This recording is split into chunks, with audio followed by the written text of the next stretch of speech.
Your Erroneous Zones. Wayne. He was an American psychologist and writer of spiritual growth books. Your Erroneous Zones. For Tracy Lynn Wayne. I love you in that special way that I describe on these pages.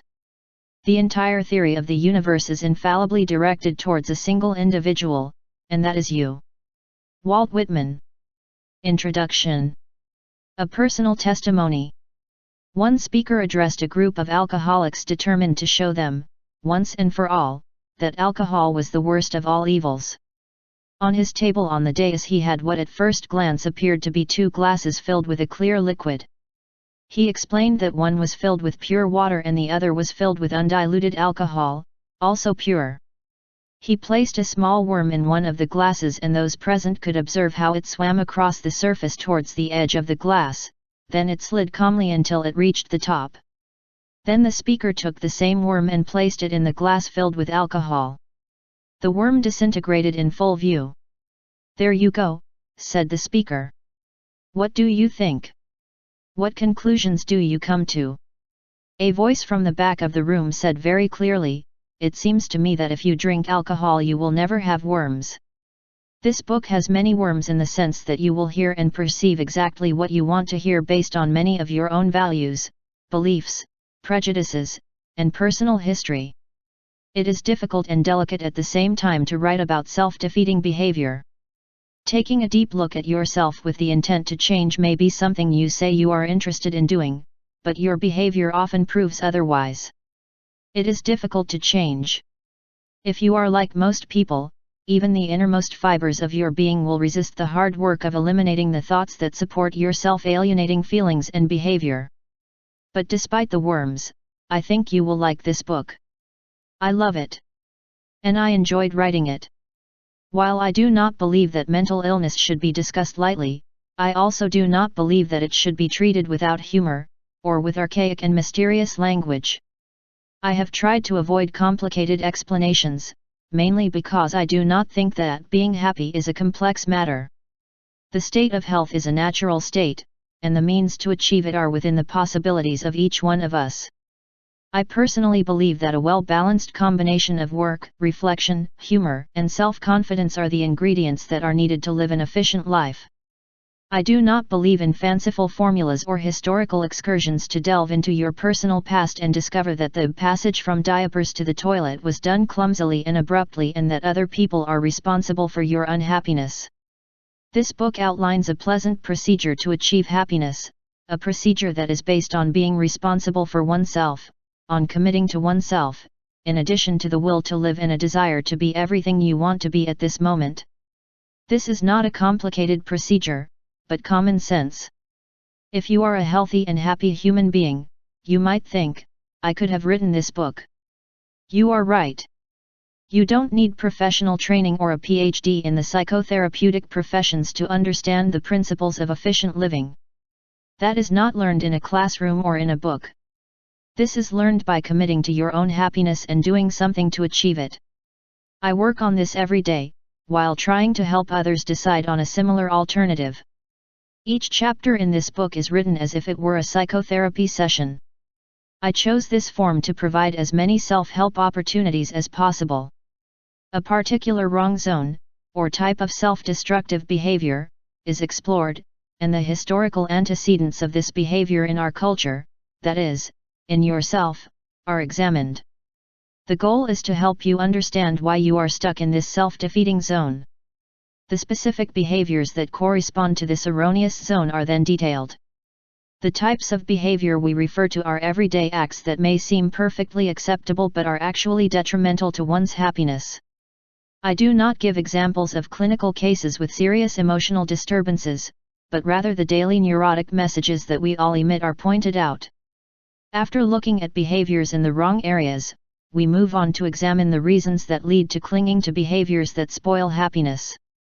This involves looking seriously and carefully at the psychological support system that you have built for yourself to maintain this self-frustrating behavior, rather than abandoning it. This section tries to answer the following questions: what do I get out of this behavior? And why do I persist if it hurts me? As you examine each erroneous zone, you will surely notice that each of the payback sections has similar messages. You will find that the reasons for maintaining neurotic behavior are quite consistent and are present in all the wrong areas. Essentially, it is safer to hold on to a known response, even if it is self-defeating. You can also eliminate change and take responsibility if you keep your wrong zones intact. These rewards of trust and confidence will be evident throughout the book.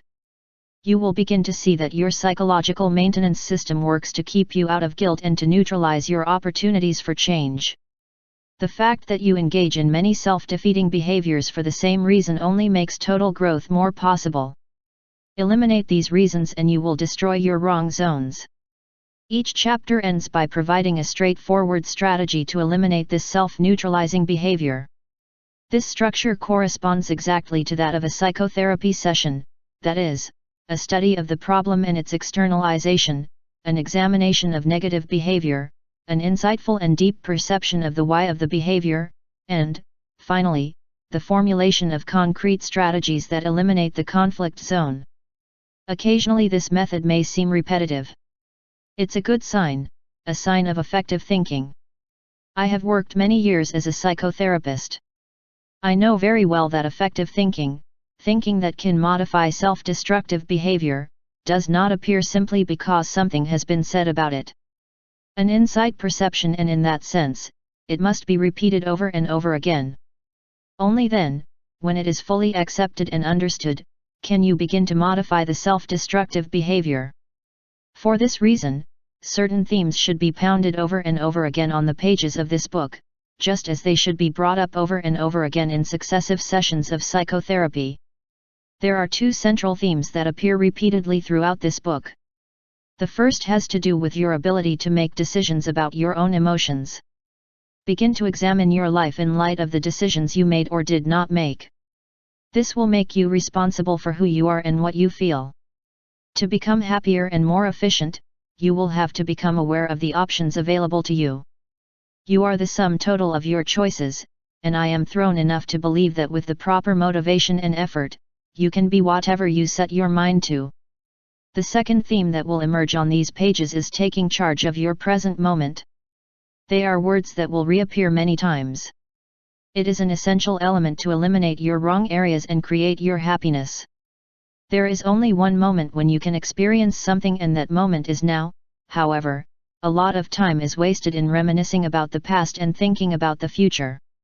Dedicating the present, the now, to full satisfaction is the cornerstone of positive life, and virtually all self-destructive behaviors, wrong zones, are efforts to live a time that is not the present. Options in the present moment will be emphasized on almost every page of this book. With careful reading, you'll soon be asking yourself questions that haven't occurred to you before. Why do I choose to be upset right now? And how can I use this very moment more positively? They are the inner questions asked by the person who is moving away from the wrong areas and towards happiness and self-confidence. This book ends with a brief portrait of a person who has eliminated all the wrong zones and who lives in an emotional world controlled internally rather than externally. The following 25 questions have been developed to measure your ability to choose your own fulfillment and happiness. Answer them as objectively as possible and evaluate yourself and your current way of living. Answers that are affirmative indicate self-control and good decision-making skills. 1. Do you think for yourself? Chapter 1. 2. Are you able to control your feelings? Episode 2. 3. Are your motivations internal or external? Chapter 7. 4. Have you freed yourself from the need for approval? Chapter 3. 5. Are you the one who establishes your own rules of conduct? Chapter 7. 6. Have you freed yourself from your need for justice and fairness? Chapter 8. 7. Can you accept yourself as you are and avoid reproach? Episode 2. 8. Are you free of the need for hero worship? Chapter 8. 9. Are you a doer or a critic? Chapter 9. 10. Are you attracted to the mysterious and the unknown? Chapter 5. 11. Can you avoid describing yourself using absolute terms? Chapter 4. 12. Can you love yourself all the time? Chapter 10. 13. Can you take your own break? Chapter 10. 14. Have you eliminated all dependencies? Chapter 10. 15. Have you eliminated accusations and accusations from your life? Chapter 7. 16. Have you managed to stop feeling guilty? Chapter 5. 17. Are you able to avoid worrying about the future? Chapter 5. 18. Can you give and receive love? Episode 2. 19. Can you avoid crippling anger in your life? Chapter 11. 20. Have you eliminated procrastination tactics as a lifestyle? Chapter 9. 21. Have you learned to fail efficiently? Chapter 6. 22. Can you enjoy something spontaneously? Chapter 6. 23. Can you appreciate humor and create it? Chapter 1. 24. Do others treat you as you would like them to treat you? Chapter 10. 25. Are you motivated by your potential for growth and development or by the ability to repair your deficiencies? Chapter 1.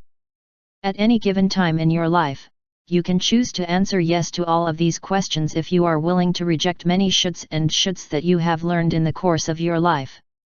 The real option lies in deciding to be personally free or to remain chained to the expectations that others have of yourself. A friend of mine, Doris Warshay, wrote a poem after listening to one of my lectures. He dedicated it to me and titled it, New Directions. I want to travel as far as possible. I want to achieve the joy that is in my soul. And change the limitations that I know. And feel my spirit and mind grow. I want to live, exist, be. And hear the truths within me. I trust that this book will help you eliminate any worms or blinders that could prevent you from enjoying new and beautiful experiences and also to discover and choose your new directions. 1. Taking charge of yourself. The essence of greatness lies in the ability to choose for self-fulfillment in circumstances where other people choose to be mad. Look over your shoulder. You will realize that you have a partner by your side who is constantly accompanying you. For lack of a better name, call it your own death. You may be afraid of this visitor or use it for your own benefit. The choice up to you. With death such an eternal proposition and life so incredibly short, ask yourself, should I avoid doing the things I really want to do? Will I live my life as others want me to live it? Most likely, your answers can be summed up in a few words: live. Be yourself. Enjoy. Love. You can fear your own death in a negative way or use it to help you live in a positive way. Listen to Tolstoy's Ivan Ilyich as he waits for the great leveler, contemplating a past completely dominated by others, a life in which he had given up being master of himself in order to fit into the system. What if my whole life has been a mistake? What? It occurred to him that what had seemed completely impossible before, especially the fact that he had not lived as he should have, might after all be true. It occurred to him that his vital impulses, brutally suppressed by himself, he had barely experienced them, might have been the only true and real thing in his life, and everything else false.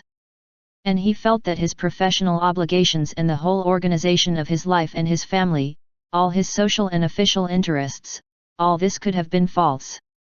He tried to defend and justify himself to himself, and suddenly he felt how weak what he was defending and justifying was. There was nothing to defend. The next time you have to decide about your own life, that you have to make a personal choice, ask yourself a very important question. How long am I going to be dead? Faced with that eternal perspective, you can now decide what you prefer, what you choose, and leave to those who will always be alive the worries, the fears, the question of whether you can afford it and the guilt. If you don't start acting this way, you can already formulate the concrete possibility of living your whole life as others think it should be. Certainly if your stay on earth is so short, it should be at least pleasant. Simply put, it's about your life, do with it what you want. Happiness and your own intelligence quotient. Taking charge of yourself means putting aside certain widespread myths. At the top of the list is the notion that intelligence is measured by the ability to solve complex problems, to write, read, and compute at certain levels, and to quickly solve abstract equations. This view of intelligence posits formal education and academic knowledge or culture as the true measure of personal fulfillment. It fosters a kind of intellectual snobbery that has had very demoralizing results. We have come to believe that a person is intelligent if he has a series of academic degrees, or a great ability within some scholastic discipline, mathematics, science, a huge vocabulary, a great memory to remember superfluous data, or if he is a great reader. However, psychiatric hospitals are crammed with patients who have all the credentials duly presented, as are many who do not. The true barometer of intelligence is a happy and effective life lived every day and every moment of every day.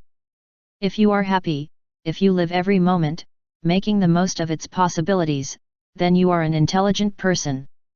The ability to solve problems is a useful addition to your happiness, but if you know that despite your lack of ability to solve certain kinds of things, you can choose what makes you happy, or that, at least, you can avoid what it will make you unhappy, then it can be said that you are smart.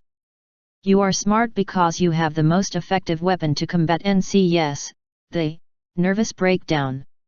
You may be struck by the fact that it tells you that there is no such thing as a nervous collapse or depression. The nerves do not collapse. Open someone up and look for their broken nerves. They will not appear. Smart people do not have NC because they are in control of themselves. They know how to choose happiness over depression, because they know how to deal with the problems in their lives. Note that I did not say solve the problems. Instead of measuring their intelligence by their ability to solve problems, these people measure it by their ability to remain equally happy and valuable, whether the problem is solved or not. You can start to consider yourself really smart based on how you choose to feel when faced with difficult circumstances. The difficulties of life are very similar for everyone. Everyone who is with other human beings in any social context has the same difficulties. Disagreements, compromises, conflicts are part of what it means to be a human being. Similarly, money, old age, disease, death, natural disasters, and accidents are events that present problems for all human beings. But while some people manage to avoid immobilizing discouragement and unhappiness when faced with these events, there are others who collapse, become inert, or suffer a nervous breakdown.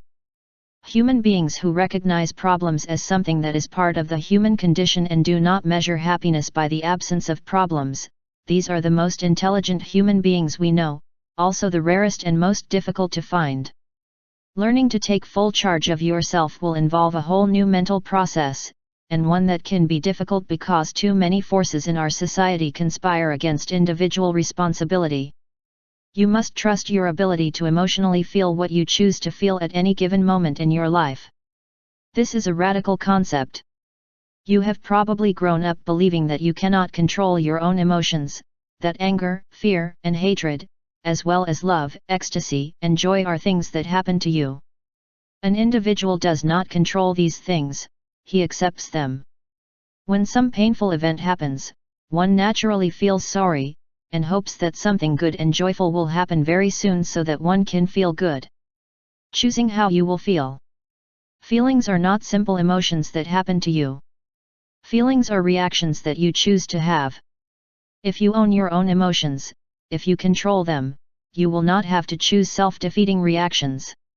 When you learn that you can feel what you prefer or choose to feel, you will begin to set out on the true path of intelligence, a path that has no side paths. This path is new because you will consider a given emotion as an option and not as a condition of life. This is the heart and soul of personal freedom. With logic you can attack the myth of not being in charge or in control of your own emotions. By means of a simple syllogism, a logical formulation in which you have a major premise, a minor premise, and a conclusion that is based on an agreement between the two premises, you can start the process of being in charge of yourself, both mentally as emotionally. Logical syllogism. Main premise: Aristotle is a man.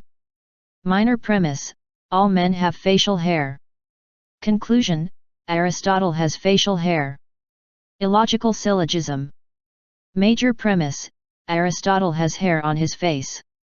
Minor premise: all men have hair on their faces. Conclusion: Aristotle is a man. It is very clear that when you resort to logic, you must be careful that the major and minor premises agree. In the second example, Aristotle could be a monkey or a mole. Here's a logical exercise that can forever rule out the notion that you can't take charge of your own emotional universe. Major premise: I can control my thoughts. Minor premise: my feelings come from my thoughts. Conclusion: I can control my feelings. The major premise is clear. You have the power to think what comes to mind. If something unexpected occurs to you, something that you chose to put in your head, even though you don't know why you did it, you still have the power to make it disappear, and therefore you continue to control your mental universe. I can tell you, think of a pink antelope, and you can turn it green or turn it into a wild boar, or you can just think of anything else you want. Only you can control what enters your head as a thought. If you do not believe in this, simply answer this question: if it is not you who controls your thoughts, who controls them? Is it your spouse, or your boss, or your mother? And if they are the ones who control what you think, then send them to them for psychotherapeutic treatment, and you will improve immediately. But you know that it is not so. You and only you can control your thinking apparatus, outside of extreme cases of brainwashing or conditioning experiments that are not part of your life. Your thoughts are yours, exclusively yours to do with what you want, keep, change, share or contemplate. No other person can get inside your head and have your thoughts as you experience them. It is you who really controls your thoughts, and your brain is your own, and you can use it however you want and determine. Your minor premise is not debatable if you examine the historical evidence and use your common sense. You cannot have a feeling, emotion, without first experiencing a thought. Without the brain, your ability to feel disappears. A feeling is a physical reaction to a thought. If you cry, or blush, your heart beats faster, or any of the possible emotional reactions from the endless list of possibilities happens to you, it means that you have first received a signal from the center of thought. When the thought center of your mind is damaged or short-circuited, you don't feel emotions, you can't feel them. With certain types of brain injuries, you do not even feel physical pain. Your hand can literally be completely charred and fried in the fire and you do not feel any sensation of pain. You know that you cannot neutralize your thought center and at the same time experience any sensation in your body. It's not possible. So your minor premise is supported by a truth. All your sensations come to you preceded by a thought, and without function the brain cannot experience sensations. The conclusion of the syllogism is also inescapable. If you control your thoughts, and your sensations and feelings come from your thoughts, then you are able to control your own feelings and sensations. And you can control your feelings by working out the thoughts that preceded them. To simplify, we can say that you think things or people are what make you unhappy, but this is not correct. You are responsible for your misfortune because it is your thoughts about things and people in your life that make you unhappy. To become a free and healthy person, you have to learn to think differently.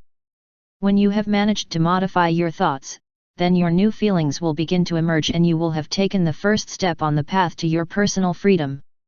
Let's take the syllogism more personally by taking the case of Cal, a young executive who spends most of his time worrying and suffering because his boss thinks he's stupid.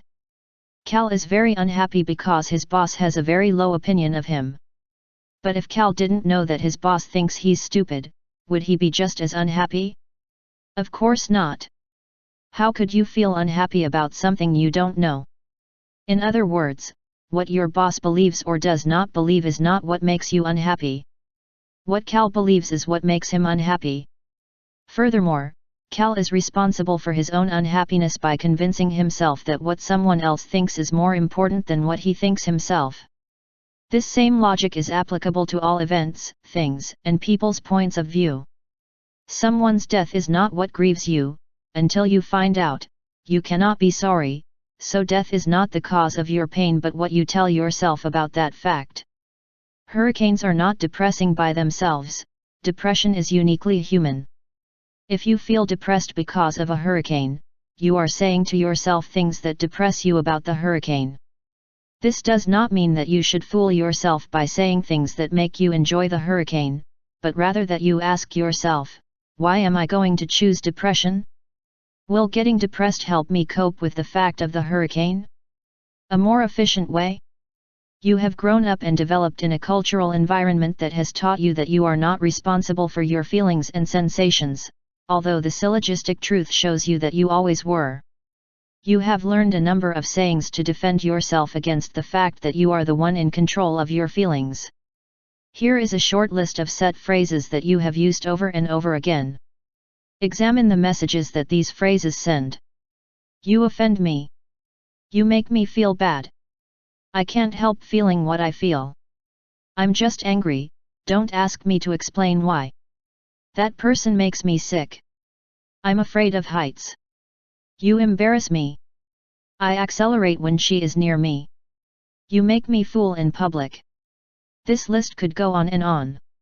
Each sentence contains within itself a message that announces that you are not responsible for what you feel. Now rewrite the list correctly, that is, in a way that reflects that it is you who controls what you feel and that your feelings and sensations come from the thoughts you have about anything. I was offended by the things I said to myself about how you reacted to me. It made me feel bad. I can avoid feeling what I feel, but I have chosen to be angry. I have decided to feel angry because generally I can manipulate others with my anger since they think that I control them. I make myself sick. I scare myself in the heights. I am ashamed of myself. I get turned on when I'm around her. I play the fool for taking your opinions about myself more seriously than my own, and for believing that others do the same. Perhaps you think that the sayings in List 1 are simply figures of speech that have become clichés that are used in our cultural environment and do not have much meaning. But if that's how you think, then ask yourself why the phrases in List 2 haven't become clichés. The answer lies in the influence of our cultural environment on our thinking that teaches us to think like List 1 and moves us away from the logic of List 2. The message is crystal clear. You are responsible for what you feel. You feel what you think, and you can learn to think differently about anything, if you decide to do so. Ask yourself if it's worth it, if it makes up for you to be unhappy, depressed, or hurt or offended. Then examine, deeply, the kinds of thoughts that are leading you towards these feelings of weakness. A difficult task. Learn not to be miserable. It is not easy to change your mind. You are used to a certain type of thinking and its debilitating consequences. It takes a lot of work to get rid of the thinking habits that you have assimilated so far. It's easy to be happy, but learning not to be miserable can be difficult. Happiness is the natural condition of the person. This is evident when looking at young children. What's difficult is getting rid of all the shoulds and shoulds that you've digested in the past. Taking charge of yourself starts with being aware of yourself. Pay attention when you say things like "I have been offended." Think about what you are doing at the moment you are doing it. New thinking requires being aware of your old thoughts. You have become accustomed to mental patterns that identify the causes of your feelings in external events. You have used thousands of hours of reinforcement to support these thoughts, and you will have to balance the balance by putting thousands of hours of new thoughts, thoughts that take responsibility for your own feelings. It is difficult, really difficult, but what does it matter? It's certainly no reason to stop. Remember the times when you were learning to drive a car with manual gearboxes. You were faced with a problem that seemed insurmountable. You had 3 pedals but only 2 feet to operate them. The first thing was to become aware of the complexity of the task. Release the clutch slowly, the car too fast, there is jerking, press the accelerator pedal at the same time as you release the clutch, the right foot stops the brake, but the clutch has to go in, or you will hit another jolt. Millions of mental signals, always thinking, using your head. What I do? I am aware, alert, and after 1,000 trials, mistakes, and repeated efforts, the day comes when you get in your car and drive off. No hesitation, no shaking, no thoughts. Driving with a manual clutch has become completely natural, and how did you do it? With great difficulty. With a lot of thinking in the present, a lot of remembering, with work and effort. You know how to regulate your mind when it comes to doing physical work, such as teaching your feet and hands to coordinate their efforts to drive a car. The process is less known but works the same in the emotional universe. You have learned the habits you have now by using and reinforcing them throughout your life. You feel miserable, angry, hurt, and frustrated automatically because that's how you learned to think a long time ago. You have accepted your behavior and you have not worried about the possibility of changing it. But you can learn not to be miserable, not to be angry, or hurt, or frustrated in the same way that you learned all those attitudes of self-frustration. For example, you have been taught that going to the dentist is an unpleasant experience and that it is associated with sensations of pain. You have always felt that it was unpleasant and you have even said things to yourself like, "Gave the lathe." But these are all learned reactions. You could make the experience work in your favor by deciding that it is an enjoyable procedure. You could, if you really decide to use your head, make the noise of the lathe make you think of a beautiful sexual experience, and each time its purr sounds you could train your mind to imagine the most orgiastic moment of your life. You could think differently about what you used to call pain, and choose to feel something new and pleasant. It will be much more enjoyable and rewarding for you to master your own dental circumstances than to hold on to old images and simply resign yourself. Maybe you have a hard time believing it. You may say something like, "I can think of what I want but I still feel miserable when the dentist puts the drill in my mouth." This brings us back to the manual clutch. When did you think you could handle it? A thought becomes a certainty when you elaborate it, not when you try to do it once and then use your lack of skill or initial failure to stop doing it as a pretext.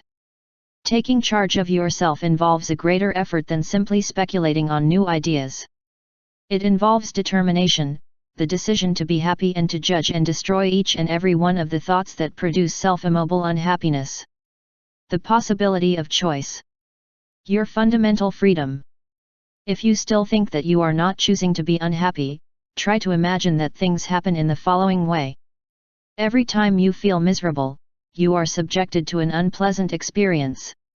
Perhaps you are locked in a room alone for a long time, or forced to put yourself in a crowded elevator where you must spend several days.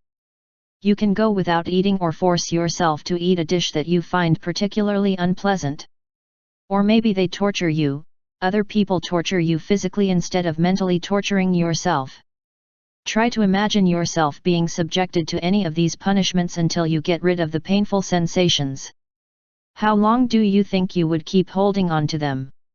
Most likely, you would take care of your feelings and sensations quickly. So it's not about whether or not you can take charge and control your feelings and sensations, but whether or not you really will. How long will you last before deciding? Some people choose to go crazy rather than take charge of themselves and control their lives. Others simply indulge and plunge into a life full of suffering because the dividend of compassion received is greater than the reward of being happy. What is involved here is your ability to choose happiness, or at least not to choose unhappiness at any given moment in your life. This may be an overwhelming idea, but it is also an idea that you should consider carefully before rejecting it, since rejecting it means giving up. To reject it is to believe that a third party is in charge of you. But choosing happiness may be easier for you than some of the things that complicate your life every day. Just as you are free to choose happiness over unhappiness, you are also free to choose between self-fulfilling behavior over self-defeating behavior. If you drive a car during this time, chances are that you will find yourself frequently in traffic jams. Do you get angry then, or insult the other drivers, quarrel with your passengers and vent to anything or anyone who gets in front of you? Do you justify your behavior by saying that traffic makes you sick and that you just can't control yourself in traffic jams? What if you decide to think about something else? What if you decide to use your head in a constructive way? It may take you some time to do so, but you can learn to talk to yourself in a different way, get used to a different behavior that could include whistling, or singing, or recording verbal letters on tape, and even take time procrastinating your anger for 30 seconds. You will not learn to like crowds, but you will, although very slowly at first, to think in a new way. You will have learned not to feel uncomfortable. You have chosen to replace, step by step, slowly but always moving forward, the old self-frustrating emotions with new healthy and constructive emotions. It depends on you and the choices you make that your life experiences are stimulating and enjoyable. Boring parties and committee meetings are fertile grounds for choosing new sensations and feelings. When you are bored, you can get your mind to work in different ways that are stimulating, such as changing the subject with a key observation, or writing the first chapter of your novel, or working on different projects that help you avoid these types of situations in the future. To use your mind actively, what you have to do is see what are the people and things that create conflict for you, and then decide what are the mental efforts that will make these same events and these same people act positively for you. For example, in a restaurant, if you get upset because the service is bad, first think about why you shouldn't choose to get upset because something or someone doesn't work the way you want. You are worth too much to be disturbed by someone else, especially if that person is of such little importance in your life. Think about what strategies you can use to change the moment, walk away, or do anything. But don't let the situation disturb you. Make your head work for you, and little by little you will get into the habit of not bothering yourself when things go wrong. Choose health over disease. You can also choose to eliminate certain physical ailments that do not stem from some known organ failure. There are many physical ailments that often do not stem from physiological disorders such as certain headaches, backaches, ulcers, hypertension, hives, skin rashes, cramps, various aches, and so on. I once had a patient who swore she had had a headache every morning for 4 years. Every morning at 6:5 he waited for it to arrive, and then he took painkillers. She also kept her friends and coworkers well informed of her sufferings. It was suggested to this patient that she actually wanted to feel these headaches and had chosen them as a way to get people's attention and sympathy. It was also suggested that she could learn not to wish this for herself, and that she could try to shift the pain from the middle of her forehead to the side of her head. She was going to learn to control her headache, or to realize that she controlled it by making it change places. The first morning he woke up at 6:30 and lay in bed waiting for his pain. When he arrived, he could think about it elsewhere in his head. He chose something new for himself and finally stopped choosing to have headaches. There is plenty of evidence to support the theory that people choose to have tumors, arthritis, heart disease, accidents, and many other ills including cancer, ills that have always been thought to happen to people by chance. In treating the mortally ill, many researchers have come to believe that the way to alleviate the ailment is by helping the patient not to desire the disease in any form whatsoever. Some cultures treat pain in this way, completely dominating the mind and making self-control synonymous with mind control. The brain, which is made up of 10 trillion working parts, has enough storage capacity to accept 10 news per second. It has been calculated, and by doing conservative calculations, that the human brain can store an amount of information equivalent to 100 trillion words, and that we use only a small fraction of this space. This instrument that you carry with you everywhere is very powerful, and you can choose to use it in different ways, some so great and so fantastic that they had not even occurred to you until now. Try to be aware of this as you go through the pages of this book and try to choose new ways of thinking. Don't be too quick to say that this kind of control is a form of quackery. Most doctors have seen patients opt for a physical illness that has no physiological causes. It is not uncommon to see people who mysteriously fall ill when faced with some difficult circumstance, or who avoid getting ill when being ill is simply impossible at the time, and thus postpone the effects, perhaps the fever, until there is no such thing. Such an important circumstance, and only then do they collapse. I know of the case of a 36-year-old man trapped in a horrible marital situation. He decided on January 15 that on March 10 he would leave his wife. On February 28, he developed a 40-degree fever and began vomiting uncontrollably. This became a recurring situation. Every time he plucked up the courage to decide to leave his wife, he would get the flu or a fit of indigestion. I was choosing. It was easier to get sick than to deal with guilt, fear, shame, and the unknown that the fact of separation entailed. Listen to the commercials we hear on television. I am a stockbroker, so you can imagine the headaches I have to endure, the stresses. But I take this pill to take them away. Message: you cannot control how you feel if you work in certain types of jobs, teachers, executives, parents, so trust something to do it for you. We are bombarded with such messages on a daily basis.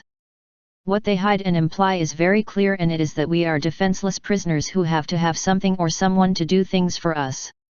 Silly stuff. Only you can improve your luck and make yourself happy. It is up to you to take charge of controlling your own mind, and then you should try to feel and act in the ways you choose. Avoid immobility. When considering your potential to choose happiness, keep the word immobilization in mind as the indicator of negative emotions in your life. You may think that sometimes anger, hostility, shyness, or other feelings are worth it, and for that reason, you want to hold on to them. The extent to which these feelings immobilize you should be your guide.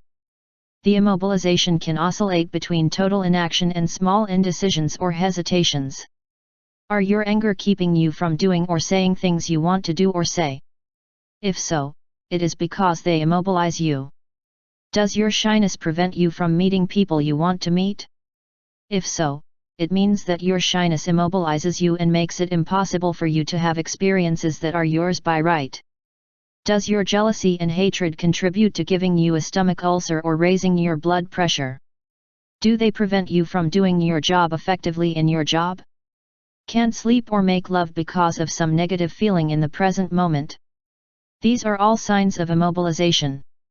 Immobilization, a state, which, to a greater or lesser degree, makes it impossible for you to function at the level you would like to function. If certain feelings lead you to that state, it's not worth it to keep looking for more reasons to get rid of them. Here is a small list of some occasions when you may find yourself immobilized. They oscillate between minor and major states of immobility. You're immobilized when you cannot lovingly address your spouse or children even if you want to. You cannot work on a project that interests you. You sit around the house all day thinking about your problems. You don't make love and you would like to. You do not play tennis or golf or take part in other pleasant activities because of an unpleasant feeling that you carry with you. You do not dare to introduce yourself to a person who attracts you. You avoid talking to someone even though you realize that a simple friendly gesture would improve your relationship. You cannot sleep because something worries you. You cannot think clearly because you are angry. You say something heavy and unfair to someone you love. Your features tremble or you are so nervous that you do not function as you would like. The immobilization covers a wide territory. Almost all negative emotions cause a state of self-immobility, and this is already more than enough reason to eliminate them from your life. Perhaps you think of a circumstance in which negative emotions are beneficial, such as addressing a child with an angry voice to emphasize the fact that you do not want him to play outside. If the angry tone is a simple strategy to achieve the desired result and it works, then great, it means that you have adopted a healthy and positive strategy. However, if you yell at others not because you want to achieve something or emphasize something, but because you are internally disturbed, then it means that you have immobilized yourself. It means that the time has come to start choosing new attitudes that help you achieve your goal, that the child does not play in the street without experiencing sensations that are painful and harmful to you. In Chapter I return to the subject of anger and how it can be postponed and appeased. The importance of living in the present moment. One of the ways to combat immobilization, no matter how small, is by learning to live in the present moment. Living in the present moment, getting in touch with your now, is the core of a positive life. If you think about it, you will realize that there really is no other moment that you can live. The now is all there is, and the future is simply another present moment to be lived when it arrives. One thing is for sure, that you can't live it until it actually shows up. The problem lies in the fact that we live in a culture that downplays the present, the now. Save for the future. Think of the consequences. Don't be a hedonist. Think of tomorrow. Prepare for your retirement. Avoiding the present moment is almost a disease in our culture, and we are continually conditioned to sacrifice the present for the future. If we take this attitude to its logical conclusions, we will realize that it is not only a matter of avoiding enjoyment now but of escaping from happiness forever. When the future comes, it becomes the present and we must use it to prepare for the future. Happiness is something that happens in the morning or is something elusive, fallacious. The disease of avoiding the present moment takes many forms. Here are 4 typical examples of avoidance behavior. Mrs. Sally Forth decides to go to the forest to breathe fresh air, enjoy nature, and get in touch with her present moments. As you walk through the woods, you let your mind wander and focus on all the things you should be doing at home. The children, the shopping, the house, the bills to pay, will everything be okay? Then at other times his mind wanders to all the things he will have to do when he leaves the forest. The present, occupied by past and future events, has been lost, and the enchanting and rare occasion of enjoying a present moment in contact with nature has been lost forever. Mrs. Sandy Shore is going to the islands to enjoy a vacation, and she spends all her time tanning in the sun not for the pleasure of feeling the sun's rays on her body, but in anticipation of what her friends will say when she returns home with a gorgeous tan. Her mind is focused on the future, and when that future moment arrives, she will feel like she can't be back on the beach sunbathing. If you think that society does not encourage these kinds of attitudes, think of a commercial for a tanning product. They will hate you more when you go home if you use this product. Mr. Neil Enprayer has a powerlessness problem. When you are experiencing the present moment with your wife, your mind begins to wander and think about past or future events, and the present fades away. When she finally manages to focus on the present moment, she imagines that she is making love to someone else while she also thinks of her lover. Mr. Ben Fishin is reading a book and trying his best to concentrate on what he is reading. Suddenly you realize that your mind has gone on a mental excursion. His mind has not absorbed a single idea. He was avoiding the material written on those pages although his eyes focused carefully on each word. He was literally participating in the ritual of reading while he occupied his present moment with thoughts that related to the movie he had seen the night before or the exam the next day. You can marvelously enjoy the present moment, that elusive time that is always with you, if you give yourself completely to it, if you lose yourself in it. Absorb everything that the present moment offers you and disconnect from the past that no longer exists and the future that will come in time. Hold on to the present moment as if it is the only one you have. And he thinks that remembering, wishing, waiting, regretting and repenting are the most common and most dangerous tactics to avoid the present. Often the avoidance of the present leads to an idealization of the future. In the future, at some wonderful time in the future, life will change, everything will be ordered and you will find happiness. When that important moment arrives and what you hope for happens, your graduation from college or university, marriage, a child, a promotion, then life will begin in earnest. And most likely, when that moment arrives and the expected event occurs, you will be disappointed. It can never be what you expected. Try to remember your first sexual experience. After such a long wait, the orgasms did not have the character of a jubilee or the violence of an epileptic seizure but rather a wondering between amusement and wonder why people were making so much fuss about sex and perhaps also a feeling of is this really everything? Of course, when something that happens to you does not live up to your expectations, you can get rid of the depression that it produces by starting to idealize again. Don't let this vicious cycle become a lifestyle for you. Interrupt it now. Strategically right now with something that fills you up, and makes you feel fulfilled in the present moment. Years ago, in 1903, Henry James gave this advice in his novel The Ambassadors. Live all you can, not doing so is a mistake. It doesn't matter much what you do as long as you have your life. If you haven't had that, what have you had? The appropriate time is any time that one is still lucky enough to have. Live. If you look back at what your life has been, as Ivan Ilyich did in Tolstoy's novel, you will discover that it is very rare that you regret something you have done. It is what you have not done that will haunt you. In other words, the message is very clear. Do it. Do things. Value the present moment. Hold on to every moment of your life and savor it. Give importance, value your present moments. Think that if you waste them with self-defeating attitudes, you will have lost them forever. The theme of present moment awareness appears on every page of this book. The people who know how to catch that present moment on the fly and make the most of it, maximize it, are the people who have chosen to live a free, efficient, effective, and full life. And that is a choice that each and every one of us can make. Growth against imperfection as a motivator. Two types of needs can motivate you to choose a full and happy life. The most common form of motivation is called imperfection or deficiency motivation, and the other, healthier type is called growth and development motivation. If you place a stone under the lens of a microscope and look at it carefully, you will notice that it never changes. But, if you put a piece of coral under the same lens, you can see that it grows and changes. Conclusion: the coral is alive, the stone is dead. How do you tell the difference between a flower that is alive and one that is dead? The one that is growing is the one that is alive. The only true test of life is growth.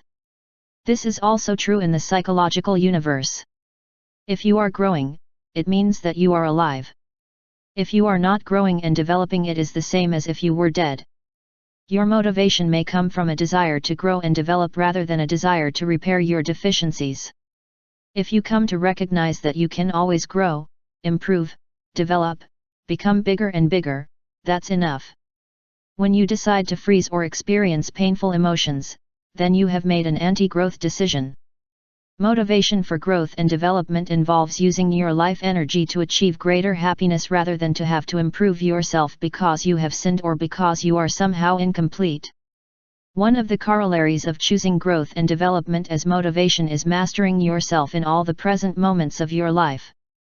Being in control of yourself means that you are the one who decides your destiny, that you are not one of those who temporize or conform to what life offers them. Rather, you choose what your world will be like for you. George Bernard Shaw put it very well in his play Mrs. Gerrard's Profession. People always blame their circumstances for who they are. I do not believe in circumstances. The people who do well in life are the people who go in search of the circumstances they want, and if they don't find them, they make them, they manufacture them. But remember what was said at the beginning of this chapter. Changing the way you think, or feel, or live is possible, but never easy. Let's be hypothetical for a moment.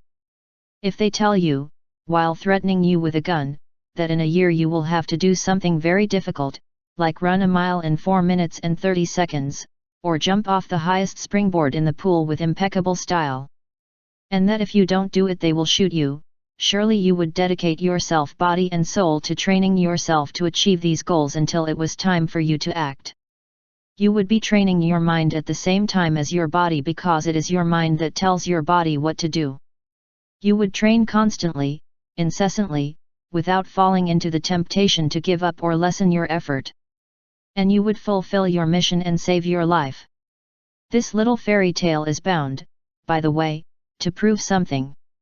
Nobody pretends to change their body from one day to the next, and yet many of us hope and pretend that our minds are capable of a sudden change. When we try to learn a different mental behavior, we intend to try it once and then instantly become part of ourselves. If you really want to free yourself from neuroses, realize yourself and control your own decisions, if you really want to achieve present moment happiness, you will need to apply the same type of rigid discipline that you needed to learn to think in a self-frustrating way, because you will have to retrace the path mental that you have followed to date. In order to fully achieve this type of personal fulfillment, you will have to repeat ad nauseum that your mind belongs to you and that you are capable of controlling your own feelings. The rest of this book will be dedicated to trying to help you achieve your own goals by precisely starting by repeatedly stating those issues. You can choose what suits you best, and your present moments are yours to enjoy, if you really decide. Be in charge of yourself. 2. The first love. Self-esteem cannot be verified by others.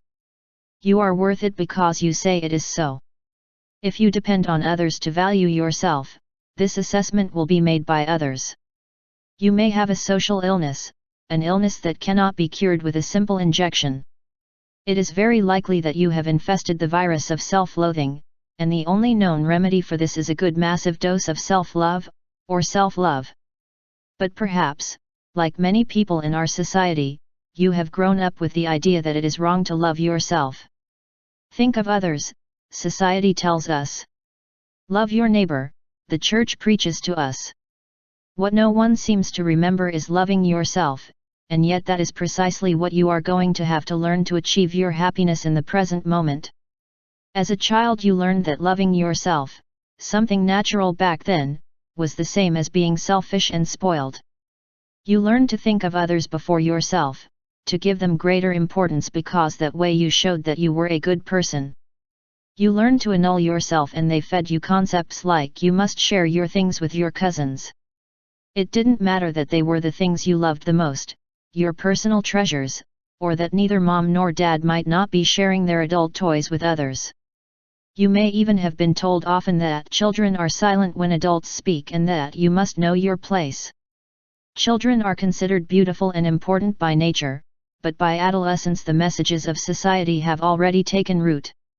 Self-distrust is in full swing. And over the years this feeling is constantly being reinforced. After all, you shouldn't go around the world loving yourself. What will others think of you? Hints are subtle and the intention behind them is not bad, but they do manage to keep the individual at bay. Beginning with parents and family and continuing with school and friends, the child learns these charming social manners that are like the mark of the adult world. Children never act like that to each other unless it is to please the grown-ups. Let them always say please and thank you, bow, get up when an adult enters the room, ask permission to get up from the table, put up with the eternal caresses on the cheeks and the head strokes of adults. The message is very clear: adults are important, children don't count. The others are important, you are insignificant. Do not trust your own opinion was corollary number 1, and there was a huge package of reinforcements that came under the heading of good manners. These rules covered by the word manners helped you internalize the judgments of others at the expense of your own values. It is not surprising then that these same questions and doubts, these same definitions that deny you as a person persist into maturity. And how do you get these self-doubts in? You may have trouble on the important issue of loving your neighbor. But love for others is directly related to the love you have for yourself. Love, suggestions for a definition.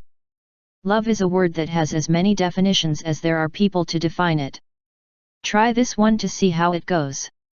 The ability and willingness to allow loved ones to be what they choose for themselves, without insisting that they do what you like or satisfy. This may be a workable definition, but the fact is that very few people are capable of adopting it for themselves. How can you get to the point where you can let others be what they want and choose to be without insisting that they live up to what you expect of them? Very easy. Loving yourself. Feeling that you are important, beautiful, and that you are worth a lot. When you have recognized your worth and how good you are, you will have no need for others to support and reinforce your worth and your values by adjusting their behavior to your instructions. If you are sure of yourself and have confidence in what you think, you will not want or need others to be like you. First of all, you are a unique being. On the other hand, that would deprive them of their individuality, and what you like in them are precisely those traits that differentiate them and make them what they are. The thing begins to assemble. You manage to love yourself and suddenly you are able to love others, and you are able to do things for others by being able to give and do things for yourself first of all. So you will not need tricks to love and give. You will not do it because you expect retribution or gratitude, but because of the authentic pleasure you feel in being generous and loving. If your being is worthless, or is not loved by you, then it is impossible to give. How can you give love if you are worth nothing? What value would your love have? And if you can't give love, you can't receive it either. After all, what is the value of love that is given to a person who is worthless? Being in love, being able to give and receive, all of these things begin with a being who is capable of totally loving himself. Take for example the case of Noah, a mature man who pretended to love his wife and children tenderly. To show his affection, he bought them expensive gifts, paid for luxurious vacations and was careful, when he was away on business trips, to always sign his letters with the word love. However, Noah could never tell his wife and children that he loved them. And he had the same problem with his parents, whom he loved very much as well. Noah wanted to say the words that often crossed his mind, and yet he would get stuck every time he tried to say I love you. In Noah's mind, the words I love you exposed him. If he said I love you, someone had to answer I love you too, Noah. Your declaration of love has to be met with an affirmation of your own personal worth. Saying those words posed too great a risk for Noah, because they might go unanswered and then his entire worth was called into question. If, on the other hand, Noah could start with the premise that he was kind or loved, he would have no difficulty saying I love you, or I love you. Love, Noah, he would see that this has nothing to do with his own self-worth, since it was intact since before he even began to speak. If his love was reciprocated, it was his wife's problem, or whoever Noah loved. At that moment, it could be that he wanted the other person's love, but it would not be indispensable to his self-worth. You can challenge all your feelings according to your ability to love yourself. Always remember that at no time and under no circumstances is it healthier to hate yourself than to love yourself. Even if you've behaved in a way that you dislike, hating yourself will only lead to immobilization and harm. And instead of hating yourself, try to have positive feelings. Let the mistake or the error serve you as a lesson, make the resolution not to repeat them, but do not associate them with your self-esteem or self-worth. This is the crux of both self-love and love for others. Never confuse your own value, which is a given value, with your behavior or with the behavior of others towards you. And, I repeat, it is not easy. The messages that society sends us are overwhelming. You are a bad boy, instead of you behaved badly. Mommy doesn't like you when you behave this way, instead of Mommy doesn't like the way you behave. The conclusions you draw from this type of message are: she doesn't love me, I must be a mess, instead of Mom doesn't like me. That is your decision, and although I don't like it that way, I still believe that I am important. In his book Knots, Dr. R.D. Laing summarizes the process of internalizing the thoughts of others to equate it with your own self-esteem. My mother loves me. I feel good. I feel good because she loves me. My mother doesn't love me. I feel bad. I feel bad because she doesn't love me. I am bad because I feel bad. I feel bad because I am bad. I am bad because she does not love me. She doesn't love me because I'm bad. It is not easy to get rid of the habits of childhood. It is quite possible that your image of yourself is still based on the opinions of others. While it is true that you learned your first ideas about yourself from the opinion of adults, it is not true that you have to carry them forever. Yes, it is difficult to detach from the old chains and cleanse the open wounds, but it is even more difficult to hold on to them if one considers the consequences that this implies. With a little practice and mental training, you can make loving choices for yourself that will surprise you. Who are the people who love easily? Are people who have self-destructive behavior? No, never. Are they the ones who humble themselves and hide in a corner? No, by the way. Becoming efficient, achieving effective giving and receiving love begins at home on your own, with the purpose of ending the behaviors emanating from low self-esteem that have become a habit and a way of life. Tuning into the wave of self-acceptance. The first thing you have to do is destroy the myth that you have only one concept of yourself and that it is permanently positive or negative. You have many images of yourself and these vary from moment to moment. If you were asked, do you like yourself? It could be that you answered with a collective no after piling on all your negative thoughts about yourself. Breaking down the areas of what you do not like to catalog them in specific areas will direct your efforts towards definitive goals. You have different opinions about yourself, from a physical, intellectual, social, or emotional point of view. You have your own opinion regarding your talent for music, sports, art, mechanical tasks, literature, and so on. Your self-portraits are as numerous as your activities, and through all these behaviors there is always you, the person you accept or reject. Your self-esteem, that ever-present gentle shadow, your advisor for your personal happiness and self-control, should not be directly related to your self-worth. You exist. You are a human being. That's all you need. You are the one who determines what you are worth without having to explain to anyone. And your own worth, which is a fact in itself, has nothing to do with your behavior or your feelings. You may not like how you have behaved at any given time, but that has nothing to do with your self-worth. You can choose to be valuable to yourself forever, and from there undertake the task of making your images of yourself. The love of the body. It all starts with your physical self. Do you like your body? If you answered no, try dividing this answer into different parts. Make a list of the things you don't like. Starting at the top, your hair, your forehead, your eyes, eyelids, cheeks. Do you like your eyes, your nose, teeth, and neck? And what about your arms, fingers, chest, and stomach? Make a long list. Also include your inner organs. Your kidneys, spleen, arteries, and femur. Now think about the dark ingredients that make you up. What do you think of your merlandocissura, your cochlear zone, your uvula, your adrenal glands, and your external auditory pin? You have to make a long and complete list. It's not that you have a good body, you are your body, and if you don't like it, it means that you don't accept yourself as a human being. You may have some physical features that you dislike. If they are parts of your body that can be modified, make changing them one of your goals. If your belly is too big or your hair is a color that does not suit you, you can consider them as choices made in previous present moments, and you can make new decisions appropriate to this present moment.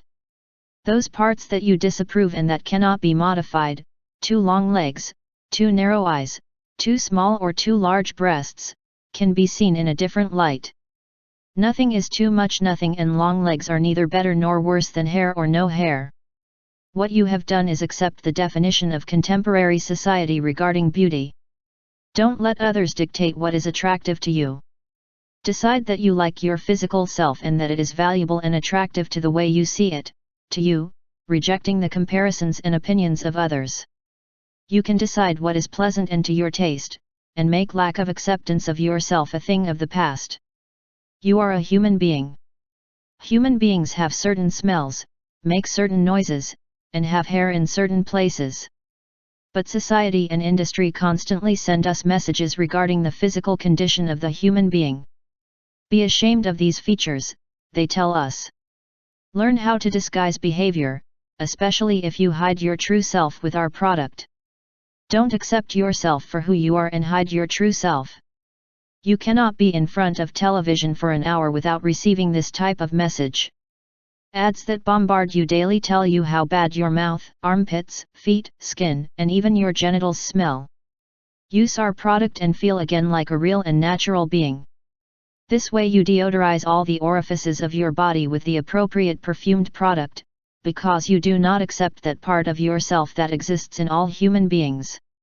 I know of a 32-year-old man named Frank who has learned to reject all his bodily functions and regard them as unspeakable and disgusting.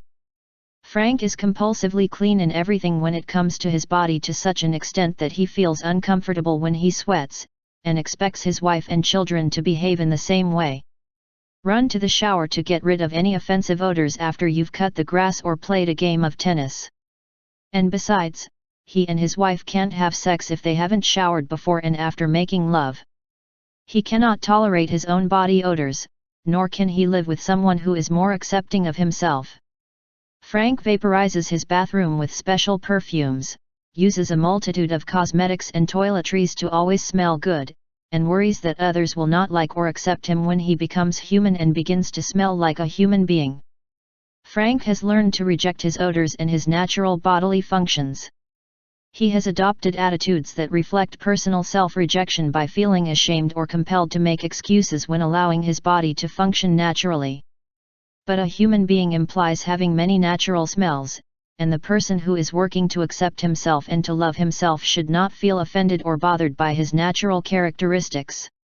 In fact, if Frank were completely honest about himself, and erased all the learned messages that led to a rejection of himself, he might even recognize that he enjoys his own body and all those smells, glorious smells, that the body is capable of producing.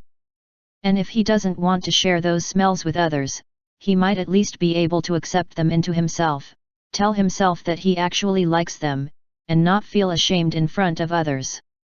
Accepting yourself implies acceptance of the physical self and the possibility of enjoying it, eliminating social and cultural impositions that force you to be clean or simply to tolerate your own body when it behaves in a natural anti-cosmetic way. This does not mean that you have to go around showing off your smells and your person, but it does mean that you can learn to enjoy being yourself. Many women have accepted these socio-cultural messages and behave as they are supposed to behave when it comes to their own bodies.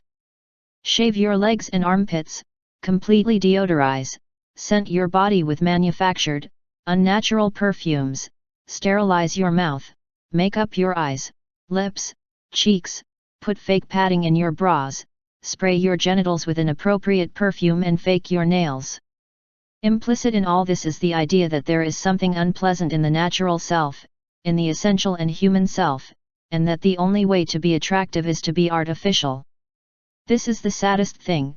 The finished product is a false self that takes the place of your natural self, which is the one you carry with you wherever you go for most of your life. You are being prompted to reject your beautiful self.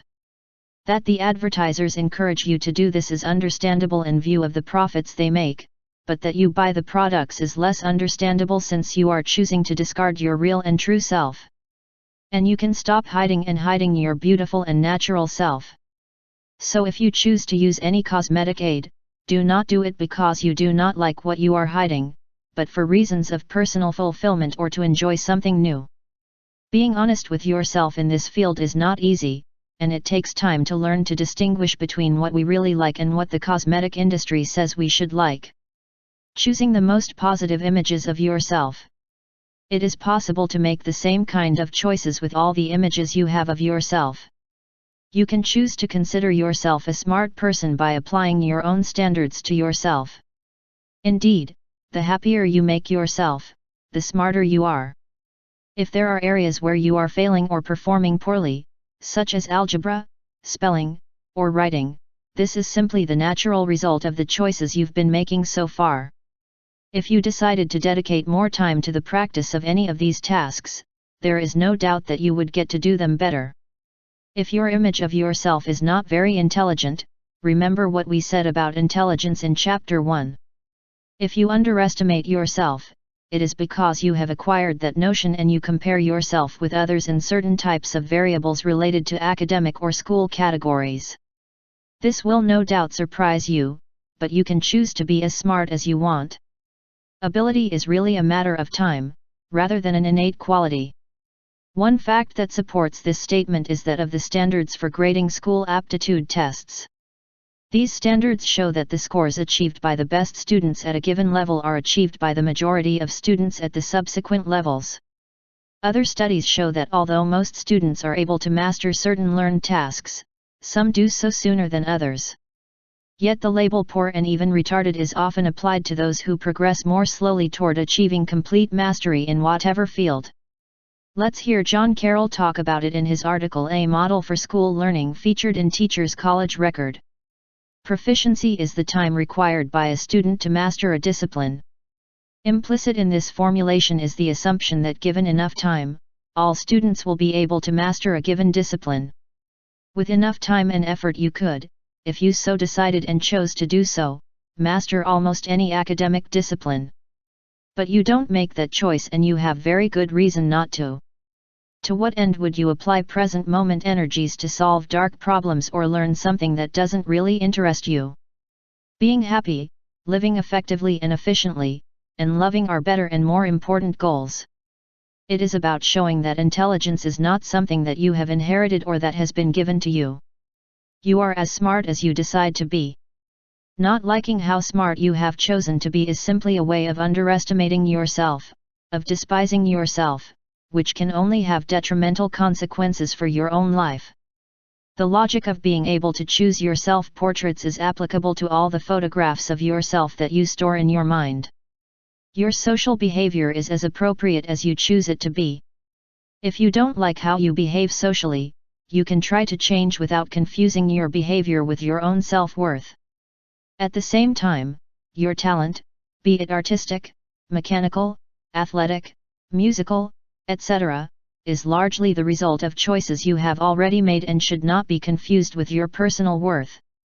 See Chapter 4 where your descriptions of yourself and why you have chosen them are discussed in great detail. Using the same approach, the preceding chapter tried to show that your emotional life was the result of what you had chosen. Accepting yourself based on what you think is appropriate for you is something you can decide to do right now. Repairing or modifying those things that are not up to what you want can be a delightful occupation, and there is no reason for you to choose to feel inappropriate or unworthy, simply because there are things in yourself that you have decided to improve.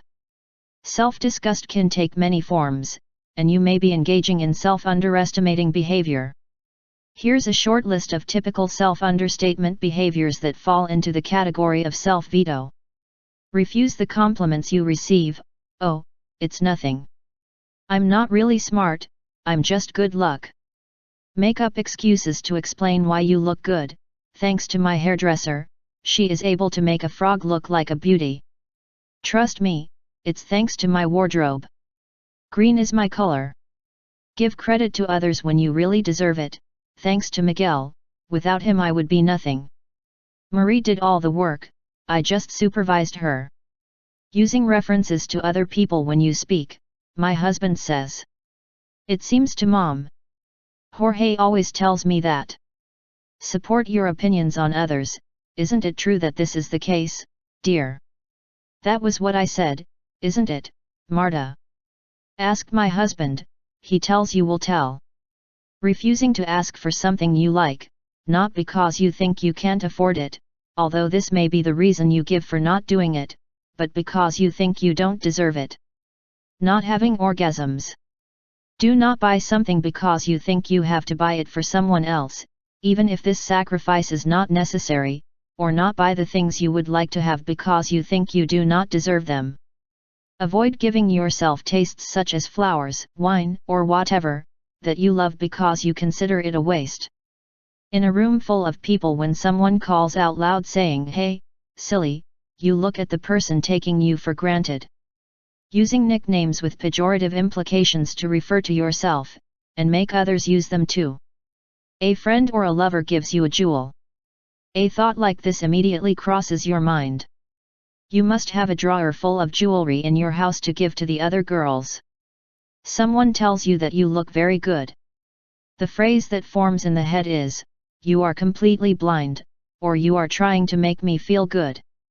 Someone takes you to a restaurant or a theater. You think, it's always like that at first, but how long will it last when I find out what kind of person I really am?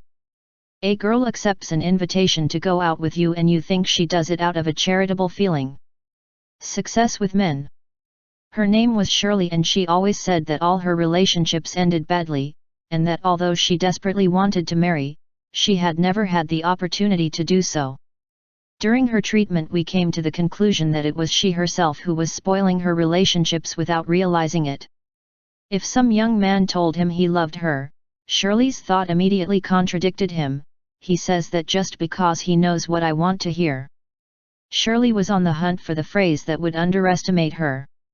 She did not feel love for herself and rejected the efforts that others made to love her. She believed that no one could find her attractive. Why? First of all because she didn't think she deserved to be loved. And so an endless cycle of renunciations was her way of reinforcing the poor idea she had of herself. Although many of the concepts that appear on the list may seem petty or small, they are nevertheless small symptoms of self-deprecation. If you sacrifice yourself for others or refuse to pamper yourself, as it might be if you choose a hamburger instead of the good sirloin that you want. You may be doing it because you think you do not deserve the best piece of meat. Perhaps you've been taught that good manners require you to decline compliments or simply that you are not attractive. These are the lessons you have learned, and sacrificing yourself for others, annulling yourself, have become second nature to you. There are many examples of self-frustrating behavior that surface in everyday conversation and behavior. And every time you put yourself down, in whatever way, you reinforce the pejorative nicknames that others have placed on you and diminish your own opportunities to love, be it loving yourself or others. You are certainly worth too much to spend your life belittling yourself, humiliating yourself. Accepting himself without question. Self-love, loving yourself, implies accepting yourself by recognizing yourself as a valuable human being and because you decide so yourself.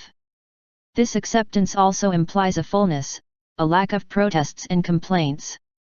Fully functioning people never protest, especially not because the street is bumpy or because the sky is too cloudy or the ice is too cold.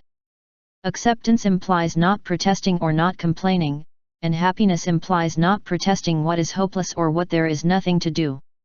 Protest and complaint are the refuge of people who distrust themselves.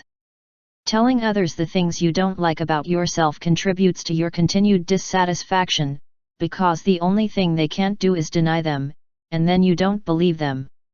Just as lamenting before others is a useless act, accepting that others abuse you by carrying their bundles full of problems and self-pity, does not help anyone either.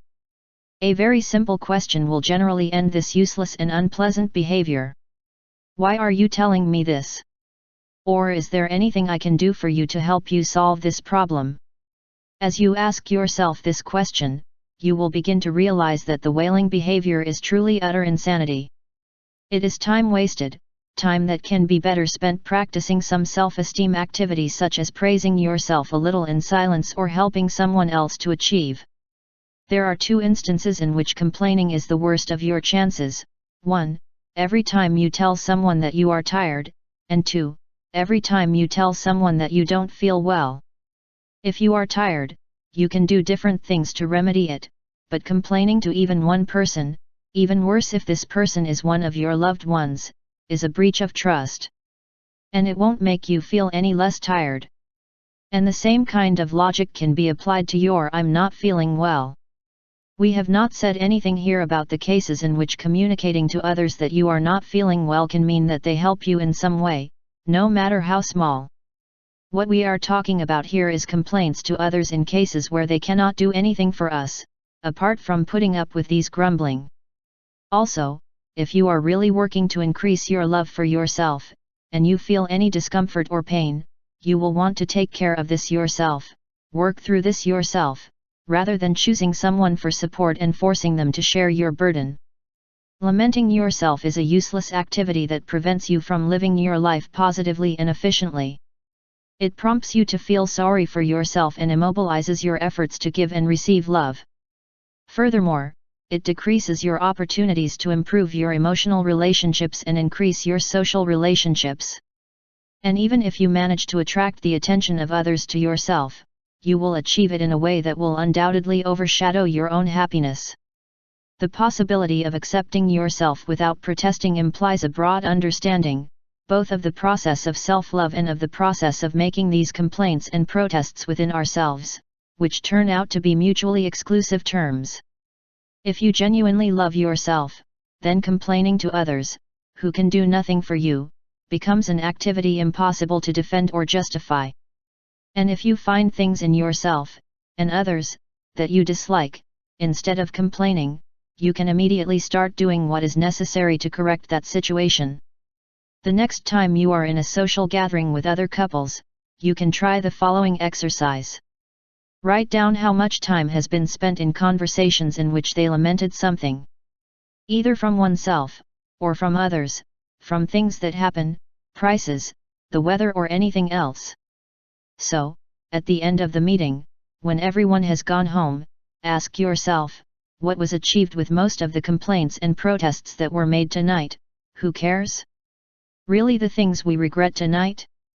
So the next time you are about to protest or complain about something, remember the futility of that night. Self-love and pride. You must be thinking that all these words about self-love imply some kind of obnoxious behavior akin to egotism. Nothing can be further from the truth. Self-love has nothing to do with the kind of behavior characterized by insistence on telling everyone how wonderful you are. That is not self-love but rather a way of trying to get the attention and appreciation of others.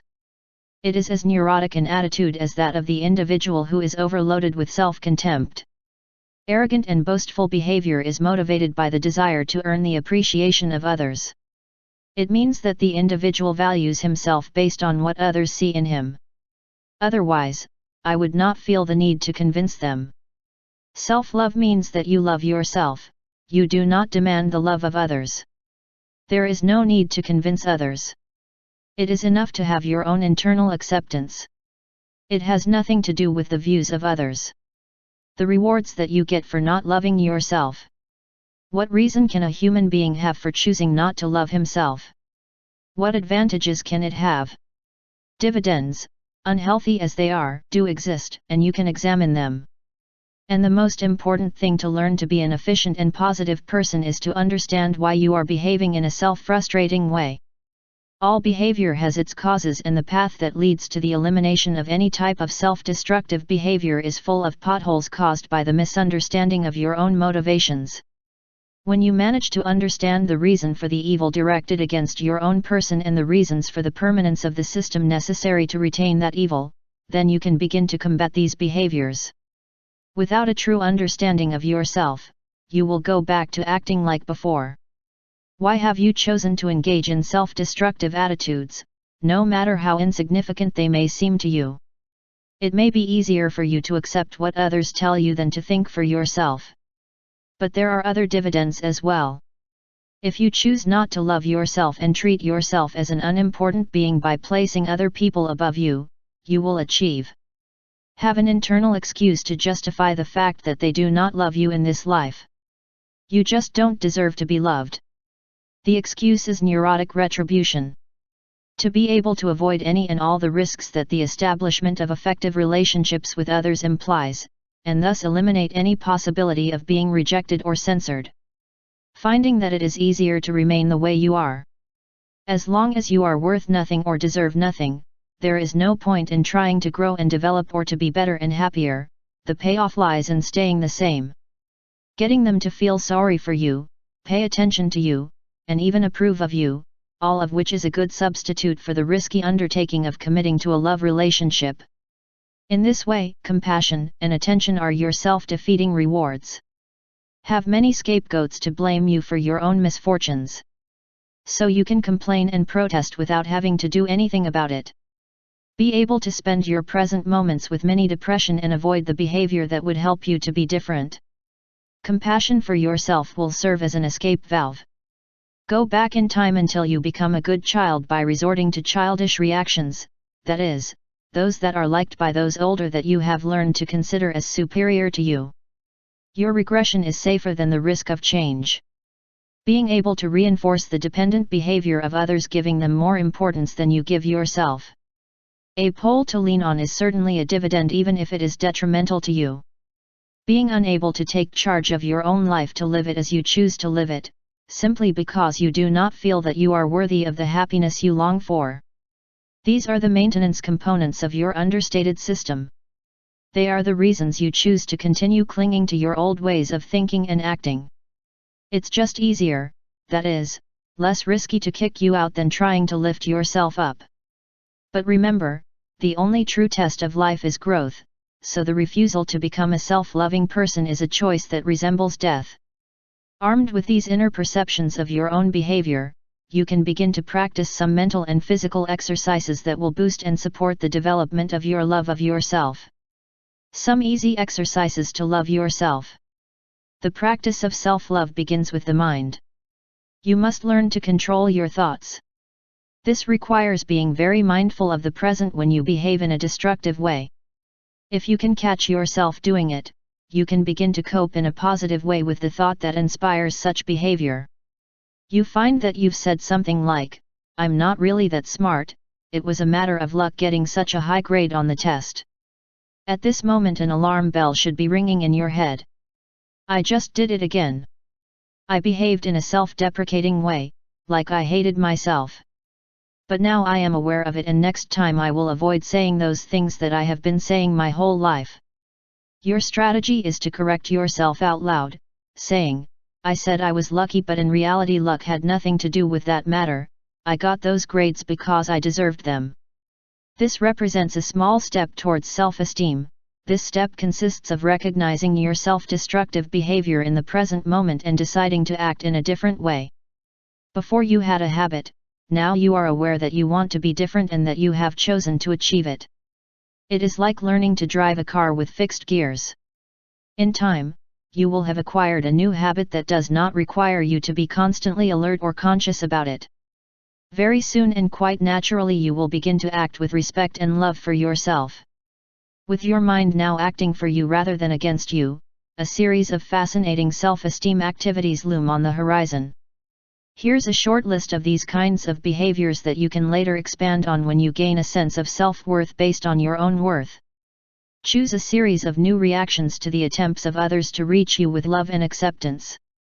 Instead of immediately doubting the sincerity of any effective gesture, accept it with a "thank you very much," or "how glad I am that you think this way." If there is someone for whom you feel true love, tell them face to face, "I love you," and while you watch his reaction you can give yourself a pat on the back for daring to take that risk. In a restaurant, order something that you really like without worrying about what it might cost. Give yourself a real treat because you deserve it. Start choosing the things you like best in all situations, even at the markets and grocery stores. Give yourself the luxury of buying your favorite product, whatever it is, because you deserve it. Abominate and banish all self-denying behavior in which you deny yourself unless absolutely necessary. And rarely it is. After a stressful day and after eating a lot, take time for a nap or take a walk in the park, even if you have a lot to do. It will help you feel 100% better. Sign up for an organization or sign up to take part in an activity that you like.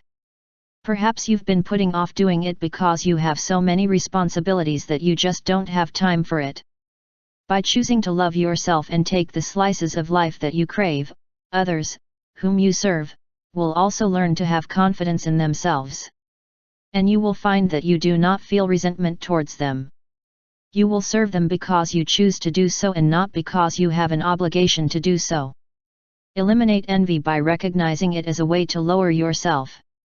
By comparing yourself to someone else and imagining that you are less loved than them, you make others more important than you. You measure your own merits by comparing them with those of others. Remind yourself that 1. A third party may prefer another person without the need for it to be a negative reflection of you, or 2. Whether or not you are chosen by any significant person does not mean anything, because it is not just as you evaluate your own merit. If you do this, you are doomed to doubt yourself eternally, because you will always be aware of how someone else will feel at any moment of any day.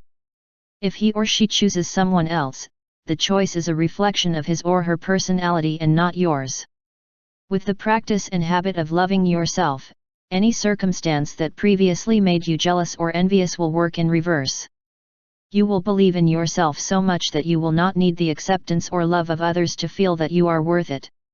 Your activity based on loving yourself can include new ways of treating your body, such as choosing good and nutritious food, eliminate excess weight, which can be a health risk as well as an indication of self-rejection, take bike rides or hikes regularly, do lots of healthy exercises, go out to enjoy nature and fresh air because it is pleasant and one feels good, and in general taking care of your body so that it is attractive and enjoys good health. Whenever you want to be healthy. Why? Because you are important and you are going to treat yourself as if you were. A whole day spent locked up or doing boring activities is a vow of hostility towards yourself. Unless you like to be locked up, in which case, you will have chosen that situation which will then be valid. Sexually, you can practice greater love for yourself. You can see yourself naked in front of the mirror and tell yourself how attractive you are. You can get in touch with your own body. Explore yourself sensually and caress your skin. With others you can also choose to fulfill yourself sexually instead of making your partner's pleasure more important than your own. Only by choosing to gratify yourself will you be able to give pleasure to another person. If you are not happy, your partner will usually be disappointed. Better yet, when you choose yourself, it is easier for others to choose their own happiness. You can delay the entire process of sex, teaching your lover what you like, both with words and actions. You can choose the orgasm for yourself. You can force yourself to achieve the height of the sexual experience by believing you deserve it and then losing yourself in the excitement of verifying it for yourself or for yourself. Why? Because you deserve it. You can stop equating your performance or performance in anything with your own worth. You can lose your position, or fail in some project. You may not like how you did some work. But that does not mean that you are not worth, that you do not have merits. You must know that you have a given value unrelated to your achievements. Without this knowledge, you will always be confusing yourself with your outer activities. It is as absurd to make your worth depend on some external achievement as it is to make it depend on someone else's opinion. When you have managed to eliminate this confusion, you will be able to start all kinds of companies.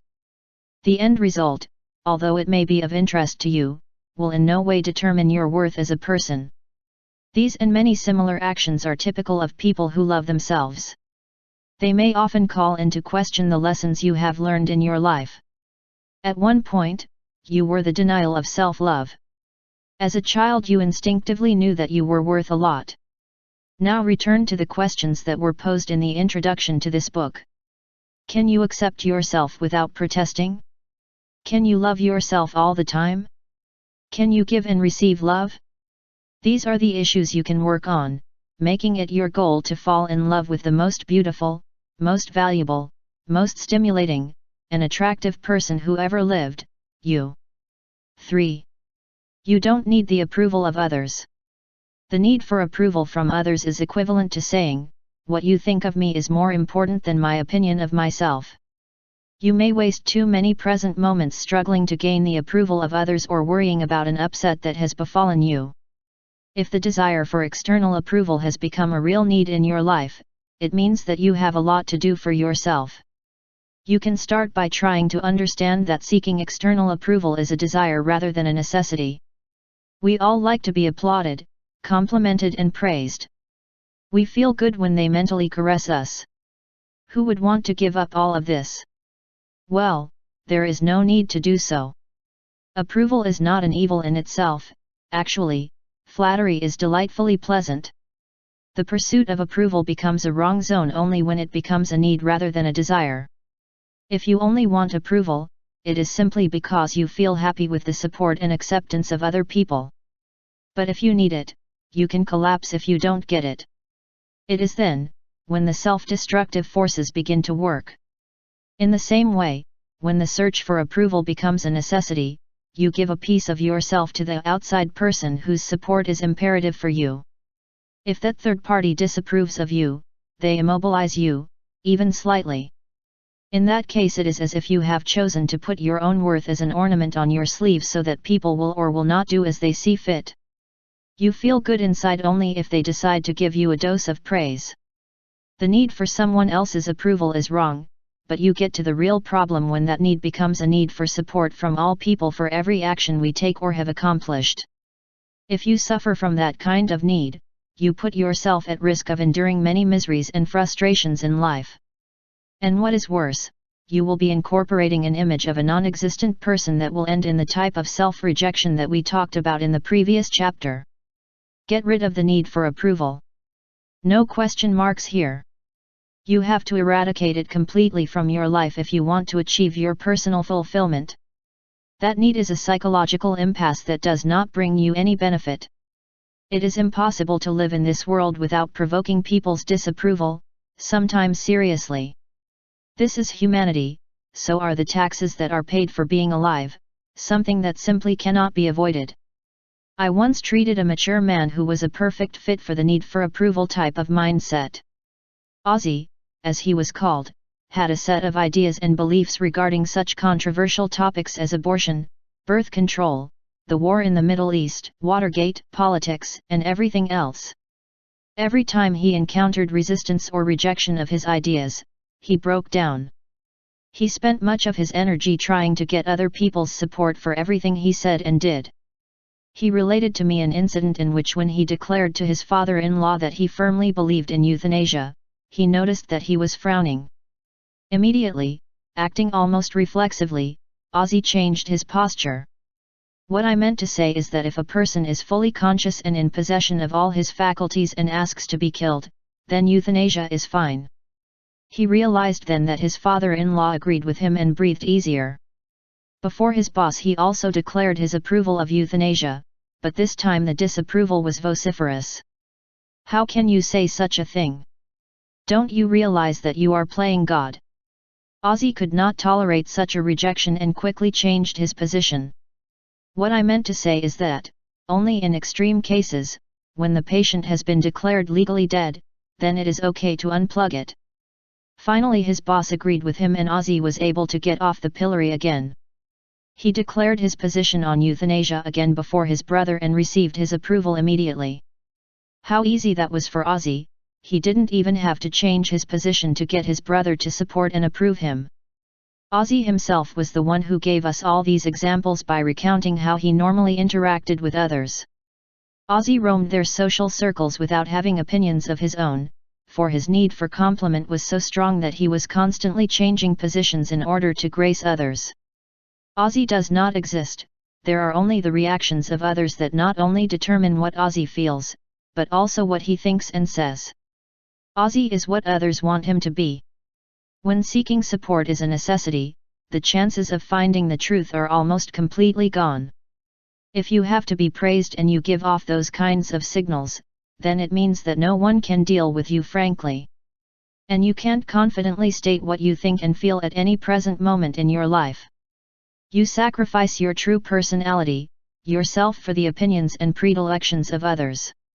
Politicians are a class that generally does not inspire confidence. Their need for approval is prodigious. Without it they have no job.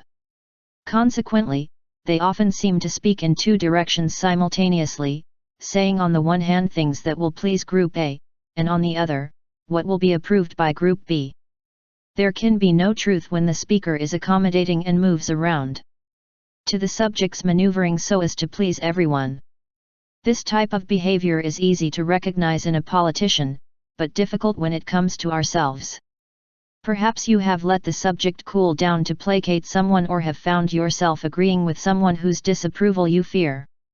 You knew you would feel unhappy if you were censored and you modified your behavior to avoid it.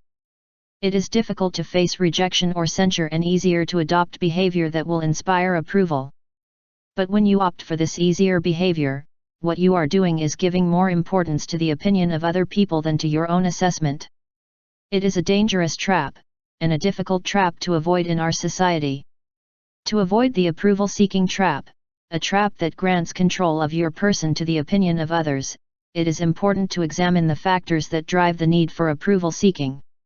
Here's a short jaunt down the path of personal development that leads to approval-seeking behavior. Historical background of the need for approval. The need for approval is based on a single assumption: don't trust yourself, confirm everything with someone else first. Our cultural environment reinforces approval-seeking behavior as the norm of life. Independent thinking is not only unconventional, but it is the enemy of the very institutions that constitute the bulwarks of our society. If you have grown up in this society, there is no doubt that this idea has polluted you. The "don't trust yourself" is the essence of the need for tribute and the backbone of our culture. If you let the opinion of others be more important to you than your own, and if you do not get their approval later, you will have every reason in the world to feel depressed, guilty and unworthy, since they are more important than you. Granting support and approval can be a great means of manipulation. Like the feeling of what you are worth as a person, it is located in others, and if they refuse to feed you with their approval, you are left with nothing. You are worth nothing.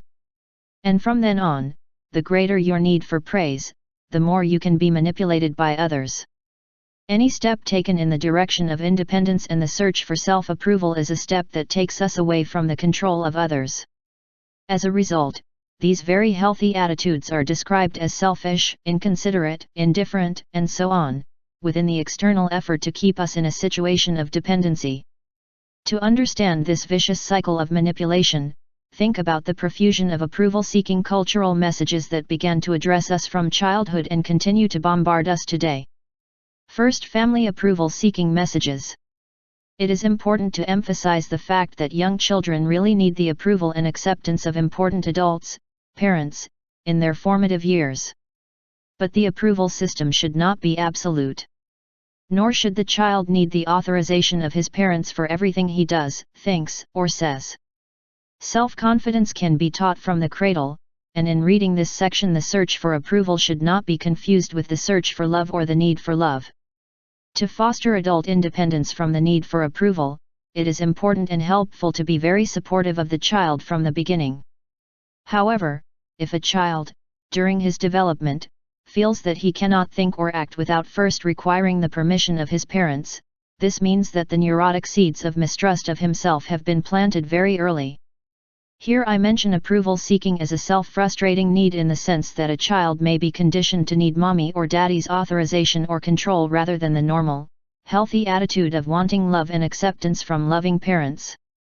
In most cases, our cultural environment, the kind of education fostered by our culture, teaches children to trust others rather than relying on their own judgment. Everything must be consulted with mom or dad: what, how, when, how much. Ask mom, who can I play with? When? Where? In your room, but you have to fix it this way. The hanging clothes, the made bed, the toys in the toy drawer, and so on. Here's a conversation that reinforces dependency and approval seeking. You can wear whatever you want. What do you think of this, Mom? No, my love, stripes and polka dots don't look good together. Go change, either the blouse or the pants to match. A week later. What should I wear, Mom? I already told you, wear what you want. Why do you ask me every time? Why? Really? At the grocery store, the cashier asks the child, do you want a piece of candy? The boy looks at his mother. Do I want a candy? He asks. He has learned to seek permission from his parents for everything, including knowing what he wants or what he does not want. In the wide range from their games, food, sleep, to their thoughts and making friends, few messages of self-confidence are sent to children in the family. This stems from the fundamental belief that mom and dad are the owners of their children. Rather than helping children think for themselves, solve their own problems, and develop self-confidence, parents tend to treat their children like private property. Khalil Gibran speaks eloquently of children who are treated as private property in The Prophet. Your children are not your children. They are the sons and daughters of the yearnings that life feels for itself. They come through you but not you. And although they are with you, they do not belong to you. The results of this strategy are very evident in all dependent children. Mom becomes the referee, the eternal mediator, the person who is turned to as an informer when one of the siblings is misbehaving, someone who literally has to think, feel, and act for the child. Don't trust yourself to solve your difficulties, mom and dad will do it for you. Don't trust yourself to make the decisions that you are capable of making for yourself. Seek first the authorization and approval of others. Children resist being molded into approval seekers. There are many examples of this in the lives of everyone who comes into contact with young people. Countless parents have related to me their experiences from the time they taught their children not to wet their diapers and to use the potty. They say that the child seems to know what is being asked of him, and they realize that the child has the ability to control his toilet bowls. And yet the child, stubbornly, deliberately, refuses to do so. This is the first protest against the need for parental approval. The internal messages are, you can tell me what to eat, what to wear, who to play with, when to sleep, where to put my toys, and even what to think about. But I will do this when I want. It is the first positive protest against the need for mom and dad's approval. As a child you wanted to think for yourself, have confidence in yourself. If your father was helping you put your coat on when you were little, you said I can do it myself. But the return message was often, too often, I'll do it for you. I don't have time to wait for you to do it yourself. Or you're too small. The blaze of independence, the desire to be yourself so alive in you as a child was often crushed with a resounding, trust mom and dad. If you don't, we will fail you, and if we fail you, you will have to fail yourself. To yourself. The family nucleus nurtures, under the guise of good intentions, the dependence of its members and the need for approval. Parents who do not want anything bad to happen to their children decide to protect them from all danger. But the result is exactly the opposite of what is intended, because without the necessary weapons to know how to trust oneself in difficult moments, solving our own fights, facing the insults and aggressiveness of others, fighting for earning one's own living, it is impossible to build an arsenal of independent behavior that will serve us for life. You may not remember all the approval-seeking messages that were telegraphed to you when you were a child, but surely many came to you when you were very young. And while many of the messages asking for permission from mom or dad were important to your own health and safety, others were sent to teach you a critical concept, learning good behavior, the behavior you have to win people's approval. That approval, which should have been free, was conditional on someone's liking or liking them. The bottom line here is not that approval is unimportant, but that it should be freely given to children, not as a reward for good behavior. Do not help the child to mistake his own esteem for the approval of any other person. School approval-seeking messages. When you left your home to go to school, you entered an institution specially designed to instill in children the proper behavior and thinking to gain the approval of others. Ask permission for everything. Never base yourself on your own judgment. Ask the teacher for permission to go to the bathroom. Sit in the designated chair. Don't get up if you don't want to incur a penalty. Everything was oriented towards a control exercised by others. Instead of teaching you to think, they were teaching you not to think for yourself. Fold your paper into 16 squares and don't write in the margins. Study chapters 1 and 2 this afternoon. Study the spelling of these words. Draw like this. Read this. They taught you to be obedient. And in case of doubt, to consult with the teacher. If you incurred the anger of the teacher or, worse still, the principal, you had to feel guilty for months, or at least that was what was expected of you. Your report card was a message for your parents to communicate the degree of approval you had achieved. If you read the statement of the postulates of your school, which were undoubtedly written under the pressure of a group of supervisors and official pedagogues, it will undoubtedly say something similar to the following. We, the founders of this school, believe in the education and total development of each and every student. The curriculum has been designed in such a way that it can respond to the individual needs of all students in our school. We try to achieve, and we support all efforts that are directed in that direction, the individual development and updating of our student body, etc. How many schools or teachers dare to put these words into action? Any student who begins to show signs of catching up and having true self-control is quickly put in his place. Independent, self-assured, self-loving, little susceptible to guilt or concern, are systematically viewed as problems and troublemakers. Schools are not effective in dealing with children who display independent thinking. In most colleges, approval seeking is the path to success. The old clichés of the mistress of the teacher, or lick have become clichés with good reason. They exist and they work. If you get the applause of the teachers, you behave the way they have taught you, you study the program that they have put forward, you will come out triumphant. Worse still, you will also come out with a strong need for approval, since they will have succeeded in discouraging all your impulses to act on your own and with confidence in yourself. Usually by the time the student reaches high school they have learned their lesson. When asked by his counselor about the subjects he would like to study in high school, he replies with I don't know. Tell me what I need.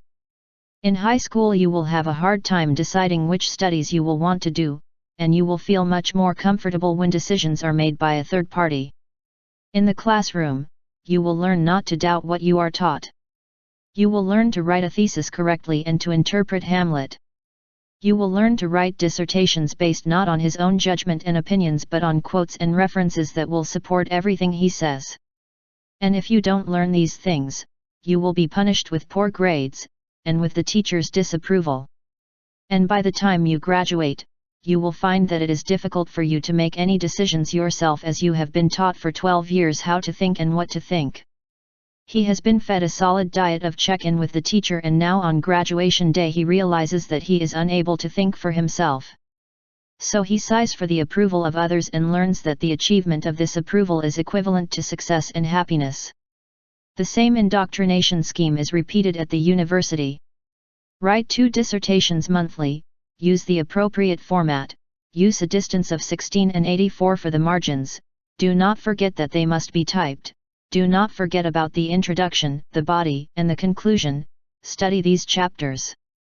The Great Assembly Line. Submit, please the teachers and you will be fine.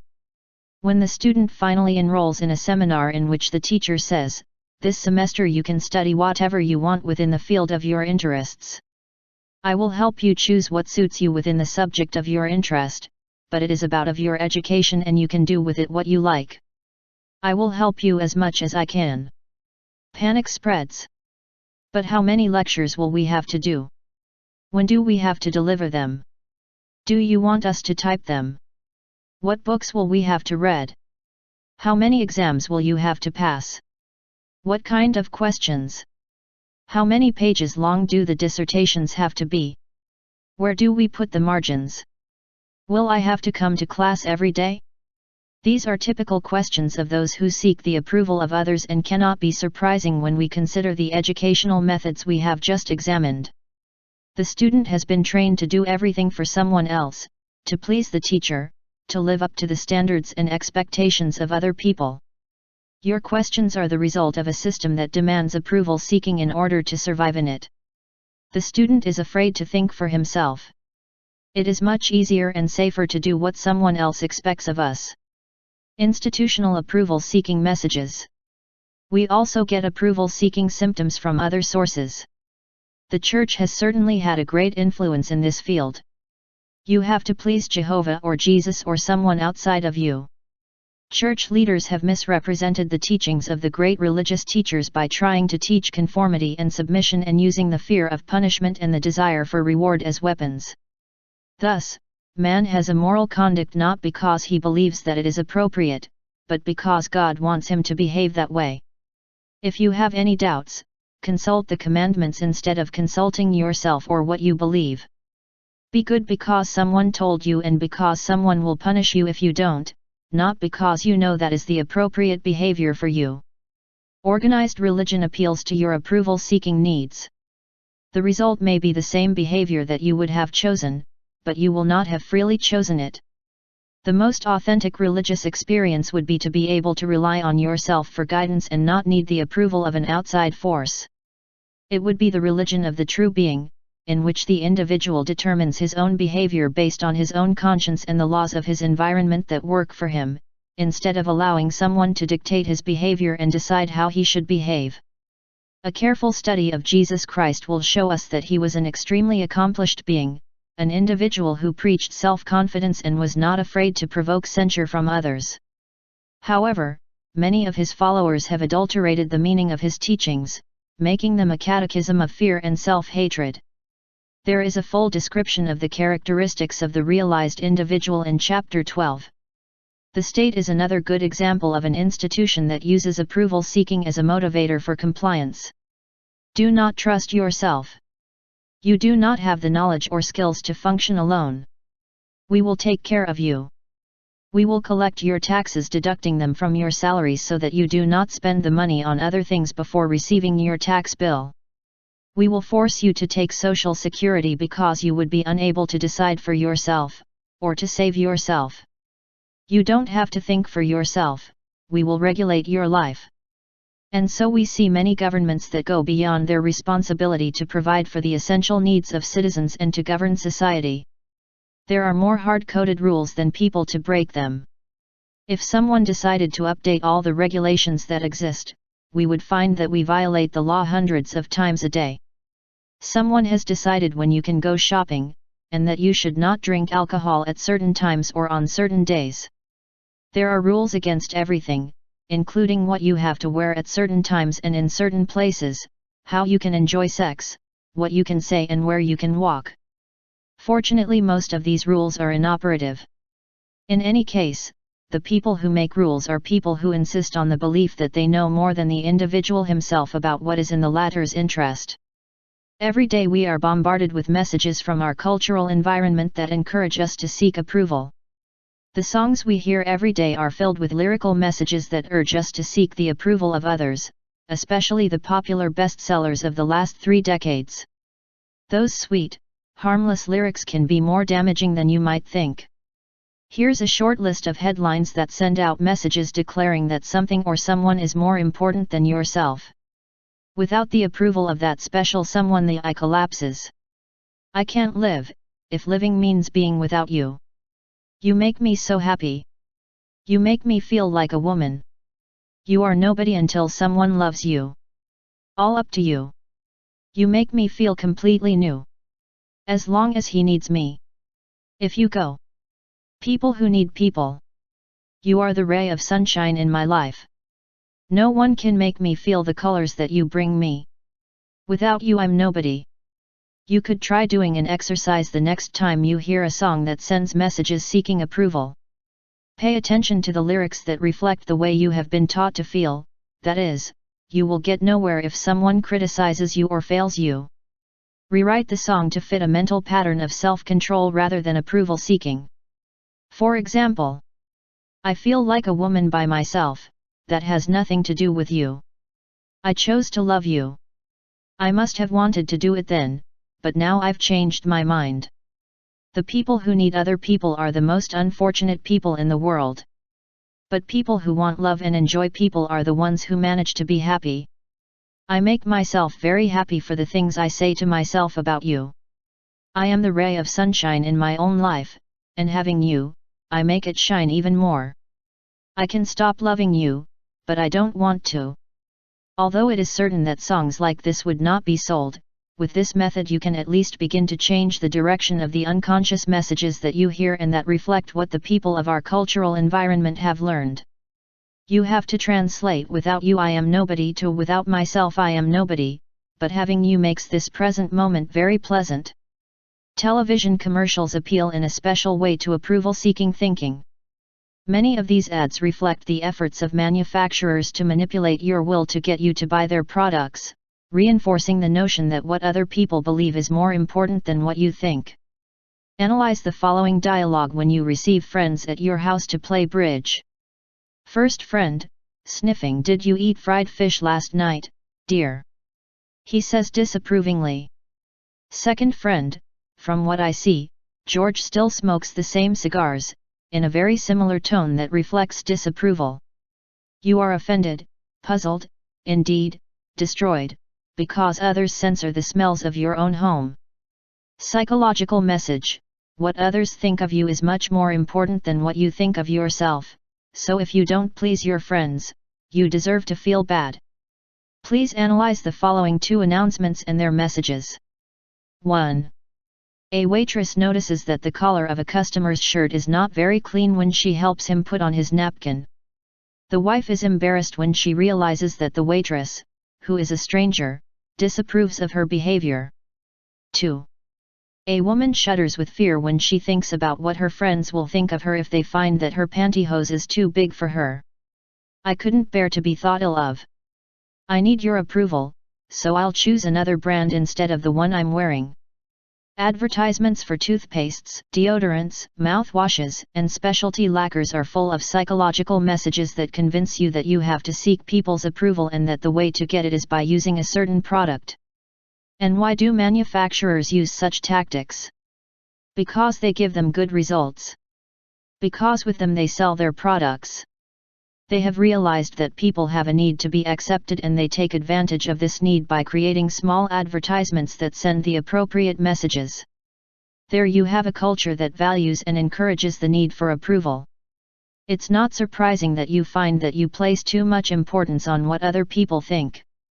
You have been conditioned in this sense throughout your life, and even if your family was aware that you needed their help to promote your self-confidence, the cultural factors on which they depended prevented them from doing it as they should. But you have to realize that you don't have to hold on to this need for approval behavior. In his Pudd'nhead Gilson's Calendar, Mark Twain convincingly describes a method of breaking an ingrained habit such as approval seeking. Customs are customs, and no man should throw them out the window, he should cajole them and make them go down the stairs from step to step. Coaxing the approval seeker down the stairs from step to step. Take a look at how the world works. To summarize, we will say that you can never please everyone. Actually, if you can please 50% of the people, you're doing pretty well. It's no a secret. You know very well that at least half of the people that make up your world will disagree with at least half of the things you say.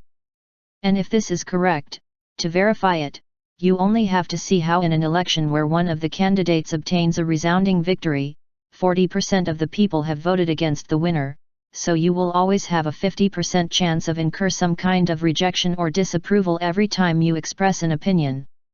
Moved from this knowledge, you can begin to approach the critical attitudes of other people in a different way.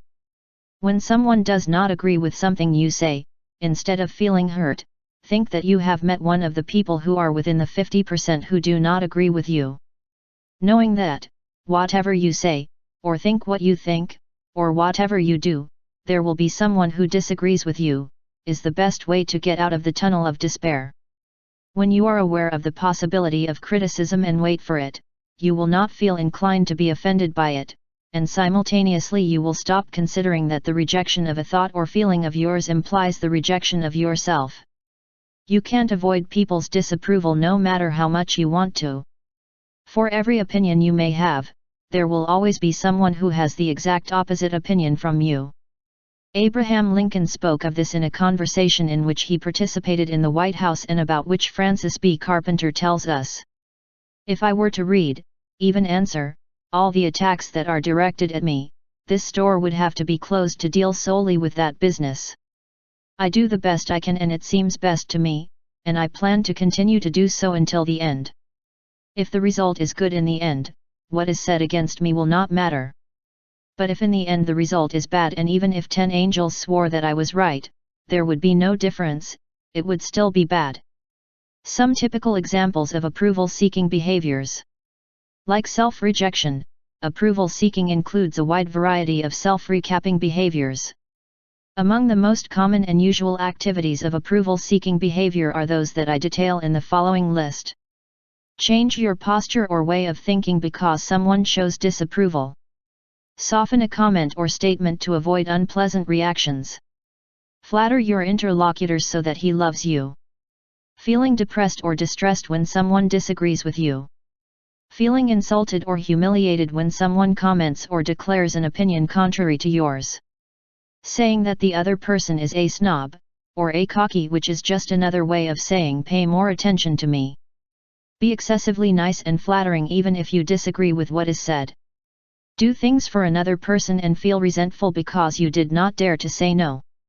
Feeling intimidated by an aggressive salesperson and buying something you don't like or don't want, or being afraid to return some merchandise because they will dislike it and they won't love you. In a restaurant, eat a piece of meat that is not done as you asked because you will not like the waiter if you return it. Say things you don't think to prevent people from loving you. Spread news of deaths, divorces, assaults, and the like and enjoy the attention you receive for it. Asking permission to speak, or to buy something, or to do anything, to an important person in your life because you fear their displeasure. Continually make excuses for the excessive sorry and sorry that are meant to make others constantly forgive and approve of you. Behaving in a nonconformist way in order to get attention, which amounts to the same kind of neurosis as settling for external approval. Thus, wearing tennis shoes with a tuxedo or munching on mashed potatoes to gain attention are other ways to seek approval. Being invariably late on all occasions, pathologically to get noticed, is also a trick of approval-seeking behavior with which you manage to get everyone's attention. You may do it out of a need to feel that you are distinguished and consequently you are under the control of those who pay attention to your tardiness. Trying to impress others with your knowledge of something you ignore by pretending to know it. Asking for praise in an indirect way, waiting for people's approval and feeling bad when you don't get it. Feeling unhappy because someone you appreciate has an opinion contrary to yours and expresses it to you. Obviously the list could go on ad infinitum. The search for approval is a cultural phenomenon easily observable in every corner of the globe.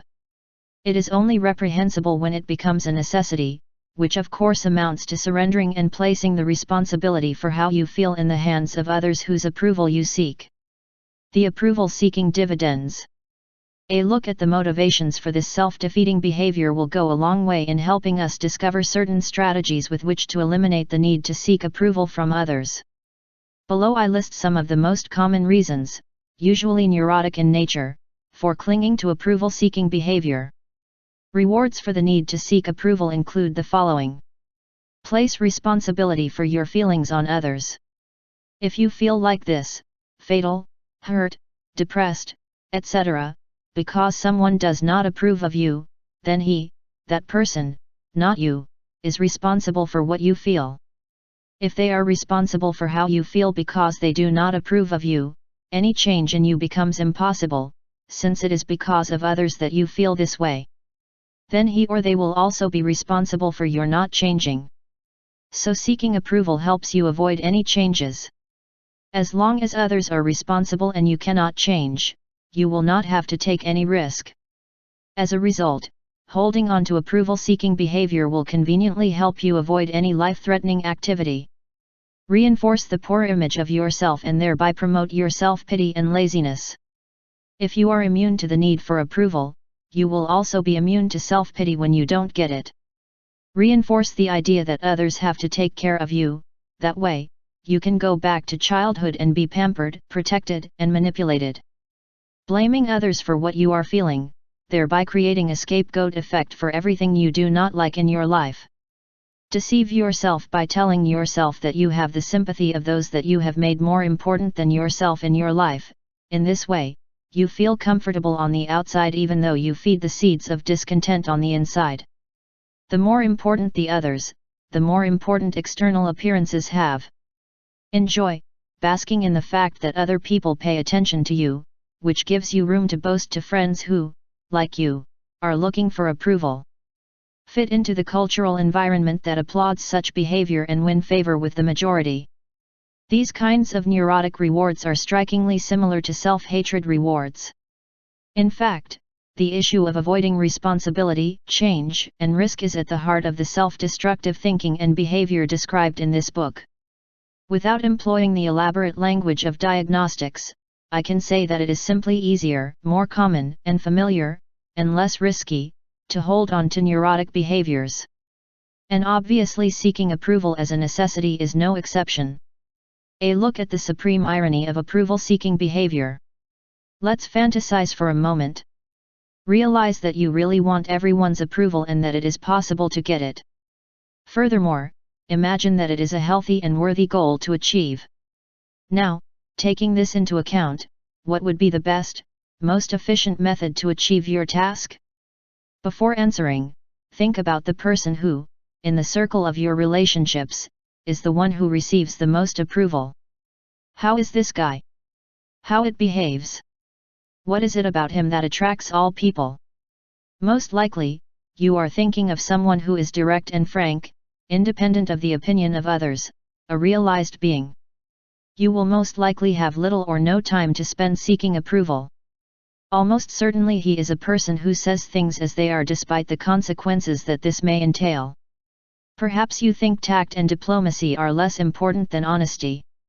He is not a touchy person, simply an individual who has little time for the kind of game that involves speaking delicately and taking care to say the right things to avoid hurting others. Isn't that ironic? The people who seem to get the most approval in life are the very ones who never seek it, don't want it, and care the least about getting it. Here is a little fable that we can apply to illustrate this case, since happiness is the absence of seeking approval as a necessity. A big cat saw a small kitten try to fish its tail and asked, "Why are you trying to fish its tail like that?" The kitten said, "I have learned that the best thing for a cat is happiness, and that happiness is my tail. And that is why I chase it and try to catch it, and when I catch it I will have achieved happiness." The old cat said, "My son, I have also paid attention to the problems of the universe, I have also thought that my tail was happiness. But, I have realized that when I chase her she escapes me, and when I am doing what I have to do she comes after me wherever I go. So if you want to deserve approval so much, it is ironic to think that the best way to achieve it is not to desire it and to avoid running after it and not claiming it from everyone. By staying in touch with yourself and using your positive image of yourself as a counselor, you will receive much more approval. Of course, you will never receive approval from everyone for everything you do, but when you consider yourself a valuable person, you will not get depressed when it is denied. You will consider disapproval to be a natural consequence of life on this planet where people are individualistic in their perceptions. Some specific strategies to eliminate approval seeking as a necessity. In order to lessen your approval-seeking behavior, you will need to get in touch with the neurotic rewards that drive you to continue that behavior. Aside from positive thoughts about your worth when you come in contact with some kind of disapproval, which is the best strategy you can employ, here are other positive strategies you can work with to avoid dependency on approval seeking. Label the disapproval with new answers that start with the word you. For example, you realize that your father disagrees with you and is getting angry. Instead of changing positions or defending yourself, simply reply with, "You're getting angry and you think I shouldn't think like I think." This will keep you in touch with the fact that the disapproval belongs to him and not to you. The you strategy can be used at any time and with surprising results if you master the technique. You will have to fight the temptation to start with I, that is, putting yourself in the position of needing to defend yourself or modify what you just said to get them to accept you. If you think someone is trying to manipulate you by lowering your self-esteem, say so. Instead of softening up in order to achieve even some approval, you can say out loud, "Normally I would change my position to make you accept and love me, but I really believe in what I just said and you will have to understand them." With your own feelings about it. Or I guess you'd like me to change my mind. Labeling it will keep you in touch with your own thoughts and your own behavior. You can thank the person who is providing you with data that will be useful for your growth and development, even if they are things that you do not like. The act of thanking puts an end to any kind of approval seeking. Your husband tells you that you are being shy and nervous, that he doesn't like it. Instead of trying to please him, you simply thank him for making you notice. This will remove the approval-seeking behavior. You can purposely seek to be disapproved of and work with yourself so that it does not bother you. Find someone with whom you are sure you do not agree and come face to face with disapproval while maintaining your position calmly. Little by little you will become less annoying and it will be less difficult not to change your point of view. You will tell yourself that you expect this against, that it is okay for them to be that way, and that it really has nothing to do with you. By pursuing disapproval rather than avoiding it, you will increase your repertoire of behaviors to deal with it efficiently. You can practice techniques to ignore acts of disapproval and to ignore those who try to manipulate you with their accusations. For example, on one occasion when a colleague of mine was giving a lecture to a large audience in Berlin, one of the listeners, obviously very irritated by some of the things he was saying, could not take it any longer and using a secondary argument, he made a series of insulting comments in the form of questions. He was trying to get the speaker to fall into the trap and get into a neurotic argument with him. My colleague's response to this aggressive string of words was a simple agree, and then he continued with his lecture. By not paying attention to the insults, he showed that he was not going to value himself for what the other might think. As might be expected, the inopportune stopped interrupting the conference. If the speaker had not had a good opinion of himself, he would have allowed the other's opinion to be more important to him than his own valuation of himself and would have been upset when that person had questioned it. You can break the chain that connects with what others think, say, and do, and your own assessment. Talk to yourself when faced with criticism. This is his business, I imagined he was going to act like this. But that has nothing to do with me. This will eliminate the pain you inflict on yourself when you connect someone else's feelings with your own thoughts. Ask yourself this important question when you feel criticized. Would I be better off if they agreed with me? The answer is no, obviously. What they think cannot have any effect on you unless you allow it to. Furthermore, it is very likely that you will discover that important people like your boss, and the one you love and accept you more when you are not worried about disagreeing with them. Accept the very simple fact that a lot of people won't even understand you, and that's okay. For your part, you will not understand many of the people who are very close to you. You do not have to do it. It is very good that they are different, and the most fundamental understanding that you can show or feel is that you do not understand. Gustav Eschheiser demonstrates this very clearly in the following lines of his Appearances and Realities. If people who do not understand each other, at least understand that they do not understand each other, then they would understand each other better than when, without understanding each other, they do not even understand that they do not understand each other. You can refuse to argue or try to convince others of the correctness of your position, and simply believe in it. Trust yourself when buying clothes or other personal effects without first consulting with someone whose opinion you value more than your own. Stop looking for support for what you say, seeking justification and support from your spouse or anyone else with phrases such as the following: "Is not it, dear?" Or "Isn't it true that we did, Rafe?" Or "Ask Marie, she will tell you." Correct yourself out loud every time you go for approval, so that you realize that you have this tendency and try new behaviors to avoid it. Work consciously on trying to avoid the many excuses you make even when you don't regret what you just said. All apologies are pleas for forgiveness. And requests for forgiveness are forms of approval seeking, such as, "I know you wouldn't love me if I really thought about what I just told you, so please tell me that you still accept me." Apologizing is wasting time. If you need someone else to forgive you in order to feel better, it means that you are letting them control your feelings. And if you can decide not to behave in a certain way and think that some expressions of your behavior are not right, living by apologizing is a kind of unhealthy behavior that gives control of oneself to a third party. In any conversation, take the time you spend talking and compare it with the time that others, your spouse or your acquaintances, have been talking. You can work to not be the one who talks the least and only when they ask you to participate in the conversation. You can check in the next meeting you attend how many times you interrupt and if you are always condescending when you speak at the same time as another member of the group. Your approval search may be turning into shyness. Look for strategies to be able to speak without being interrupted by highlighting that behavior when it appears in your environment. Take note of how many affirmative sentences you pronounce and how many in question form.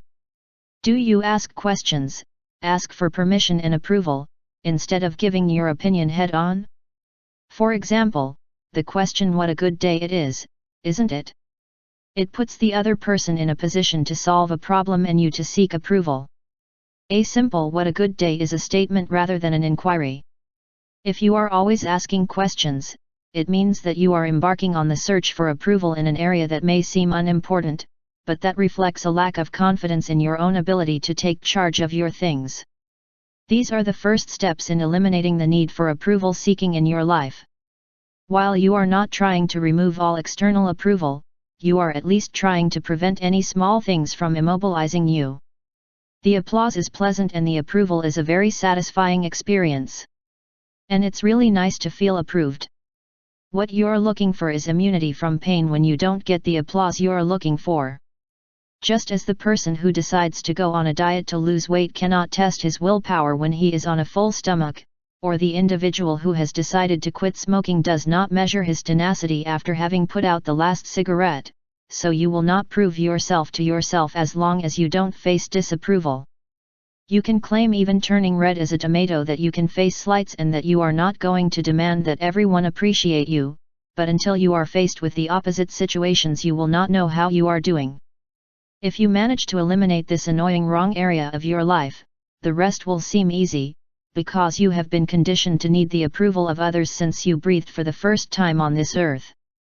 You will have to practice a lot to achieve this, but it is well worth whatever effort you put into it.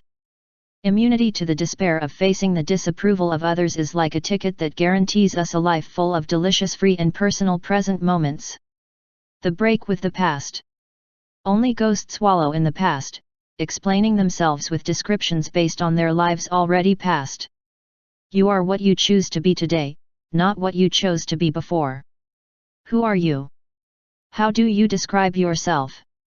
To answer these two questions, you will undoubtedly have to refer to your own history, to a past you have already lived, but to which you are undoubtedly still linked and from which you find it difficult to escape. How do you describe yourself? Are they very neat little labels that you have accumulated throughout your life? Do you have a drawer full of self-definitions that you use regularly? Some of them can be as grand as, I am a very nervous person, I'm shy, I'm lazy, I have no ear for music, I'm dumb, I am very forgetful, and a whole catalog of things that you are and that you use.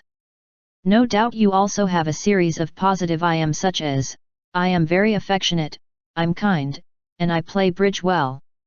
We will not discuss them here, as the purpose of this chapter is to help you grow and develop rather than to applaud you for the activities in which you are operating efficiently. Self-definitions are not inappropriate by nature, but they can be used in a detrimental way.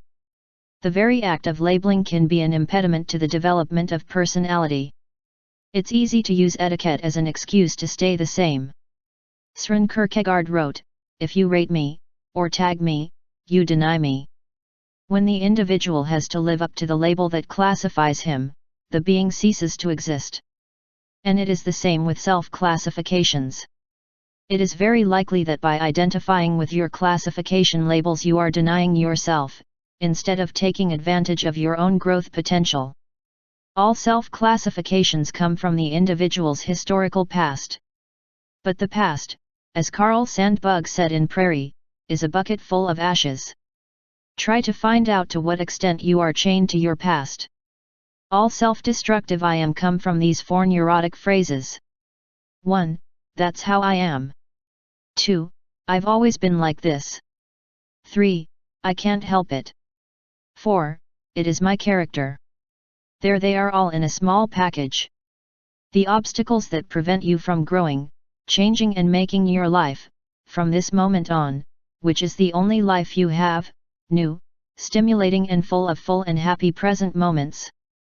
I know a grandmother who, every Sunday when she welcomes her family into her home for dinner, decides exactly how much each person is going to eat and deliberately calculates the portions to put on each plate according to her own specifications. He gives each person 2 pieces of meat, a tablespoon of peas, some potatoes, and so on. When asked, "Why do you do that?" he replies by saying, "Oh, I've always been like this." Why? Because I'm like this. The reason for the behavior of the grandmother comes from his own label, which in turn comes from a past in which he has always behaved that way. There are people who use all 4 phrases at the same time when their behaviors are questioned. If you ask someone why they get so upset when they hear about accidents, they might say, "Oh, that's the way I am, I've always been like this, I really can't help it, it's my character." All 4 at the same time, each and every one of them helps you explain why you will never be different or consider the possibility of change. Your I am that describes self-neutralizing behavior go back to something you learned in the past. And every time you use one of these 4 phrases, what you are really saying is, I intend to continue being what I have always been. You can begin to undo the knots that tie you to the past and eliminate the useless phrases that are said to remain what you have always been. Here's a typical I am list that could be included in your self-portrait. I'm shy. I am lazy. I am timid. I am scary. I am disorderly. I'm nervous. I am forgetful. I'm lousy at mechanics. I am bad at math. I am a loner. I am frigid. I am boring. I am a terrible cook. I am bad at grammar. I am one of those who get tired very quickly. I am sickly. I am rough. I am prone to accidents. I am short-tempered. I am hostile. I am solemn. I am apathetic. I'm fat. I am denied for music. I am fatal for the sport. I'm clumsy. I am stubborn. I am immature. I am meticulous. I am careless. I am vindictive. I am irresponsible. I am one of those who is easily distressed. It is very likely that you have come across several of these phrases or that you may be making your own list. The issue is not what labels you choose, but the fact that you choose to put yourself on the labels.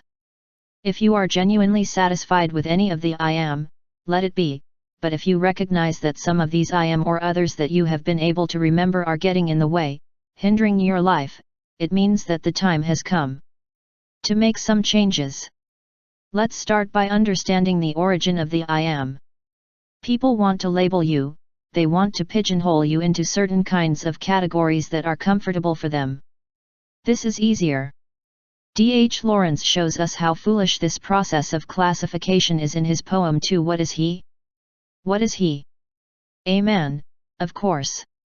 Yes, but what does he do? He lives and is a man. Oh, of course. But it must work. You have to have an occupation of some kind. Why? Because obviously he does not belong to the well-to-do classes. I do not know. But it has a long time. And it makes some really nice chairs. There it is then. He is a cabinet maker. Nerd. In any case, carpenter, an assembler. Not at all. But you did. What did I say? Who made chairs and was a carpenter and cabinet maker? I said that I made chairs, but I did not say that I was a carpenter. Very good, then he's an amateur. Maybe. Would you say that a thrush is a professional flute player or an amateur? I would say it's just a bird. And I say he's just a man. It's fine. You have always liked to play word games. How those I am started. The antecedents to I am fall into two categories. The first type of labels or classifications comes from other people. They were put on you when you were a child and you have carried them with you ever since.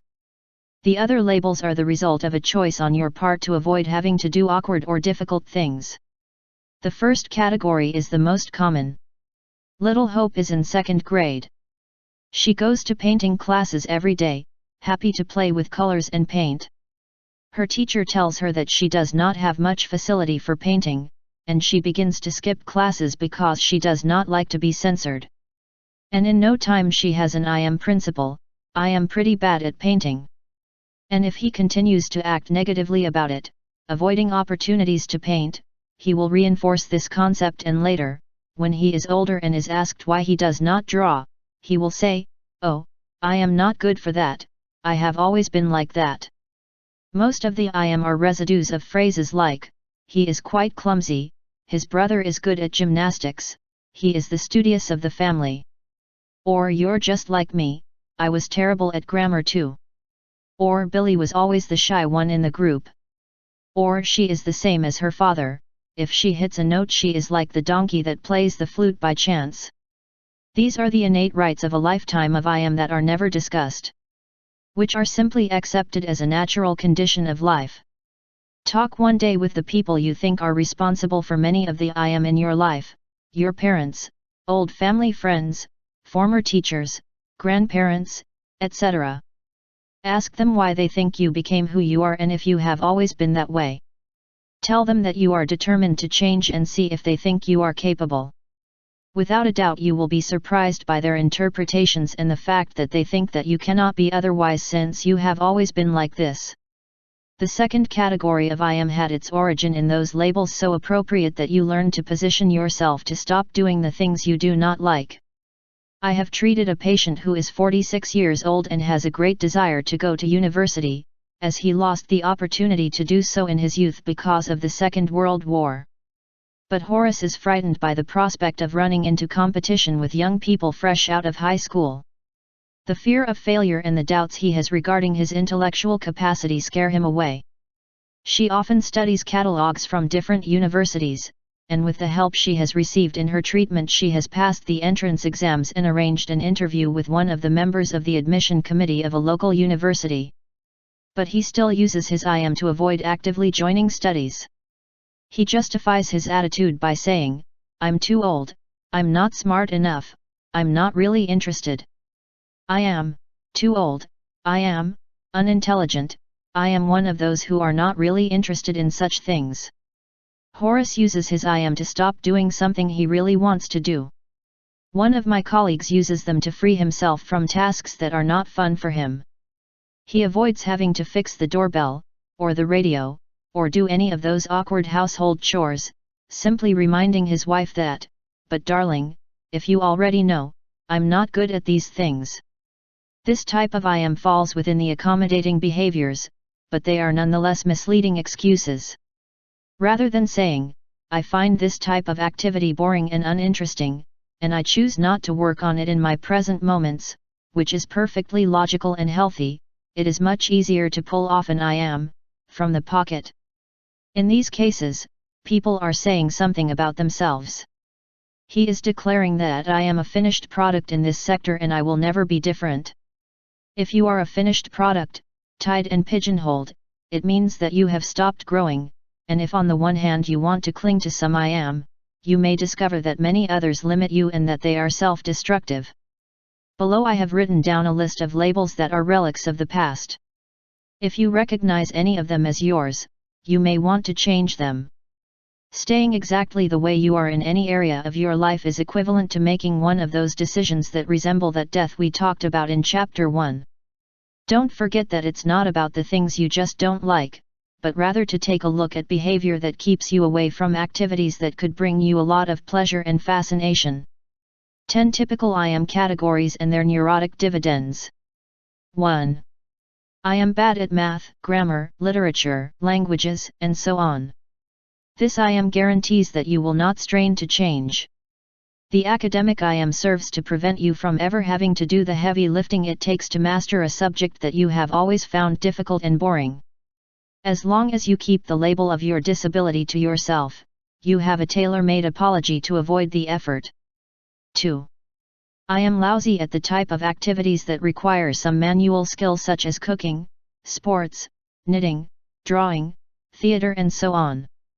This I am gives you the assurance that you will not have to do any of these things in the future and justifies any poor performance in those fields in the past. I've always been like that, that's how I am by nature. This attitude reinforces your inertia and, more importantly, helps you hold on to the absurd notion that anything is not worth doing if you don't do it really well. So unless you are the world champion, it is always better to dodge the bulge than to do it. 3. I am shy, reserved, temperamental, nervous, skittish, and so on. Here genetics are used to support these I am. Instead of dealing with them and the self-defeating thinking that supports them, you simply accept them as confirmation of your innate way of being. You can also blame your parents and use them as justification or as the reason for your current I am. You make them the cause of your problems, and you don't have to strain or work to be different. You choose this behavior as a way to avoid being assertive in certain situations that have always been annoying to you. This is a leftover from childhood in which there were people who had a special interest in making you believe that you were incapable of thinking for yourself. These are the I am, which have to do with personality. These self-definitions help you avoid the hard work of being different than you have always been. You define your personality with an appropriate I am and all negative behaviors saying they are out of your control. You deny the notion that you can choose your own personality and allow a supposed genetic deficiency to be the explanation for all those personality traits that you wish you could disown. 4. I am clumsy, I lack coordination, and so on.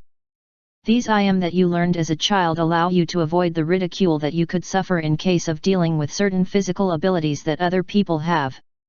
Of course, your lack of ability comes from a long history of believing in those I am ones that made you avoid all kinds of physical activity and not from an innate failure.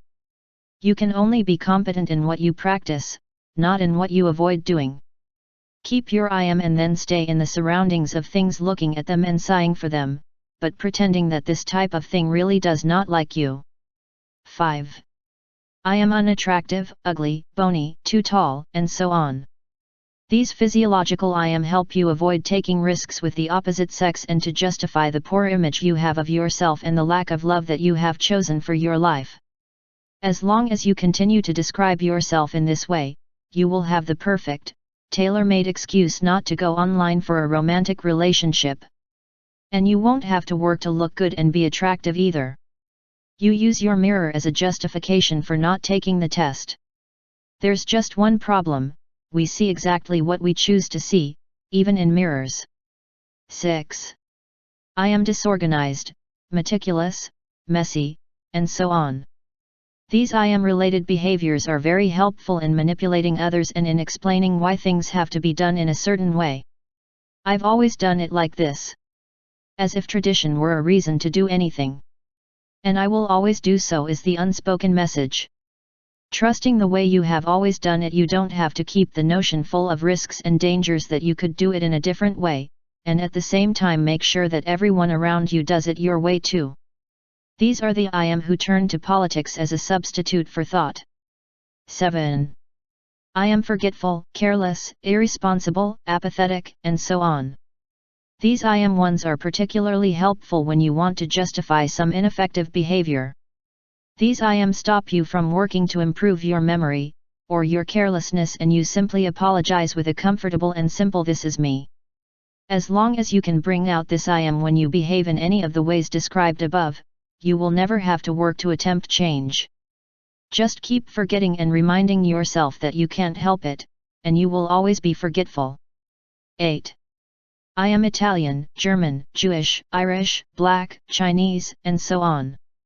These are your ethnic I's, and they work great when you run out of other excuses you need to explain certain behaviors that are not flattering to you but are too difficult to question.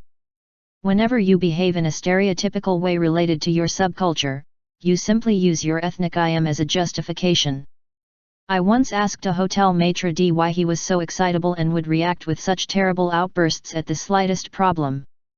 He replied, "What can you expect from me? I'm Italian. I can't help it." 9. I am bossy, pushy, authoritarian, and so on. Here your I am allow you to continue your hostile attitudes rather than working to develop one, self-discipline. You cover the behavior with "I can't help it, I've always been like this." 10. I am old, I am tired, and so on. With these I am you can use your age as a justification for not participating in what may be risky or dangerous activities. Every time you have to face an activity such as a sporting event, a date after a divorce, or the death of a spouse, or a trip, you can simply say "I am too old for those things," and you will have eliminated the risks. That carries with it the possibility of doing something new, and that drives your growth and development. What the age-based I's imply is that you are definitely finished in those fields. As you will get older and older, you have already finished growing and experiencing new things. The circle of I am. The rewards of holding on to your past through the I am that you bring out when it suits you can be neatly summed up in one word: avoidance. Whenever you want to avoid certain types of activities or ignore some defect in your personality, you can justify yourself with an I am. And if you wear these labels long enough, you will see that you start to believe them yourself, and in that present moment you are already a finished product destined to remain who you are for the rest of your days. Tags allow you to avoid the risk and difficult drudgery of trying to change. They also perpetuate the behavior that caused them. In this way, if a young boy goes to a party convinced that he is shy, he will behave as such, and his behavior will further reinforce his image of himself as a shy being. It is a vicious circle. There you have it. Instead of intervening between points 3 and 4 of the circle, he simply exonerates his behavior with an I am, thus avoiding the risk necessary to get out of the trap. There may be many reasons for the youth's shyness, some of them will undoubtedly be related to his childhood. Whatever the reason for his fear, he has decided to do nothing to solve his social contact problem, justifying it with a simple I am. His fear of failure is so great that he does not even let him make the attempt. If he were to believe in his present moment and in his possibility and capacity for choice, his phrase would change from "I am shy" 2 Until now I have behaved shyly. The vicious cycle of shyness can be applied to almost all I am ones who serve to underestimate themselves. Take, for example, the student who thinks he's bad at math when he has to do an algebra homework. Instead of stopping between 3 and 4, spending more time, consulting with a teacher, or making an effort, the student gives up. To the question why he failed the algebra course, he will say, "I have always been terrible at mathematics." He resorts to those infernal I am elements that he invokes to exonerate himself and explain to others why he persists in self-frustrating behavior. You can take a look at your own circle of neurotic logic and start challenging any aspect of your life where you have chosen to be a finished product. The number one reward for clinging to the past and taking refuge in your I am is to reject any possibility of change. Every time you use an I am to explain a behavior that you dislike, think of yourself as enclosed in a cheerfully decorated box, wrapped and packaged as a ready and finished product. Of course, it is easier to describe yourself than to change. It may be that you blame your parents or important adults who influenced you as a child for your labels, teachers, neighbors, grandparents, and the like. By holding them accountable for your current I am, you have given them a degree of control over your life today, elevated them to a higher position than your own, and created a clever alibi for remaining in an immobile condition. This remuneration perfectly serves as a guarantee against any possibility of taking a risk. If your culture is guilty of having that I am, then you can't do anything about it. Some strategies to free yourself from the past and eliminate your annoying and inopportune I am. Leaving the past behind involves taking certain risks. You are used to your self-definitions. In many cases they function as a support system in your daily life. Here are some specific strategies that will help you eliminate those I am. Eliminate the I am whenever possible. Replace them with phrases like, "Until now I had chosen to be like this," or "I used to classify myself like this." Announce to those closest to you that you are going to try to eliminate some of your I am. Decide which ones are the most important and ask them to remind you every time you bring them up. Set behavioral goals to behave very differently from what you have done so far. For example, if you think you are shy, introduce yourself to someone you normally would have avoided. Talk to a trusted friend to help you combat the powerful influences of the past. Ask him to give you some silent signal, like giving you a little slap on the wrist every time he sees you fall into one of your old I am. Write a journal where you write down your self-destructive behaviors, and write down not only your actions but also what you felt when you behaved in that way. For a week, write down the exact time, date, and occasion when you use any of the self-destructive I am in a notebook, and strive to reduce the number of notes. Use the list we gave at the beginning of this chapter as a guide for your journal entries. Be always alert to notice any of these 4 neurotic phrases, and each time you think about them again, correct yourself out loud as follows. Change. This is me, too. This is me. I can't help it, too. I can change if I seriously try. I've always been like this, too. I'm going to be different. It's my nature, too. That's how I thought my nature was. Try to focus on eliminating an I am on a given day.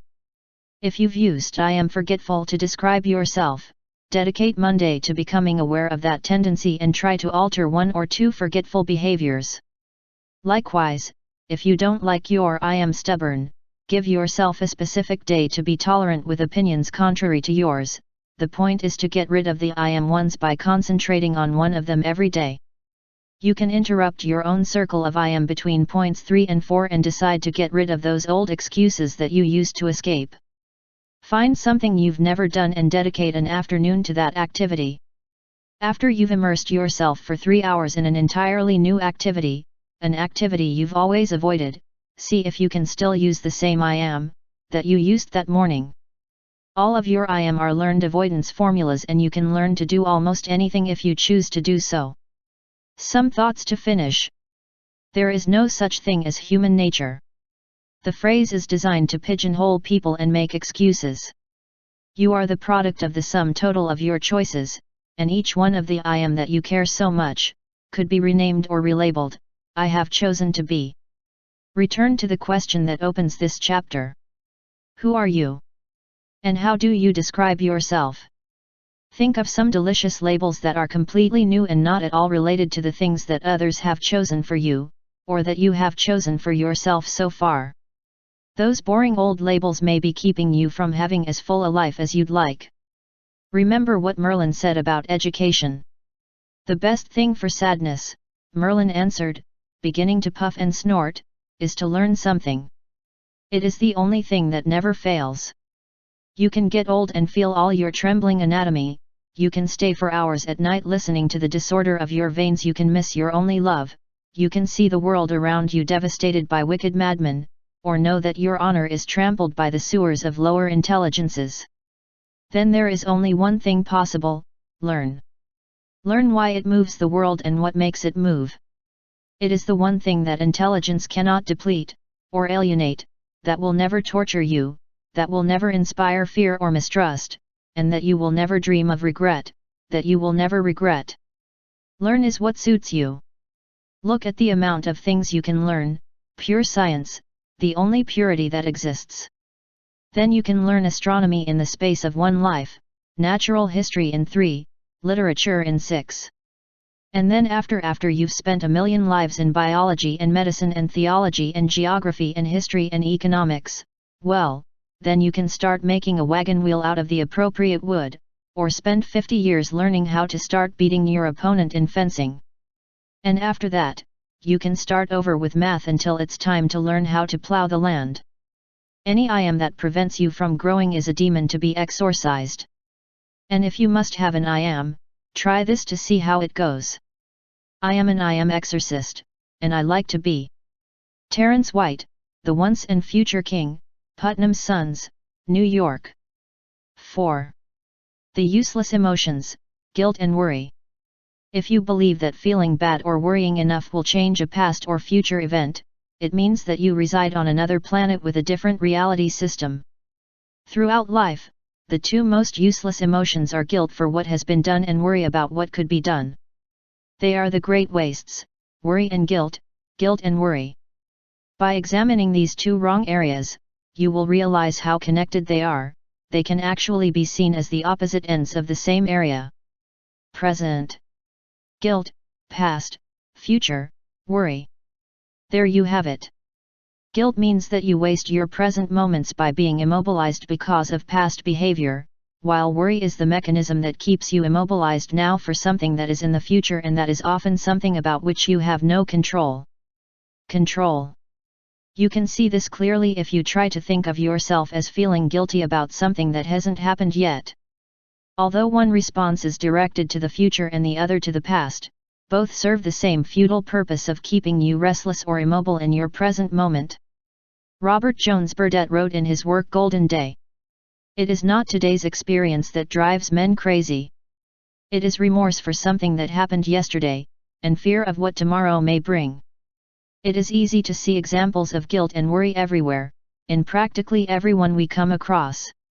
The world is populated by people who feel terrible about something they should not have done or scared and dismayed by things that may happen. And you are probably no exception. If you have large areas of guilt and concern, they must be exterminated, cleaned, and sterilized forever. Get rid of those little C and P that infest so many sectors of your life. Guilt and worry are perhaps the 2 most common forms of distress in our culture. With guilt, you fixate on past events, feel dejected or upset about something you said or did, and spend your present moments grieving over past behaviors. With worry, you spend the valuable present obsessing over some future event. Whether you look back or forward, the result is the same. You are wasting the present moment. Robert Burdett's Golden Day is truly today, and he sums up the folly of guilt and worry in these words. There are 2 days in the week that I never worry about. 2 carefree days, kept religiously free from fear and fear. One of those days is yesterday, and the other day that I don't care about is tomorrow. Examining guilt more closely. There are many of us who have been subjected to a veritable conspiracy of guilt in our lives, an unpremeditated but highly efficient conspiracy destined to turn us into veritable guilty machines. The machine works as follows. Someone issues a message meant to remind you that you have been a bad person because of something you said or did not say, felt or did not feel, did or did not do. You respond by feeling bad and uncomfortable in your present moment. You are the guilt machine. A device that breathes, talks, walks and reacts with charges of guilt every time the proper fuel is added. And you must be well-oiled if you have been totally immersed in our culture, which is a culture producing blame. Why have you received the messages of concern and guilt that have been thrown at you all these years? Largely because it is considered wrong for you not to feel guilty, and inhumane for you not to worry. Everything is related to the importance that you give to the problems. If you really care about a person or thing, you show this interest by feeling guilty about the terrible things you have done about it, or by showing visible signs that your future worries you. It is almost as if you have to demonstrate your neurosis to be classified and considered as a person who cares about others. Guilt is, of all the wrong areas of behavior, the most useless. It is by far the one that wastes the most emotional energy. Why? Because, by definition, you are feeling immobilized in the present by something that has already happened. And there is no guilt, no matter how great, that can change history. The difference between guilt and the possibility of learning the lessons of the past. Guilt is not just a preoccupation with the past, it is the immobilization of the present moment for the sake of a past event. And the degree of immobilization can range from minor discomfort to severe depression. If you are simply learning lessons from your past, and promising to avoid repeating a specific behavior, that is not called guilt. You experience guilt only when this feeling prevents you from acting now because you previously behaved in a certain way. Learning from your mistakes is a healthy and necessary part of your growth and development. Guilt is unhealthy because you waste your energy in the present feeling upset and depressed because of an already historical event. And that is as useless as it is unhealthy. There is no guilt, no matter how great, that can solve a single problem. The origins of guilt. There are two basic forms that guilt takes to become an integral part of an individual's emotional mechanism. The first is guilt learned at a very early age that remains a childhood residue in the adult personality.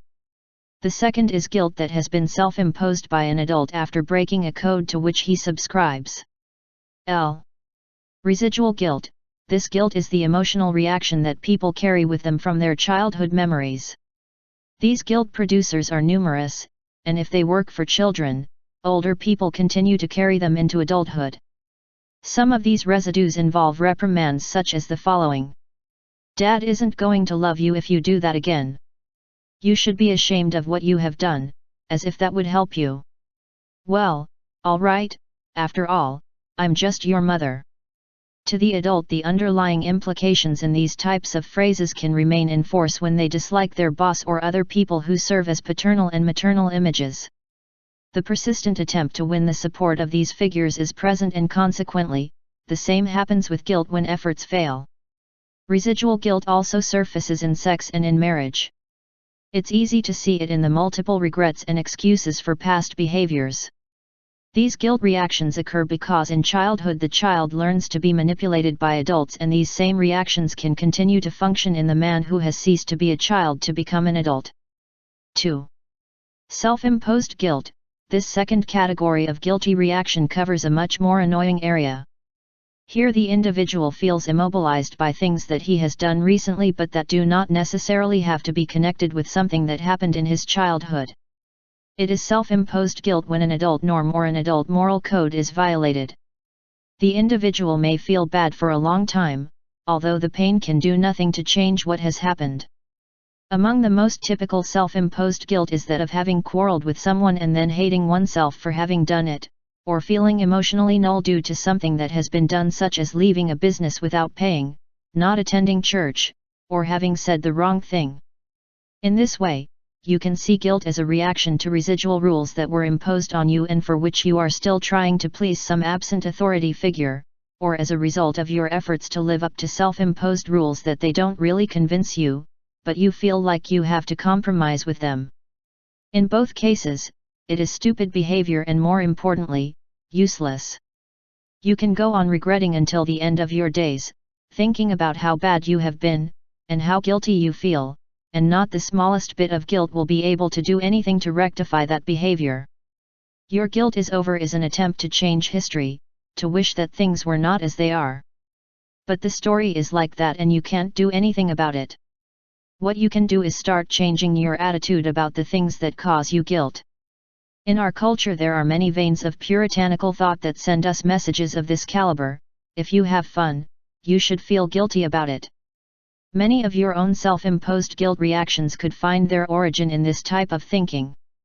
Perhaps you've learned that you shouldn't indulge your tastes, or that you shouldn't enjoy a dirty joke, or that you shouldn't engage in certain kinds of sexual behaviors.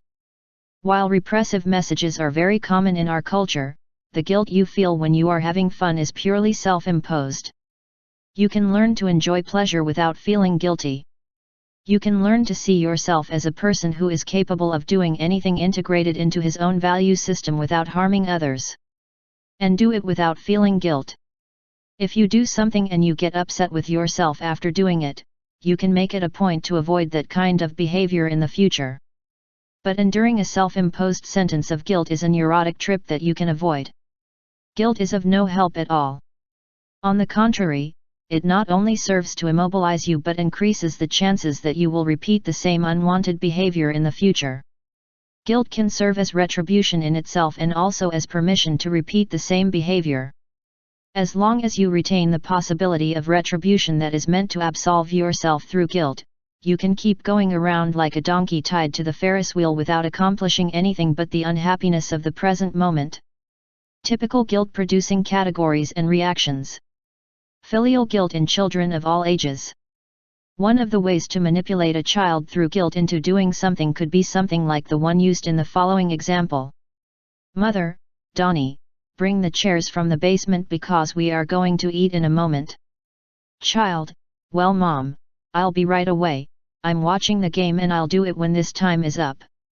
Guilt-producing maternal message, it doesn't matter then. I'll do it, with what my back hurts. You keep enjoying the game. Donnie imagines his mother falling down the stairs with 6 chairs on her back. And he is responsible. The "I sacrificed myself for you" kind of mentality is a highly efficient guilt maker. Here the father or mother can remember the difficult moments when they sacrificed their own happiness in order for you to have something. When reminded of your debts, you naturally wonder how you can be so selfish. References to labor pains are one example of this guilt-producing attitude. I suffered 18 hours straight just to bring you into this world. Another very efficient phrase is, if I remained married to your father, it was because of you. They are trying to make you feel guilty about your mother's unhappiness in marriage. Guilt is one of the most efficient methods parents have for manipulating children's actions. It's fine. We'll stay here alone. You go and have fun like you always have. Don't worry about us. Your parents. If you turn it slightly, you will hear something like, "What the hell is wrong with you? Have you broken your finger and can't dial a phone number?" Parents turn on the guilt machine and you behave in accordance with it, that is, with resentment. The "you left us embarrassed" tactic is also very useful. Or, what will the neighbors say? External forces are used to make you feel bad about what you have done and to prevent you from thinking for yourself. The tactic of "if you fail at something you will leave us ashamed" is a fit of guilt that can make your normal life almost impossible after you have experienced the slightest failure. A parent's illness is a supermaker of guilt. You made my blood pressure go up. Allusions to "you're killing me" or causing a heart attack are very efficient while blaming you for all the typical ailments of old age. You need very broad shoulders to be able to carry this type of guilt since it can last a lifetime, literally, and if you are very vulnerable, you can even feel guilty for the death of one of your parents. Parental guilt is very common. All sexual thoughts or behaviors are like fertile fields for the cultivation of guilt. God forbid you masturbate. That's bad. Through guilt you can be manipulated into adopting the appropriate sexual attitude. You should be ashamed to read those magazines. You shouldn't even have such thoughts. Guilt can stimulate certain socially correct behaviors. How can you embarrass me in front of grandma picking your nose in public? You forgot to thank him. Should you be ashamed, or do you want our friends to think that I did not teach you anything? However, it is possible to help the child to have an appropriate social behavior without burdening him with guilt. A simple and straightforward explanation of why such behavior is undesirable is a more efficient method. For example, if Donnie is told that his constant interruptions are annoying and do not allow older people to talk, the first seed will have been planted in him, avoiding the guilt that accompanies a phrase like the following: "You always interrupt, you should be ashamed of yourself. It is impossible to speak when you are near." And just reaching maturity cannot end filial manipulation through guilt. I have a friend who is 52 years old. He is a pediatrician of Jewish origin married to a Christian. He still keeps his marriage a secret out of fear that if he tells his mother he might kill her, which actually means that he feels he might kill her. She maintains a separate apartment with all the necessary equipment in a house for the sole purpose of receiving her 85-year-old mother there every Sunday. She does not know that he owns another house where he lives 6 days a week. He plays this little game out of fear and guilt that he feels at being married to a shiksa. Although he is a mature man in all respects and has largely succeeded in his own professional world, he is still under the control of his mother. Every day he calls her from his office and lives with her the fantasy of the single son. Guilt associated with parents or family is one of the most common strategies to keep people at bay. The examples that I gave above are only a small sample of the infinity of phrases and techniques that serve to help the son or daughter to choose guilt, immobility of the present moment due to a past event, as a tribute to genealogy. Guilt related to the spouse or lover. Guilt for "if you wanted me" is one of the effective ways to manipulate a lover. This tactic is particularly useful when you want to punish your partner for something they have done. It is as if love depended on a certain type of behavior. Anytime someone falls short of what is expected of them, guilt can be used to bring them back into the fold. You have to feel guilty about not loving the other. Grudges, pronounced silences, and hurt stares are very useful methods of provoking blame in others. "I'm not going to talk to you, so you will learn," or "stay away from me, how do you expect me to love you after what you've done?" This is a tactic widely used in cases where one of the lovers begins to go astray. Often years after an incident has occurred, one spouse reminds the other to help them choose present moment blame. "Don't forget what you did in 1951, or how can I trust you when you failed me then?" In this way one of the partners can manipulate the present of the other by referring to the past. They have finally managed to forget it, the other can remind them periodically and thus keep their feelings of guilt for past behaviors up to date. Guilt is very useful to get the partner in love to adapt to the demands and norms of the other. "If you had any sense of responsibility, you would have called me." Or "This is the 3rd time I've had to empty the trash, I guess you just refuse to do your part." The goal? The end of all this? Get one to do what the other wants. The method? The guilt. Guilt inspired by children. The filial guilt game can be reversed. Guilt is a two-way street and children are just as capable of using it to manipulate their parents as they are their children. If a child realizes that his parents cannot bear to see him suffer and that they feel guilty about being a bad parent, the child will often use this guilt to manipulate them. A tantrum at the grocery store can achieve the desired candy. Sally's dad lets her do it. So Sally's dad is a good dad and you're not. "You don't love me. If you loved me, you wouldn't treat me like that," and the extreme, "I'm sure I'm adopted. My real parents wouldn't treat me like that." All of these statements carry the same message: you, as a parent, should feel guilty for treating me, your child, this way. Children, of course, learn to use this behavior designed to produce feelings of guilt in their parents by observing how the adults in their world use it to get the things they want. Guilt is not a natural way to behave. It is a learned emotional reaction that can only be used if the victim shows the exploiter that he is vulnerable to her. Children know when it is possible to manipulate an adult. If they constantly remind you of the things you did or did not do for them in order to achieve what they want, it means that they have learned the trick of guilt. If your children use these tactics, they have learned them somewhere. and most likely watching you. College-inspired guilt. Teachers are superlative originators of guilt, and children, since they are highly suggestible, are also very easy to manipulate. Here are some of the guilt messages that disrupt young people's present moment happiness. What a disappointment your mother is going to take from you. You should be ashamed to pull an insufficient for a smart kid like you. How can you make your parents suffer like this, after all they have done for you? Don't you know how excited they are that you are going to Harvard? You failed the exam because you did not study, now you are annoyed. Guilt is often used in schools to make children learn certain things or behave in a special way. And remember that even if you are an older person, you are still a product of those schools. Other guilty institutions. Most prisons operate on the guilt theory.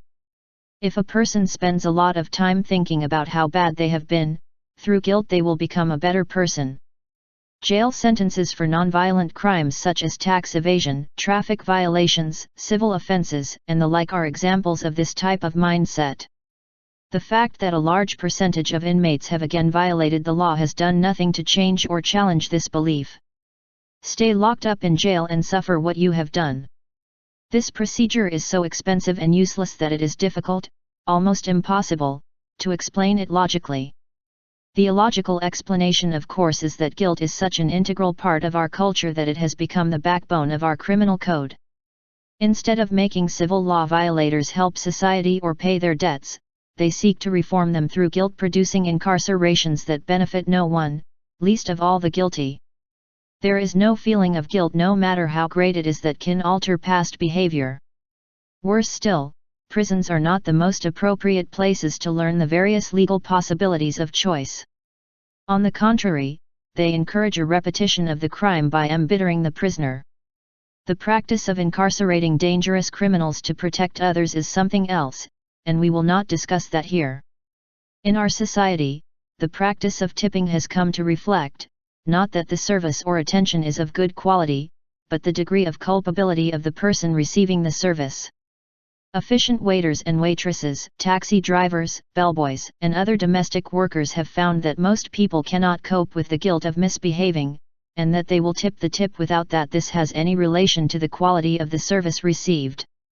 So the ostentatious gesture of the outstretched hand, the nasty comments and the pointed looks are bound to produce a feeling of guilt, and then, as quickly as possible, the big tip. Being messy, smoking, and other unacceptable behaviors like that can all be blameworthy.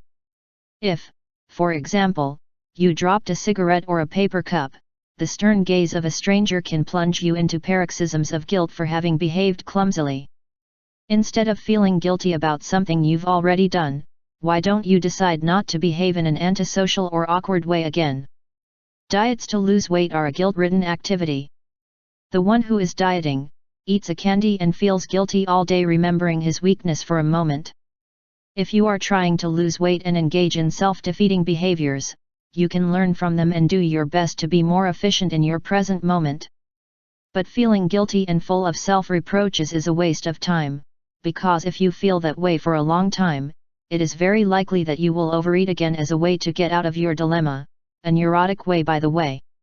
Guilt in sexual intercourse. Perhaps sex is the most guilty activity in our society. We have already seen how parents engender guilt in children for acts or thoughts related to sex. And adults don't feel less guilty about sex. People sneak into pornographic movie theaters so that others won't see how depraved they are. Many people do not want to admit that they enjoy certain sexual practices such as oral sex and feel guilty just thinking about it. Sexual fantasies are also very efficient producers of guilt. Many people feel uncomfortable having such thoughts and deny their existence in private, or even in their therapy sessions. Indeed, if I were to locate a center for guilt in the human body, I would put it in sex. This is just a small list of the cultural influences that conspire to drive you to choose blame. Now let's take a look at the psychological rewards of guilt.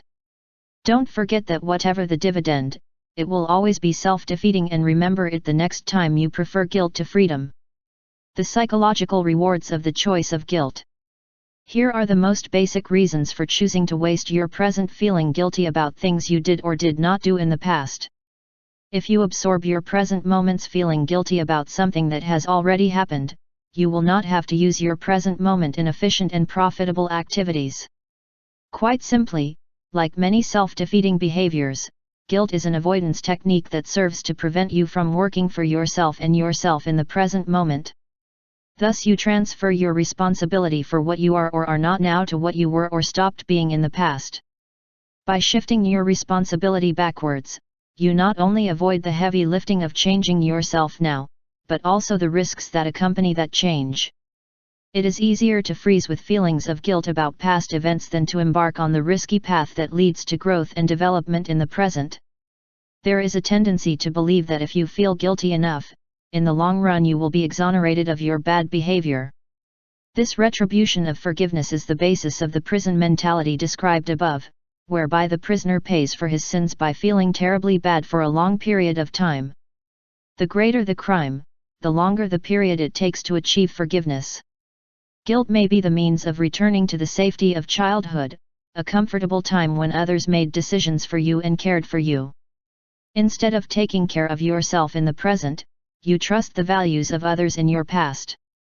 And once again the payoff lies in feeling protected from the danger of taking over your own life. Guilt is a very useful way to transfer responsibility for your behavior onto others. It's easy to get angry at others for the way they manipulate you, and shift the focus of guilt from yourself onto those other terrible people who are so powerful that they can make you feel whatever they want, even guilty. You can often win the approval of people, even when they agree with your behavior, simply by feeling guilt for that behavior. You may have done something that violates the established norms, but by feeling guilty you are showing that you know very well how to behave and that you are doing everything possible to adapt. Guilt is a splendid way to win people's compassion. And it doesn't matter if the desire for compassion clearly shows that you have a poor idea of yourself. In this case, you prefer that others feel sorry for you instead of loving and respecting yourself. Here you have the biggest dividends you can achieve if you hold on to guilt. Guilt, like all self-defeating emotions, is a choice, something you can control. If you don't like it and you prefer to get rid of it to be completely guilt-free, here are some strategies that will help you completely erase the blackboard of your guilt. Some strategies to eliminate guilt.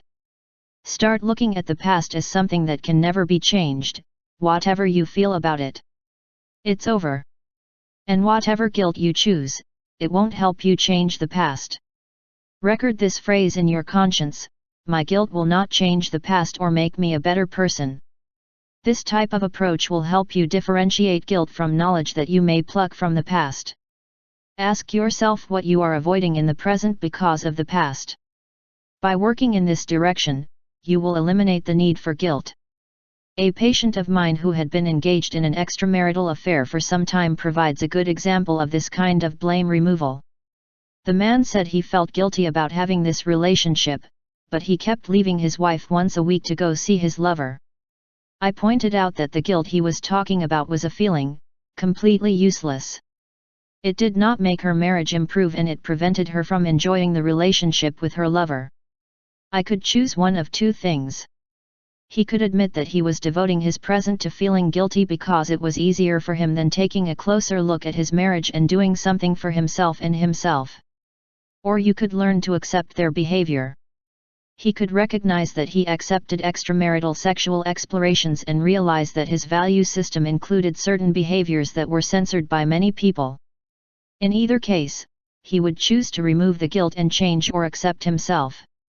Begin to accept in yourself things that you have chosen but that certain people may dislike. So, if your parents, boss, neighbors, or even your spouse take a position contrary to yours on something you may think that it is very natural, remember what we said earlier regarding the search for approval. You need to approve yourself. Approval from others is nice but beside the point. When you succeed in not needing approval, the guilt you may feel for behavior that does not get approval from others will disappear. Write a guilt journal and write down all the times you feel guilty, carefully writing down why, when, and with whom it happens and what you are losing in the present by worrying about the past. The journal can undoubtedly give you some insights into your area of particular guilt. Reconsider your value system. What are the values that you really accept and what are the only ones that you pretend to accept? Make a list of all these false values and decide to live by a code of ethics determined by yourself and not by one imposed by other people. Make a list of all the bad things you have done in your life. Impose fault ratings for each on a scale of values from 1 to 10. Add up the results and see if today it matters to you whether the difference is 100 or 1 million.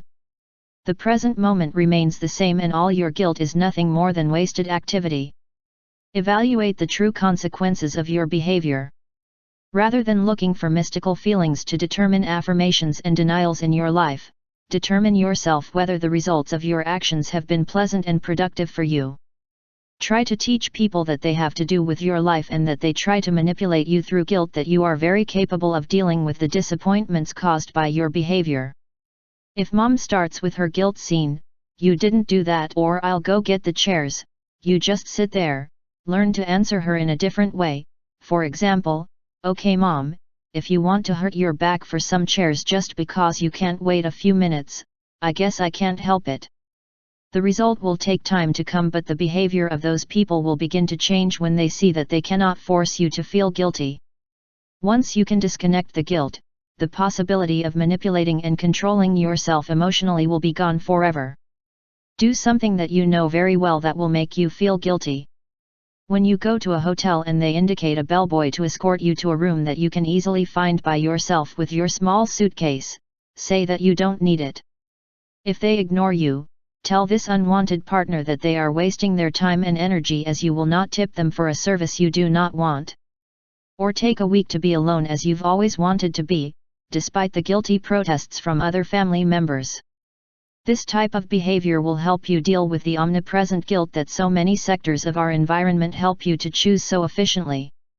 The following dialogue represents a role-play exercise in a group psychotherapy session that I was leading, in which a young girl, 23 years old, confronted her mother, represented by another member of the group, because she wanted to leave home.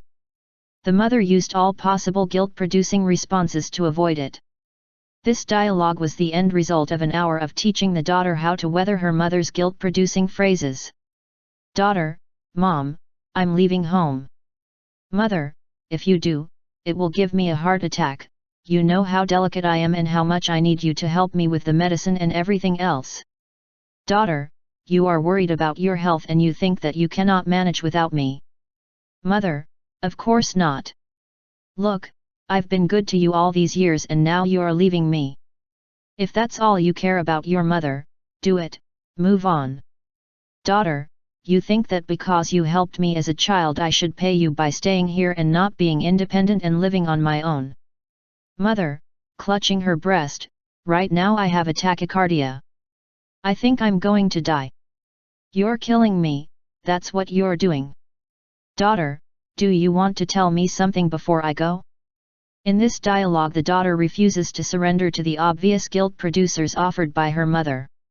This girl had been a true slave to her mother and all the efforts she had made before to leave her home and settle on her own had met with that kind of guilty rhetoric. The mother was willing to do anything to get her daughter and she had to learn new responses, or resign herself to being the slave of her mother and her guilt for the rest of her days. Take careful note of your daughter's responses. They all start with references to her mother holding her responsible for her own feelings. Saying "you feel" instead of "I feel" very wisely diminishes the potential for guilt. Guilt in our culture is a useful tool for manipulating others and a useless waste of time. Worry, the other side of the coin, is diagnostically identical to guilt, but focused exclusively on the future and all the terrible things that could happen. Observations regarding concern.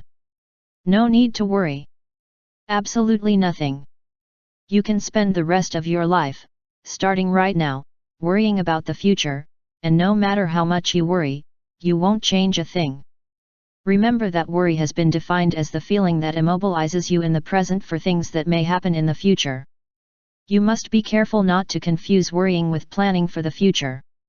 If you are making plans for the future and the activity of the present moment can contribute to making that future better, this is not a concern. It is only concern when you are somehow immobilized in the present by some event that may happen in the future. Just as our society encourages and fosters guilt, it also fosters concern. Once again, it all starts with the fallacy of equating concern with love. If you love someone, it is the message, you must care about him. You'll hear phrases like, "Of course I'm worried about her, it's natural when you love someone," or "I can't stop worrying because I love you." So you prove your love by caring enough at the appropriate time. Worry is endemic to our culture. Almost everyone loses an incredible amount of present moments worrying about the future. And all this is useless. Not a single moment of worry will make things better. Worse still, worrying may well nullify your effectiveness in the present. Furthermore, worry has nothing to do with love, which should be a relationship in which each person has the right to be what they choose to be without conditions imposed by the other person. Imagine that you are in the year 1860 at the beginning of the Civil War. The country is mobilizing for war and there are approximately 32 million people in the United States. Each of these 32 million people have thousands of things to worry about and spend many present moments in anguish for the future. They worry about war, food prices, floods, the economy, the same things that continue to worry you today. In 1975, some 115 years later, all those who cared so much are dead, and if we add all their worries, we will see that not even that immense amount of worry managed to change a moment of what is now history. The same is true when it comes to the times when you've been most concerned about the future. When the Earth is populated by a completely different staff, do you think that any of your moments of concern have managed to change something, make something different from what it was? No. And do any of those moments of worry make things different today, in the sense of changing the things that worry you? Not again. So this is one of the areas that you should tidy up, since you are wasting those precious present moments in behaviors that do not bring you positive rewards. Much of your worry pertains to things that you have absolutely no control over. You can worry all you want about war, or the economy, or possibly disease, but worry will not bring us peace or prosperity or good health. As an individual, you have very little control over any of those things. Furthermore, the catastrophe that worries you so often turns out to be less horrible in reality than it was in your imagination. I treated Harold, who was 47 years old, for several months. He was worried that he might fire him from his job and then he would not be able to support his family. He was a compulsive being who compulsively worried. He began to lose weight, could not sleep, and was often ill. In therapy sessions, we talked about the futility of worry and what way he could choose to be content.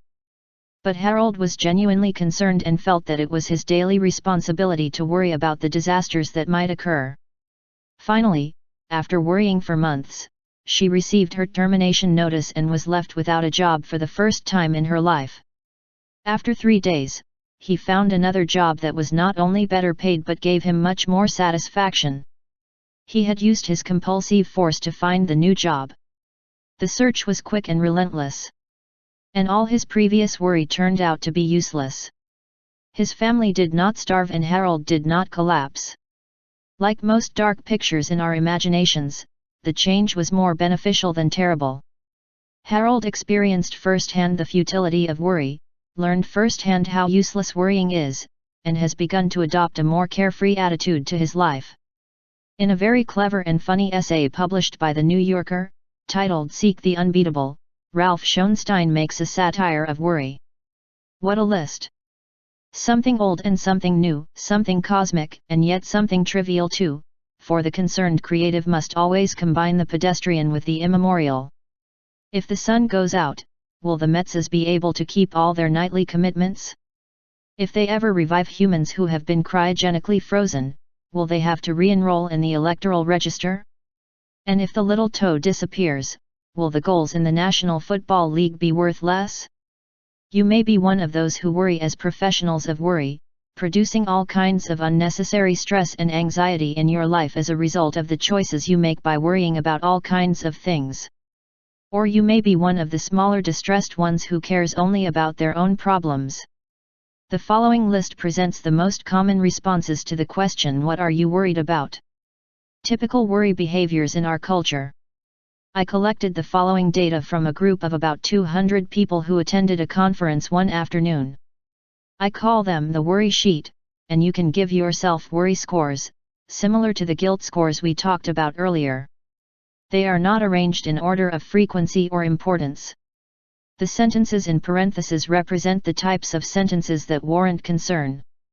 Your list of concerns. I worry about 1. My children. Everyone cares about their children. I wouldn't be a very good father if I didn't worry about my children, right? 2. My health.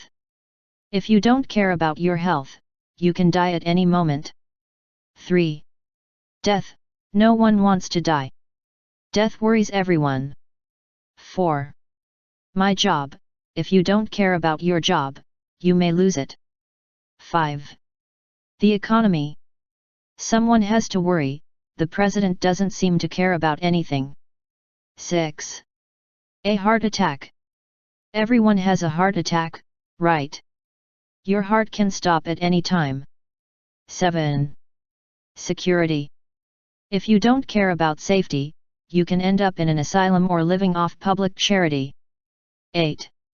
The happiness of my husband or wife. God knows what worries me about their happiness, even if they don't recognize it. 9. Will I be doing things right? I am always concerned about doing things right, and so I am calm. 10. Have a healthy child if you are pregnant. All future moms worry about that. 11. Prices. Someone has to worry about prices before they go up so high that they disappear from our sight. 12. Accidents. I am always concerned that my wife/husband or my children may have an accident. It is natural, isn't it? 13. What others think. I'm worried that my friends won't love me. 14. My weight. Nobody wants to be fat, so it is natural for me to worry about regaining the weight I lost. 15. Money. We never have enough money, and I worry that one day we will have nothing and will have to live off charity or the state. 16. My car breaks down. It's an old thing and I'm riding it on the highway, and of course I'm worried that it might have a breakdown and what would happen if it did. 17. My accounts. Everyone cares about paying their bills. You wouldn't be human if you didn't care about paying your bills. 18. The death of my parents. I don't know what I would do if my parents died, it makes me sick just thinking about it. I worry about being alone and I think I might not be able to cope. 19. Go to heaven, or what if there is no God? I can't bear the idea that there is nothing. 20. Meteorology.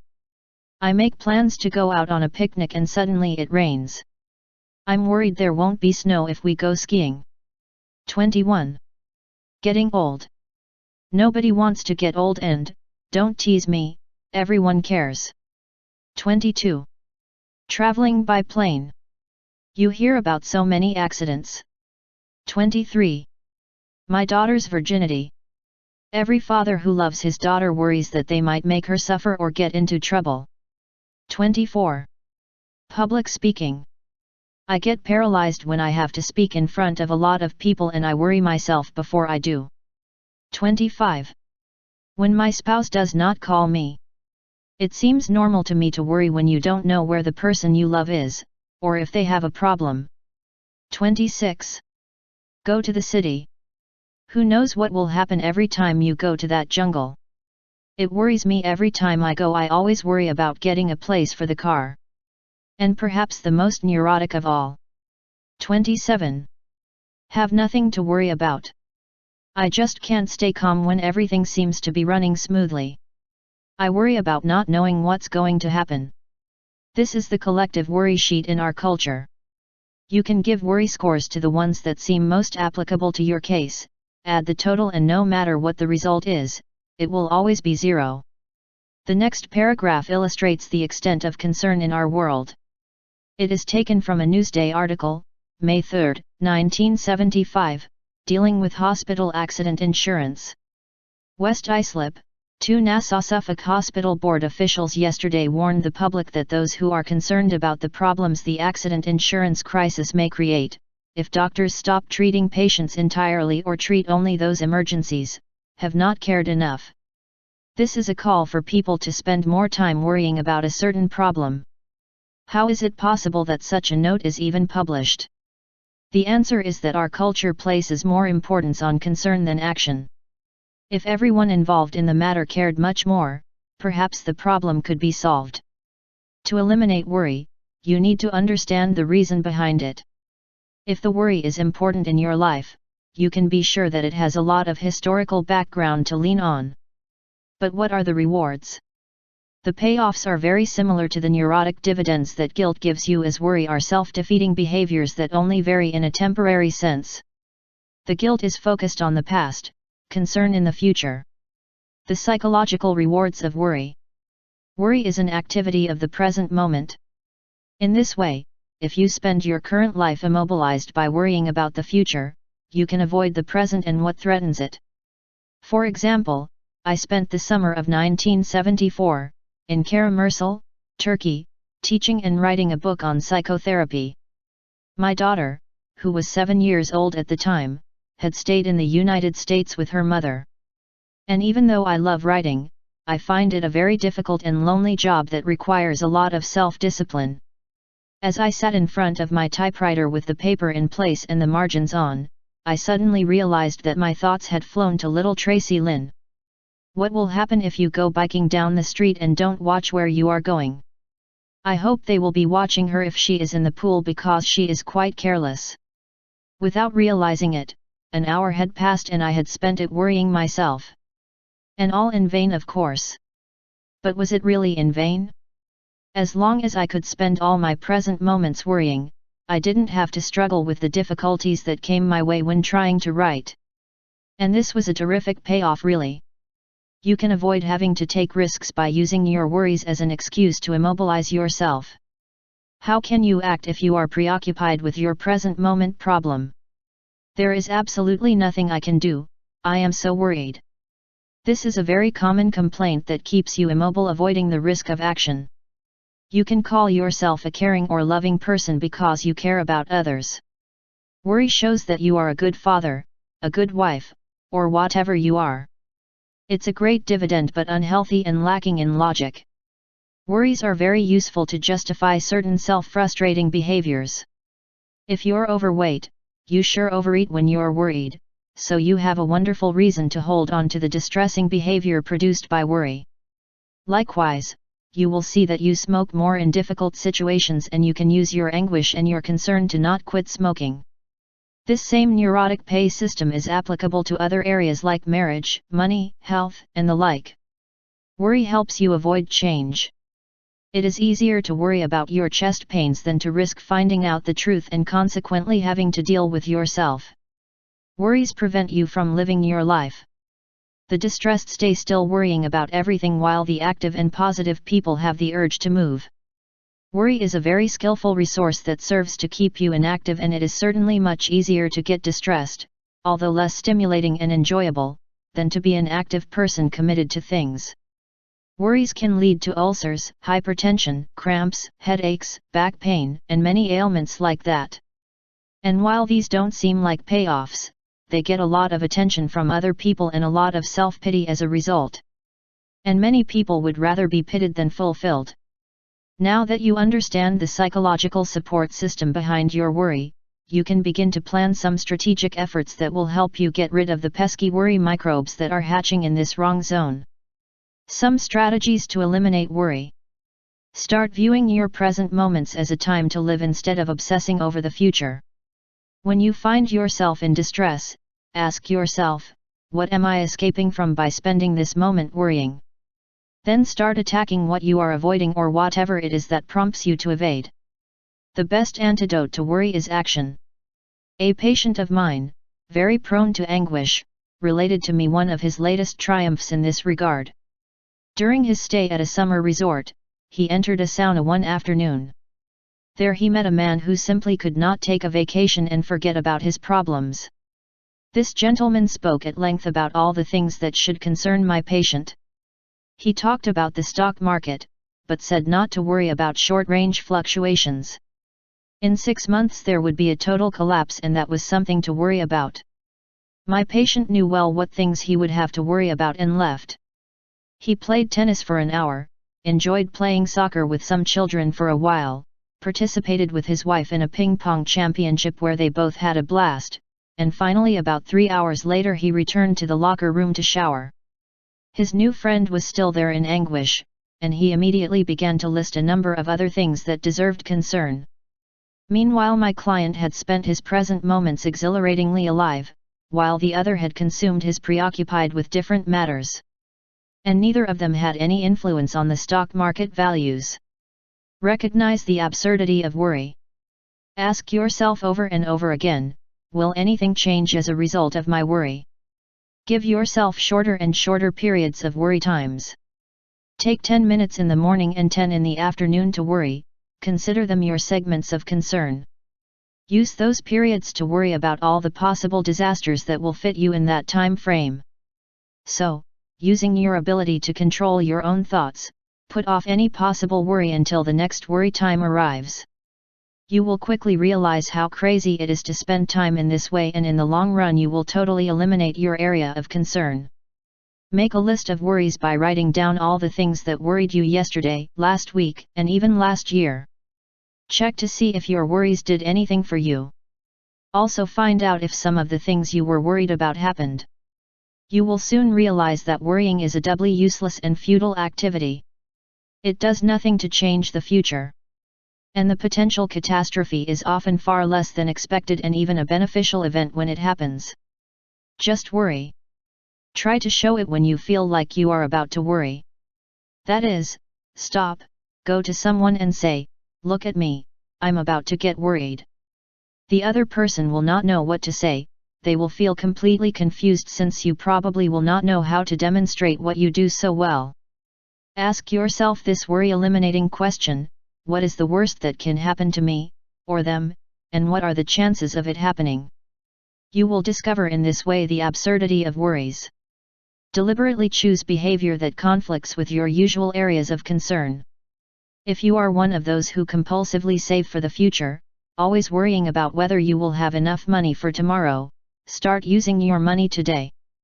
Do like the rich uncle who wrote in his will, "Enjoying excellent physical and mental health, I spent all my money in life." Start addressing your fears with productive thoughts and behaviors. A friend of mine recently spent a week on an island off the coast of Connecticut. This woman loves taking long walks and soon discovered that the island was full of dogs that had been released. She decided that she would fight her fear and worry that she would be bitten or even torn to pieces, total and ultimate disaster. He had a stone in his pocket, accident insurance, and decided not to show fear when the dogs approached him. She even refused to slow down when the dogs started growling and headed toward her. And when the dogs saw that someone refused to be frightened by their attacks, they gave up and ran away. I am not advocating behavior that can be dangerous, but I believe that positively facing fear or worry may be the best way to make it disappear from your life. Those are some techniques that can help you eliminate worry from your life. But the most efficient weapon you can have to end worry is your own determination to erase this neurotic behavior from your life. Last thoughts on guilt and worry. The present moment is the key to understanding your guilt and worry activities. Learn to live now, in the present, and not waste your current moments in immobilizing thoughts about the past or the future. There is no other moment in which it is possible to live more than the present, the now, and all your worries and so useless guilt are made in the exclusive present moment. In Alice in Wonderland, Lewis Carroll talked about life in the present. The rule is, jam tomorrow, and jam yesterday, but never jam today. Does it ever have to be jam today? Alicia objected. And what do you say? Since it has to become someday, why not today? 5. Exploring the unknown. Only the insecure crave security. You may be a security expert, an individual who avoids the unknown for the sake of always knowing where you are going and what to expect when you get there. Education in our society tends to train us from an early age to be cautious by encouraging prudence and caution at the expense of curiosity, safety at the expense of adventure. Avoid the doubtful, stay in the areas you know, never venture into the unknown. These early messages can become psychological barriers that hinder your personal fulfillment and happiness in the present moment in 1,000 different ways. Albert Einstein, a man who dedicated his life to exploring the unknown, said in an article titled What I Believe in Forum, October 1930. The most beautiful experience is that of the mysterious. That is the true source of all art and all science. He could also have said that it is the source of all growth, animation, and encouragement. But too many people identify the unknown with danger. They think that the purpose of life is to always play it safe and always know where they are going. Only the daredevils risk exploring the fuzzy areas of life, and when they do, they end up shocked, injured, and worse, ill-prepared. When you were a small member of the Scouts brigades, Scouts, they told you you have to be prepared. But how can you prepare for the unknown? You obviously can't do it. In other words, avoid it and you will never end up being disappointed. Play it safe, don't take risks, follow the paths outlined on the map, even if it's boring. You may be starting to get bored of so much security, of knowing how each day will be even before you live it. You cannot grow and develop if you know the answers before the questions have even been asked. Probably the times you remember the most are those in which you were spontaneously alive, doing what you wanted, and waiting with delicious anticipation for what might be mysterious in the future. Throughout our lives, we listen to cultural messages of safety. They start in the family and then educators reinforce them. The child learns to avoid everything that is experimentation and society supports him in everything he can do to avoid the unknown. Do not miss. Know the appropriate responses. Stay with people like you. If you are still clinging to these safety incentives, think now is the time to break free from them. Get rid of the idea that you can't try new and dubious ways of behaving. You can if you choose to. It starts with understanding the conditioned reflexes that help you avoid new experiences.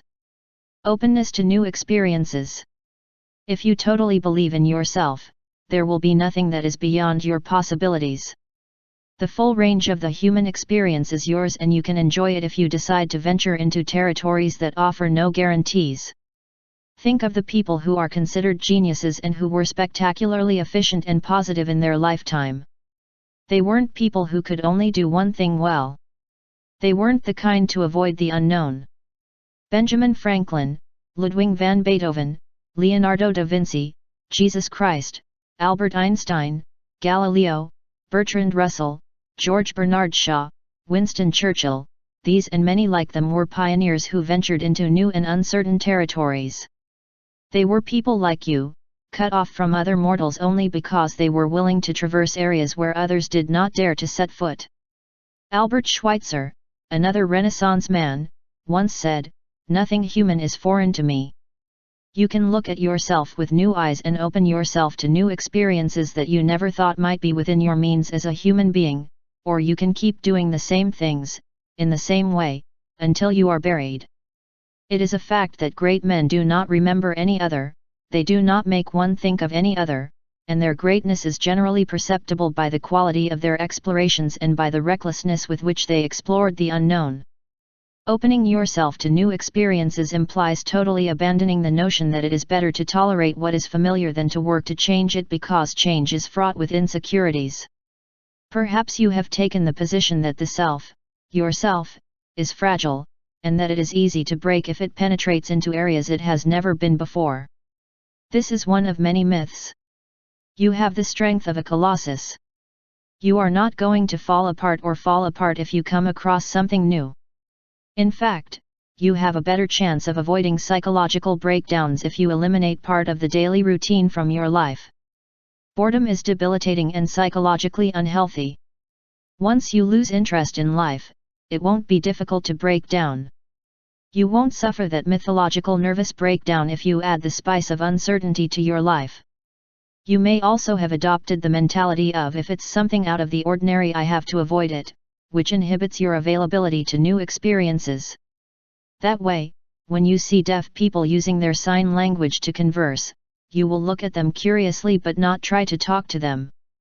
Likewise, when you meet people who speak a foreign language, instead of doing your best and trying to communicate with them in some way, you will most likely get away from them and avoid the great unknown that communication in a language means, which is not yours. There are endless activities and people that are considered taboo simply because it is unknown what they are. Thus, homosexuals, transvestites, the handicapped, the retarded, the nudists, are within the category of the dark. You are not very sure how to behave with them and therefore avoid their treatment. Maybe you also think that you always have to have a reason to do something, if not, what is the point of doing it? You can do anything simply because you want to do it and for no other reason.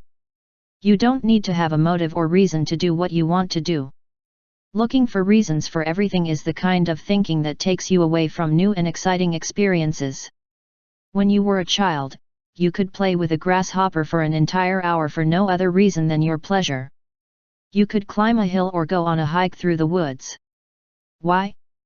Because you wanted to. But since you are an adult, you feel like you have to have a good reason to do things. This passion for reasons prevents you from opening up and growing.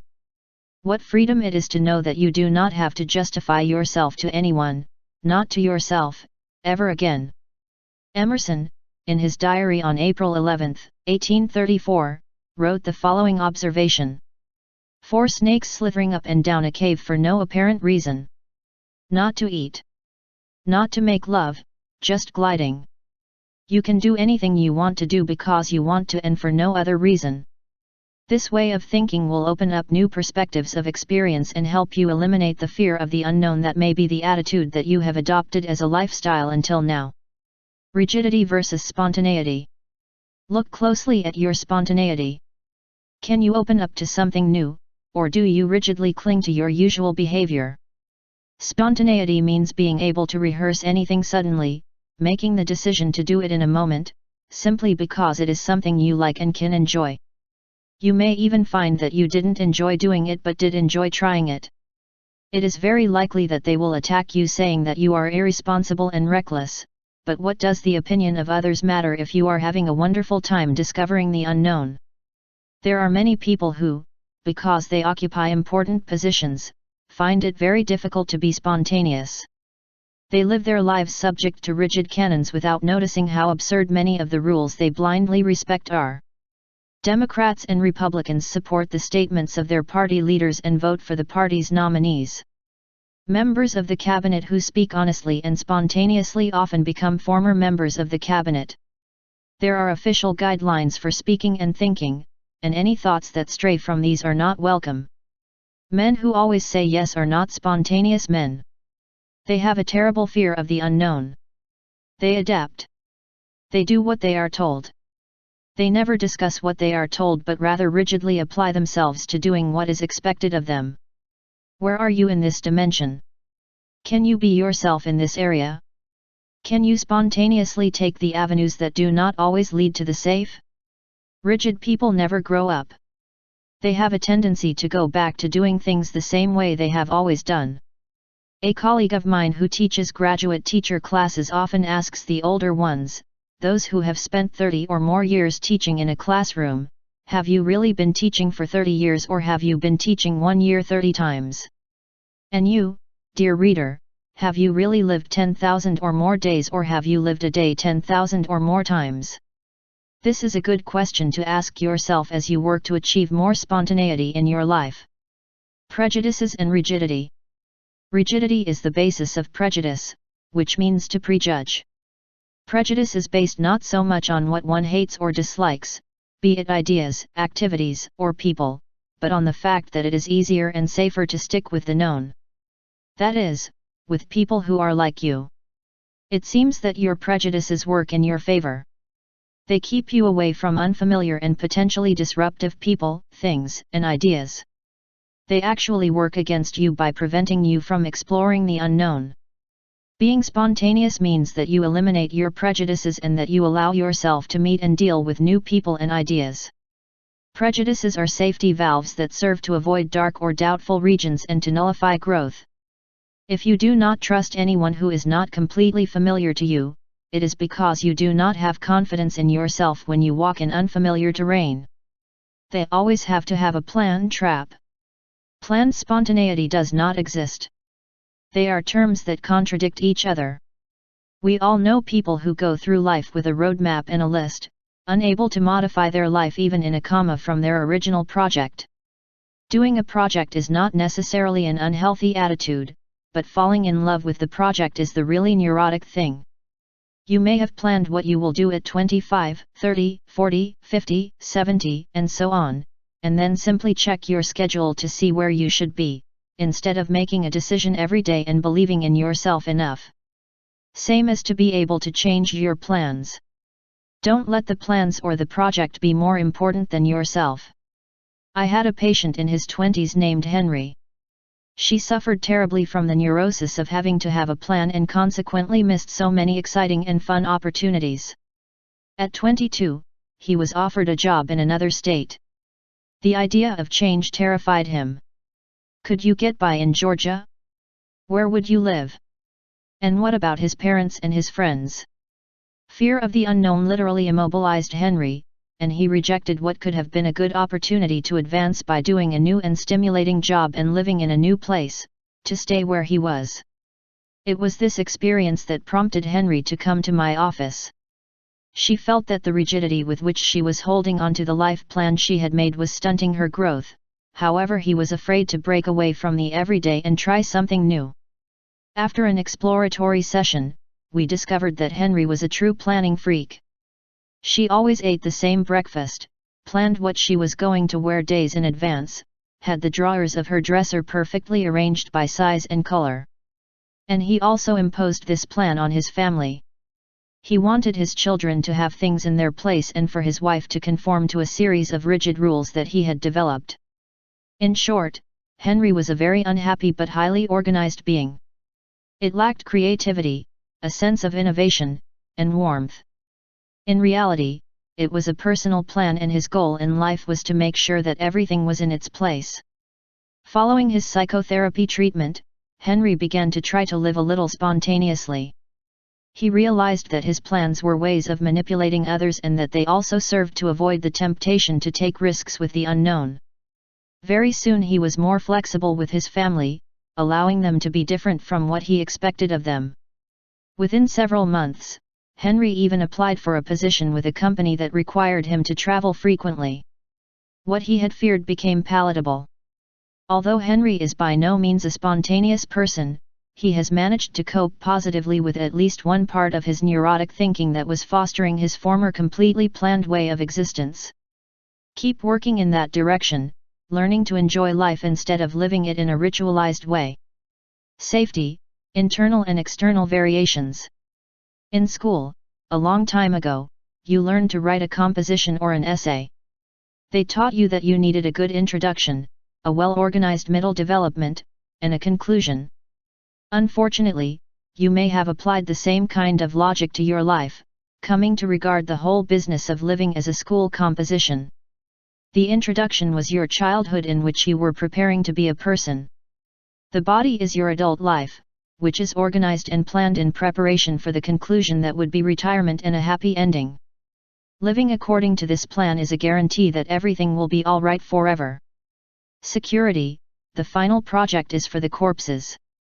Security means knowing what is going to happen. Safety means no risk, no excitement, no challenge. Security means no growth and no growth means death. Also, safety is a myth. As long as you are a person who lives on this earth, and if the system remains the same, you can never have security. And even if it wasn't a myth, it would be a horrible way to live. Certainty removes excitement, and growth. The word security in the sense that we have used it here refers to external guarantees, to possessions such as money, a house, and a car, to strongholds such as a good job or a high position in society. But there is a different kind of security that is worth looking for, and it is the inner security that gives you having confidence in yourself and in your ability to solve any problem that comes your way. This is the only lasting security, the only true security. Things can be undone, an economic depression leaving you penniless, be left homeless, but you can be a rock of self-esteem. You can believe so much in yourself and in your inner strength that things and others will seem like mere accessories of your life, pleasant but superfluous. Try this little exercise. Imagine that right now, while you are reading this book, someone descends violently on you, undresses you, and abducts you in a helicopter. No notice, no money, nothing but yourself. Suppose they take you to a place in Red China and drop you in a field. You should have a new language, new customs, a new climate, and the only thing you would have would be yourself. Would you survive or would you collapse? Could you make friends, get food, shelter, and other things? Or would you just lie in the middle of the field lamenting about how miserable you are because of what happened to you? If you needed outside security, you would die because all your possessions would have been taken from you. But if you have inner security and you are not afraid of the unknown, then you would survive. In other words, we can redefine the concept of security by saying that it is the knowledge that you can deal with anything, even with the fact of not having external security. Do not fall into the trap of that type of external security, since it robs you of your ability to live and grow and fulfill yourself. Take a look at those people who don't have external security, people who don't have everything planned. They may be too clever, but at least they can try new things and avoid the trap of always having to play it safe. James Kavanagh, in Do You Want to Be My Friend? Will You Be My Friend, writes about safety in his little poem titled Someday. Someday I will go away. And I will be free. And I will leave the sterile behind me. To their safe sterility. I will leave without saying where I am going. And I will walk through a barren field to there leave the world and walk away then carefree like an unemployed atlas. Achievements as security. But leaving to be free, as Kavanagh puts it, can be difficult as long as you are convinced that you have to achieve things in life. The fear of failure is powerful in our society, a fear that was instilled in us in childhood and that we often carry through life. You may be surprised to hear this, but failure doesn't exist. Failure is simply someone's opinion of how certain things should be done. When you convince yourself that there is no act that needs to be done in a specific way, at the discretion of other people, then failure will be impossible. However, there may be times when, by your own rules and measures, you will fail to perform a given task. The important thing here is not to compare the act with the value of your person. Not succeeding at something you tried to do does not imply your failure as a person. It is simply a matter of not having achieved success in that specific task and in that present moment. Try to imagine that we use failure as a description of some animal's behavior. Suppose a dog has been barking for 15 minutes, and someone says, "He really doesn't bark very well. He doesn't pass the test." How absurd! Animals cannot fail because there are no rules for valuing natural behavior. Spiders weave webs, not well-made or poorly made webs. Cats chase mice, if one misses them, they just go after another. They don't sit around complaining because one escaped them, nor do they have a nervous breakdown because they failed. Natural behavior just is. Why don't you apply the same logic to your own behavior and free yourself from the fear of failure? The drive to achieve and succeed comes from the most self-defeating words in our culture. You've heard them and used them 1,000 times, do the best you can. This is the touchstone of the neurosis of success and achievement. Do your best in everything you do. What's wrong with taking a mediocre bike ride or just strolling through the park? Why don't you find yourself some activities that you just do instead of doing the best you can? Neurosis doing your best can prevent you from trying new activities and enjoying old ones. I once treated an 18-year-old student named Luann, who was completely possessed by the norms of achievement and success. Luann was an excellent student, who from the first day she set foot in school, always got the best grades. She spent long hours on her homework and then she didn't have time to be a person. It was a true academic knowledge computer. However, she was agonizingly shy when she was with friends. She had never flirted with a boy or dated anyone. He had developed a nervous tic that kicked in whenever we talked about this part of his personality. Luann had put all her emphasis on being a successful student to the detriment of her overall development. When working with Luann, I asked him, "What is more important to you, what you know or what you feel?" And although she was the best student in the class, she suffered from a lack of inner peace and was actually very unhappy. She began to attach importance to her feelings, and because she was an excellent student, she applied the same rigorous standards to her learning of the new social behavior that she had applied to her academic studies. Luann's mother called me a year later and said she was very worried because for the first time in her life Luann had gotten a mediocre grade, a 5 in her freshman year of college. I recommended that she make a big splash about it and take her out to dinner at a good restaurant to celebrate. Perfectionism. Why are you going to have to do everything right? Who is scoring you? Winston Churchill's famous lines regarding perfectionism indicate how immobilizing the constant pursuit of success can be. The maxim "nothing is worth other than perfection" could be spelled paralysis. One can be paralyzed with the nonsense of doing your best. Maybe you can assign yourself some significant areas in your life where you really want to do your best. But in the vast majority of activities, having to do your best, or even having to do it well, means putting a real obstacle to the mere possibility of doing. Don't let perfectionism put you aside by preventing you from taking part in activities that may be enjoyable for you. Try to change "do your best" to just "do it." Perfection means immobility. If you have canons of perfection for yourself, you will never try to do anything and you will not do much because perfection is not a concept that can be applied to human beings. God may be perfect, but you as a person have no need to apply those ridiculous standards and canons of perfection to yourself and your behavior. If you have children, don't cultivate their paralysis and resentment by insisting that they do the most they can. Rather, talk to them about what they seem to like best and try to encourage them to try harder in those fields. But in other activities, doing is more important than succeeding. Teach them to play volleyball instead of just standing aside staring and saying, "I'm not good at this." Encourage them to ski, or sing, or draw, or dance or whatever, because they want to do it, and not avoid something because they may not do it so well. No one should be taught to be competitive, to even try to do well. Rather, it tries to teach them the lesson of self-esteem and pride and pleasure in activities deemed important by the individual. Children easily learn the message of confusing their own worth with their failures. And so they begin to avoid activities in which they fail to excel.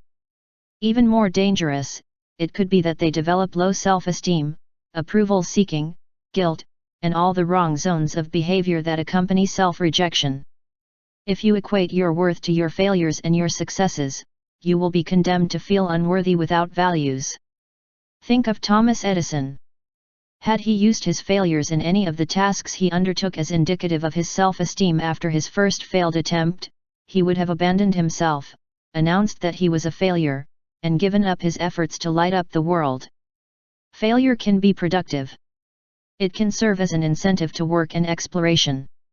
And it can even be called a success if it shows the way that leads to new discoveries. As Kenneth Boulding said, "I just reviewed some popular wisdom sayings. One of the proverbs I studied is nothing fails as much as success because we learn nothing from it. The only thing that helps us learn something is failure. Success only confirms our superstitions." Think about it. Without failure we cannot learn anything, and yet we have learned to regard success as a treasure and as the only possible goal. We have a tendency to avoid all experiences that can end in failure. The fear of failure is an important part of the fear of the unknown. Anything that does not give the impression of immediate success should be avoided. And being afraid of failure means fearing both the unknown and the disapproval that can come from not doing your best. Some typical behaviors of the fear of the unknown in our culture. We have already talked about some behaviors produced by fear of the unknown. Resistance to trying new experiences, rigidity, prejudice, fear of failure, and perfectionism are normal subtitles in this zone of self-limitation. Below are specific examples more common in this category. You can use it as a checklist to assess your own behavior. Eat the same type of food throughout life. Avoid trying new dishes with exotic tastes by limiting yourself to traditional dishes and describing yourself with phrases such as, "I am one of those who only eat meat and potatoes," or "I always order chicken." While all people have predilections and prefer certain things, reluctance to try unfamiliar foods is simply a sign of stiffness. Many people have never tried a Mexican taco, or eaten in a Greek or Indian restaurant simply because they stay in the familiar ground than they are used to. Leaving these familiar grounds can open up a new and exciting world of gastronomy for us. Always wear the same style of clothing. Never try a new style or wear something different. Classify yourself as a conservative in dress or a fashionista, without ever changing your style. Read the same newspapers and magazines that maintain the same editorial position day after day without ever admitting a contrary point of view. In a recent study, a reader, whose political stance was well known, was asked to read an editorial that began by supporting a stance identical to his. In the middle of the editorial, the point of view changed and a hidden camera revealed that the reader's eyes immediately moved to another part of the page.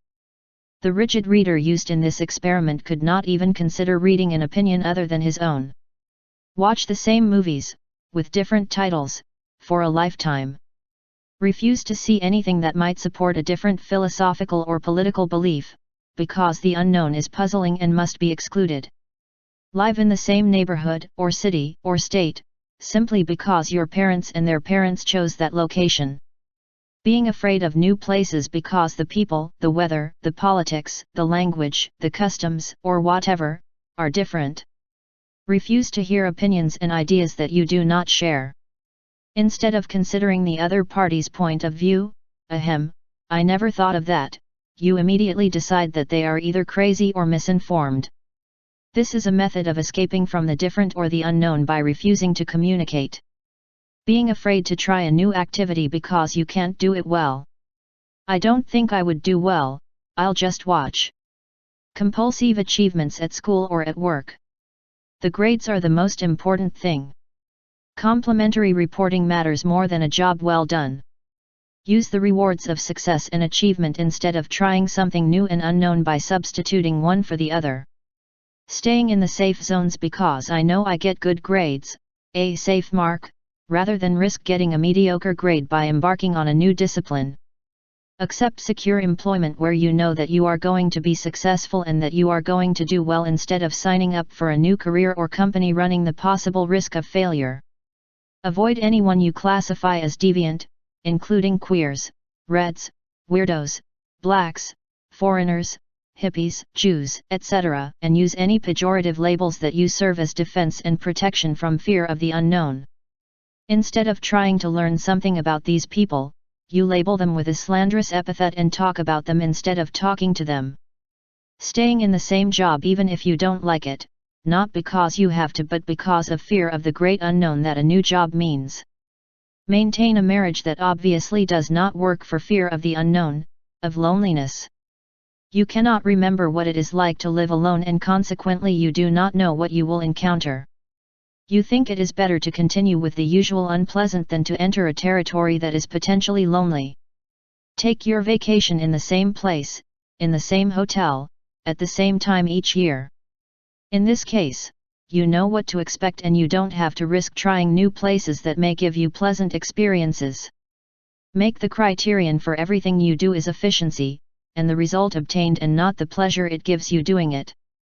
You only do what you know how to do well and avoid what you cannot do at all or not do very well. Measure things in monetary terms. If it costs more, it means that it is worth more, and consequently, it is an indication of your personal success. The known can be measured in dollars, while the unknown cannot be calculated from a monetary point of view. Try to achieve important titles and ranks, to have expensive and colorful cars, luxury clothes, and other symbols of status, even if you do not like these things and the kind of life they lead. Inability to alter a plan when an interesting alternative is presented. If you move away from the map that is in your head, you lose your way and also your place in life. Be aware of the time letting the clock dominate your life. Live according to a schedule that takes you away from the possibility of trying new and unknown things in your life. Always wear a watch, even in bed, and live controlled by it. Sleep, eat, and make love according to the time, regardless of fatigue, hunger, or desire. Discard certain kinds of activities without ever having tried them. These can include such weird things as meditation, yoga, astrology, backgammon, mahjong, isometry, or anything else you don't know. Focus on sex without imagination, always doing the same thing in the same position. Never try something new and exotic because it is different and therefore may be unacceptable. Hiding behind the same group of friends without looking for or accepting different people who represent new and unknown worlds. Get together regularly with the same group and continue with that same group throughout life. At a party you attend with your wife or a friend, stay by her side, with her all night, not because you want it but because that way you feel safe. Not daring to participate in a conversation with strange people or on unknown topics for fear of what would happen if you did. Think to yourself that they should be smarter, more capable, more skilled, or better conversationalists, and use this as a reason to avoid a new experience. Blame yourself if you do not succeed in all your endeavors. These are just a few examples of unhealthy behavior engendered by fear of the unknown. You can probably compose your own list. But instead of making lists, why not start dealing with your tendency to live each day the same way you lived the day before, without any possibility of growth and development? The psychological support system to retain these behaviors. Here are some of the most common rewards that serve to avoid the delicious world of the unknown. If you are always the same, you don't have to bother using your imagination. When you have a good project, you consult your script and not your imagination. Staying away from everything unknown has its own internal system of rewards. The fear of the mysterious is very strong, and while you act in familiar terrain, you can keep that fear at a distance, even if this means a great obstacle to your growth and personal fulfillment. It is safer not to venture into areas that are not well marked on our personal maps. Think of Columbus. Everyone warned him that he could fall on the road. It is much easier to be one of those who travel the familiar roads and not one of the explorers who risk everything. The unknown is challenging, and challenges can be dangerous.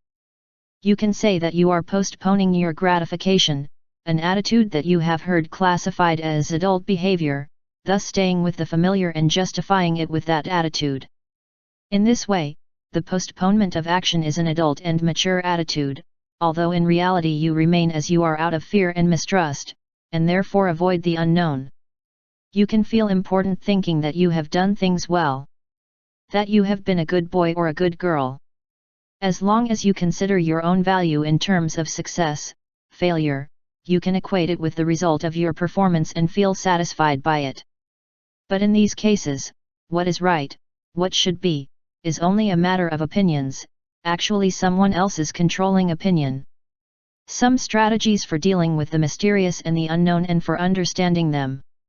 Make selective efforts to try new things even if you are tempted to stick with the known. For example, in a restaurant he asks for a new dish. Why? Because it can be different and you might like it. Invite a group of people to your home who represent diverse and divergent points of view. Frequent the unknown instead of sticking with your typical small group of relationships with which you can predict everything that is going to happen to you. Stop feeling obliged to have a motive or reason for everything you do. When someone asks you why something is wrong, remember that you don't have to have a reasonable answer that will satisfy them.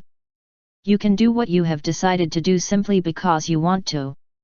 Start to risk doing certain things that will get you out of the daily routine. It could be a vacation that you have not planned in advance, for example, and for which you do not carry a map, and where you can only trust yourself to solve any problem that comes your way. Apply for a new job by showing up for the required interview or talk to someone you have been dodging for fear of what might happen in that conversation. Take a different route to work and have dinner at midnight. Why? Simply because it is different and you feel like doing it. Have fun imagining a fantasy in which you allow yourself to have everything you want. Everything is permitted. You have all the money you want for a period of 2 weeks.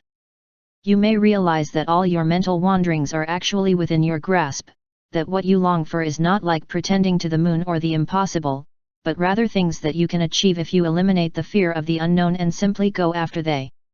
Take a risk that can be an emotional storm but can also be an intensely rewarding experience for you. One of my colleagues spent many years speaking to both his students and clients about the need to taste the unknown in life. But in many ways his advice was insincere since he was still working at the same university, in the same practice, and leading the same comfortable kind of life. He maintained that anyone could deal with new and different situations, but he remained firmly installed in situations with which he was familiar. In 194 he decided to live in Europe for 6 months because it was something he had always wanted to do. There he gave 2 courses in a graduate program and found firsthand, experimentally rather than verbally, that he could deal with the doubtful. After 3 weeks in Germany, thanks to his inner self-assurance, he now had the same number of opportunities to lead seminars, work with clients and give lectures as in New York where he was in his own and familiar surroundings. Even in a remote village in Turkey where he lived for 2 months, he was busier than in New York. At least, thanks to this experience, he was convinced that he could face the unknown, exactly as he had before with the known, with his own inner strength and with his professional capacity. Every time you realize that you are avoiding the unknown, ask yourself the following question: what is the worst that can happen to me? You will probably see that the fear of the unknown is completely out of proportion to the reality of the consequences. Try doing something silly, like going barefoot in the park or diving naked into the sea. Try doing some of the things you've always avoided because you shouldn't do those things. Open your own personal horizon to new experiences. Do things that you previously avoided because you found them silly or vain. Remember that the fear of failure is often the fear of ridicule, or the disapproval of others or someone in particular. If you let them have their own opinions, which have nothing to do with you, you can begin to value your behavior on your own terms instead of leaning on others. You will begin to consider that your abilities are neither better nor worse, but simply different from those of others. Try doing some of the things you've always rejected with the phrase "I'm just not good for this." For example, you can spend the afternoon painting a picture and having a wonderful time. If the end result is not a masterpiece, you have not failed, you have had half a day of pleasure. On the wall of my living room, there is a painting that is horrible from an aesthetic point of view. But in a corner on the left side of the painting there is an inscription that reads, "I give you, Dr. Dyer, what is not the best I can do." It is from a former student who had avoided painting her entire life because she had learned a long time ago that it was wrong. He spent a whole weekend painting and it is one of the gifts that I appreciate the most. Remember that the opposite of growth is equality or monotony and death. So, if you want, you can make the decision to live each day in a different way, being spontaneous and vital, or you can fear the unknown and remain the same, being the same as always, psychologically dead. Have a conversation with the people you feel are responsible for your fear of the unknown, announce to them in a decisive tone that you plan to do new things and write down their reactions. You may realize that their disbelief was one of the things that worried you most in the past, and as a result of this you chose immobility instead of facing their disapproving stares. Now that you can face those looks, make your declaration of independence to end that control. Instead of your creed and that of your children is, do your best, try this other, select the things that matter most to you in life and make a big effort in that sense, and the rest of the things, just do them. It's all very well not always doing your best. Actually, the whole do your best syndrome is a myth. Nobody does the absolute best that they can. There are always possibilities to make them better, since perfection is not an attribute of human nature. Don't let your convictions paralyze you. If you believe something from a past experience and hold on to that belief, you escape from reality. There is only now, and the truth of the present may very well not be the truth of the past. Weigh your behavior not taking into account what you believe, but what it is and what you experience in the present. By opening yourself up to experience rather than coloring your reality with your convictions, you will find that the unknown is a fantastic place to be. Remember that nothing human is alien to you. You can be what you choose to be. Burn it up in your head and remind yourself of it when you slip into your insecure and typically evasive behavior. Be aware that you are avoiding the unknown when you are doing it. At that very moment, start a dialogue with yourself. Tell yourself that it doesn't matter that you don't know where you are going in every moment of your life. Being aware of the routine is taking the first step to change it. Deliberately do something wrong.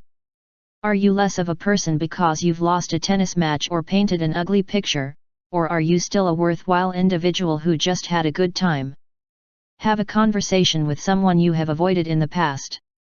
Very soon you will realize that your biases are what keep you in a stationary and uninteresting state. If you prejudge people, you will not be able to deal with them honestly since your point of view has been established beforehand. The greater the number of different people you meet, the more likely you are to realize how much you have lost and how foolish and unfounded your apprehensions and fears were. With these concepts, the unknown will become an area increasingly worth exploring rather than something best avoided. Some final thoughts on the fear of the unknown. The suggestions we noted above represent some constructive measures to combat fear of the unknown. The whole process begins with these new perceptions of what constitutes avoidant behavior, followed by an active confrontation with past behavior to start moving in new directions. Imagine how things would have been if the great explorers and inventors of the past had been afraid of the unknown. The entire population of the world would still be concentrated in the valley of the Tigris and the Euphrates. The unknown is the place where growth occurs, both for civilization and for the individual. Think of the crossroads of a road. In one direction is safety, in the other, the great unknown and unexplored world.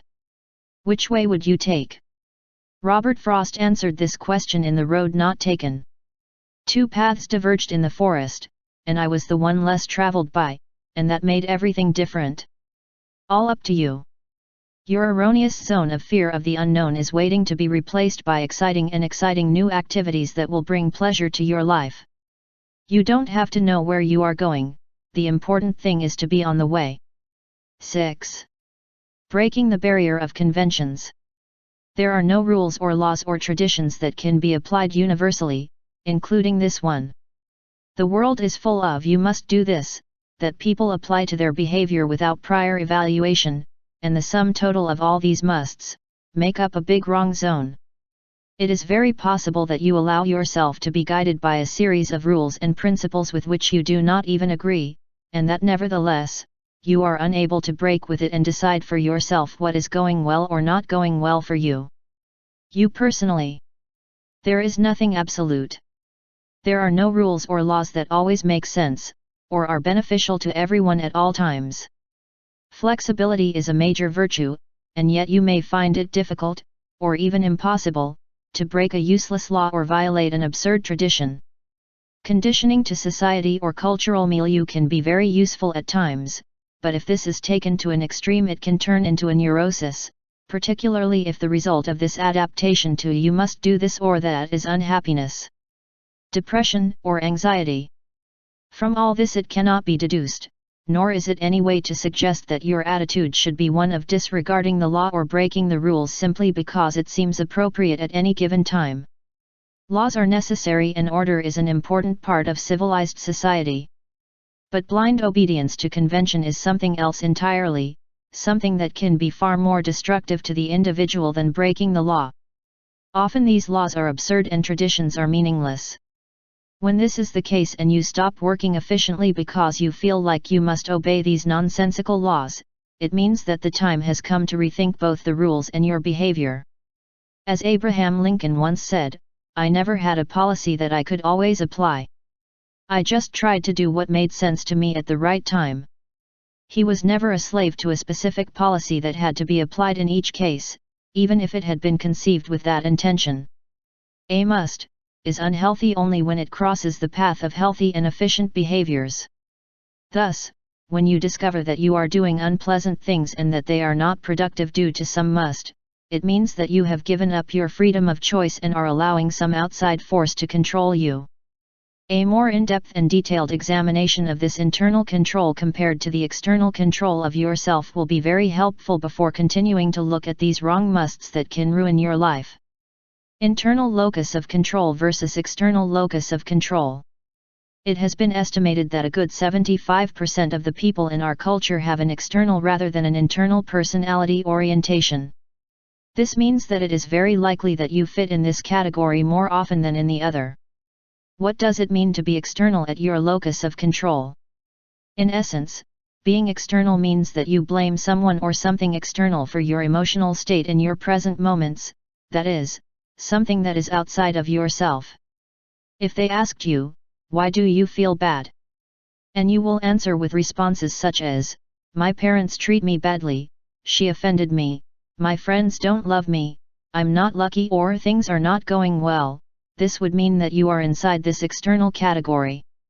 And for the same reason, if they asked you why you are so happy and you answered, "My friends treat me well, my luck has changed, no one is bothering me, or she took a risk for me," it would mean that you are still within an external frame of reference, attributing the responsibility of what you feel to someone or something that is outside of you. The person who has a locus of internal control is the one who places the responsibility firmly on his own shoulders for what he feels, and this type of person is very rare within our culture. When answering these types of questions, he answers with internally directed answers such as, "What I say to myself is a mistake, I give too much importance to what others say, I am worried about what other people may say, I am not strong enough to avoid being miserable, and I am not skilled enough to prevent myself from being miserable." In the same way, when the person with inner coherence is in a good situation, he answers with references that begin with an I or me, such as, "I worked hard to be happy, I have achieved that, the things work for me, I am telling myself positive things, I am responsible for myself, and this is where I want to be." Thus there are a quarter of people who take responsibility for their own feelings and the rest blame external causes for them. Where do you fit in? Virtually all norms and traditions are imposed by external forces, that is, they come from something or someone outside of yourself. If you are overloaded with must and are unable to break with the conventions prescribed by others, then it means that you are in the group of external. The attitude of a patient who came to see me recently is an excellent example of this type of externally directed thinking. We will call her Barbara. His biggest problem was obesity, but he also had a number of minor shortcomings and conflicts. When we started talking about her overweight problem, she told me that she had always been too fat because she had a metabolism problem and because her mother had forced her to eat when she was little. The overfeeding pattern continued today, she told me, because her husband did not take care of her and her children were very inconsiderate. She had tried everything, she said, Weight Watchers, pills, a number of dietitian doctors, even astrology. The psychotherapy treatment with me would be his last attempt. If I couldn't make her lose weight, she told me, no one would. As Barbara told her story and discussed her own dilemma, I was not surprised that she was unable to lose those undesirable pounds. Everything and everyone conspired against her, her mother, her husband, her children, even her own body and the stars. The Weight Watcher and the specialist doctors could help less problematic people, but in Barbara's case, the disadvantages were too great. Barbara was a classic example of external thinking. Her mother, her husband, her children, and an uncontrollable part of her own body were responsible for her fatness. This had nothing to do with their own food choices, overeating certain foods and at certain times. Furthermore, their attempts to alleviate this situation were outwardly directed as were their perceptions of the problem itself. Instead of acknowledging that it was she who had chosen to eat too much in the past and that she would have to learn to make new choices if she wanted to lose weight, Barbara turned to other people or other things, the conventions accepted by society for cases of need. Weight loss. When all her friends chose to go to the Weight Watchers, Barbara went too. Every time one of her friends discovered a new doctor specializing in obesity problems, Barbara was the first to go to him for help. After several weeks of treatment, Barbara began to recognize that her unhappiness and problems were the product of her own choices and not the attitudes of others. He started by acknowledging that he was simply eating too much, more than he really wanted at times, and that he was not getting enough exercise. As a first step, he decided to change his eating habits exclusively with self-discipline. He learned that he could manipulate his own mind and chose to do so.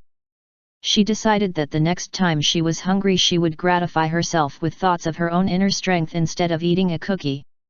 Instead of blaming her husband and children for eating too much, driven by how poorly they treated her, she began to see that she had been playing the martyr for years, virtually imploring them to exploit her. Since Barbara began to demand that she be treated well, she found that her family was willing to do so, and instead of seeking comfort in food, she found gratification and fulfillment in relationships based on mutual love and respect. Barbara decided to even spend less time with her mother who, in her opinion, dominated her life by ruining it with an excess of food.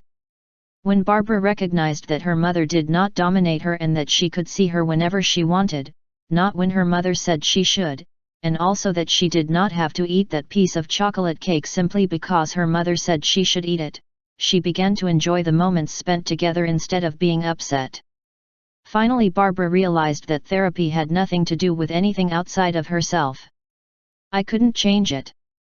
She had to change herself.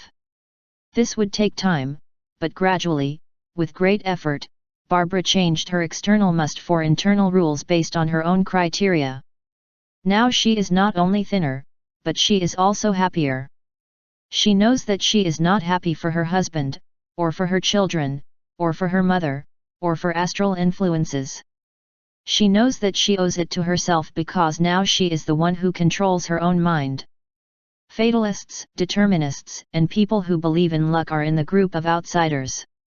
If you believe that your life has been planned for you in advance, and that you only need to walk along the right paths, it means that you are well supplied with all the must that serve to keep you within your map of previously drawn paths. You will never achieve your own fulfillment if you persist in letting yourself be controlled by external forces or if you persist in thinking that you are controlled by external forces. Being efficient and positive does not imply eliminating all the problems that arise in life. What does imply and does matter is moving the locus of control from the outside to the inside.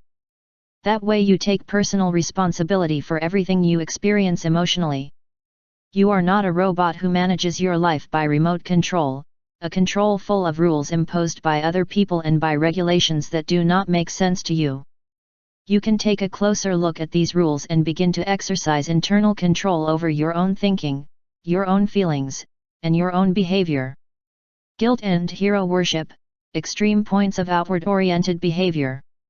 Blaming others is a very practical ruse when you don't want to take responsibility for something that happens in your own life. It is the refuge of the outward-oriented people. All kinds of blaming is a waste of time. No matter how faulty the other person has and no matter how much guilt he may have for what happens to you, you yourself will not change. The only thing blaming does is draw attention away from you when you look for external reasons to explain your unhappiness or frustration. But guilt itself is foolish. And even if some effect may have blaming it, it will not be on you.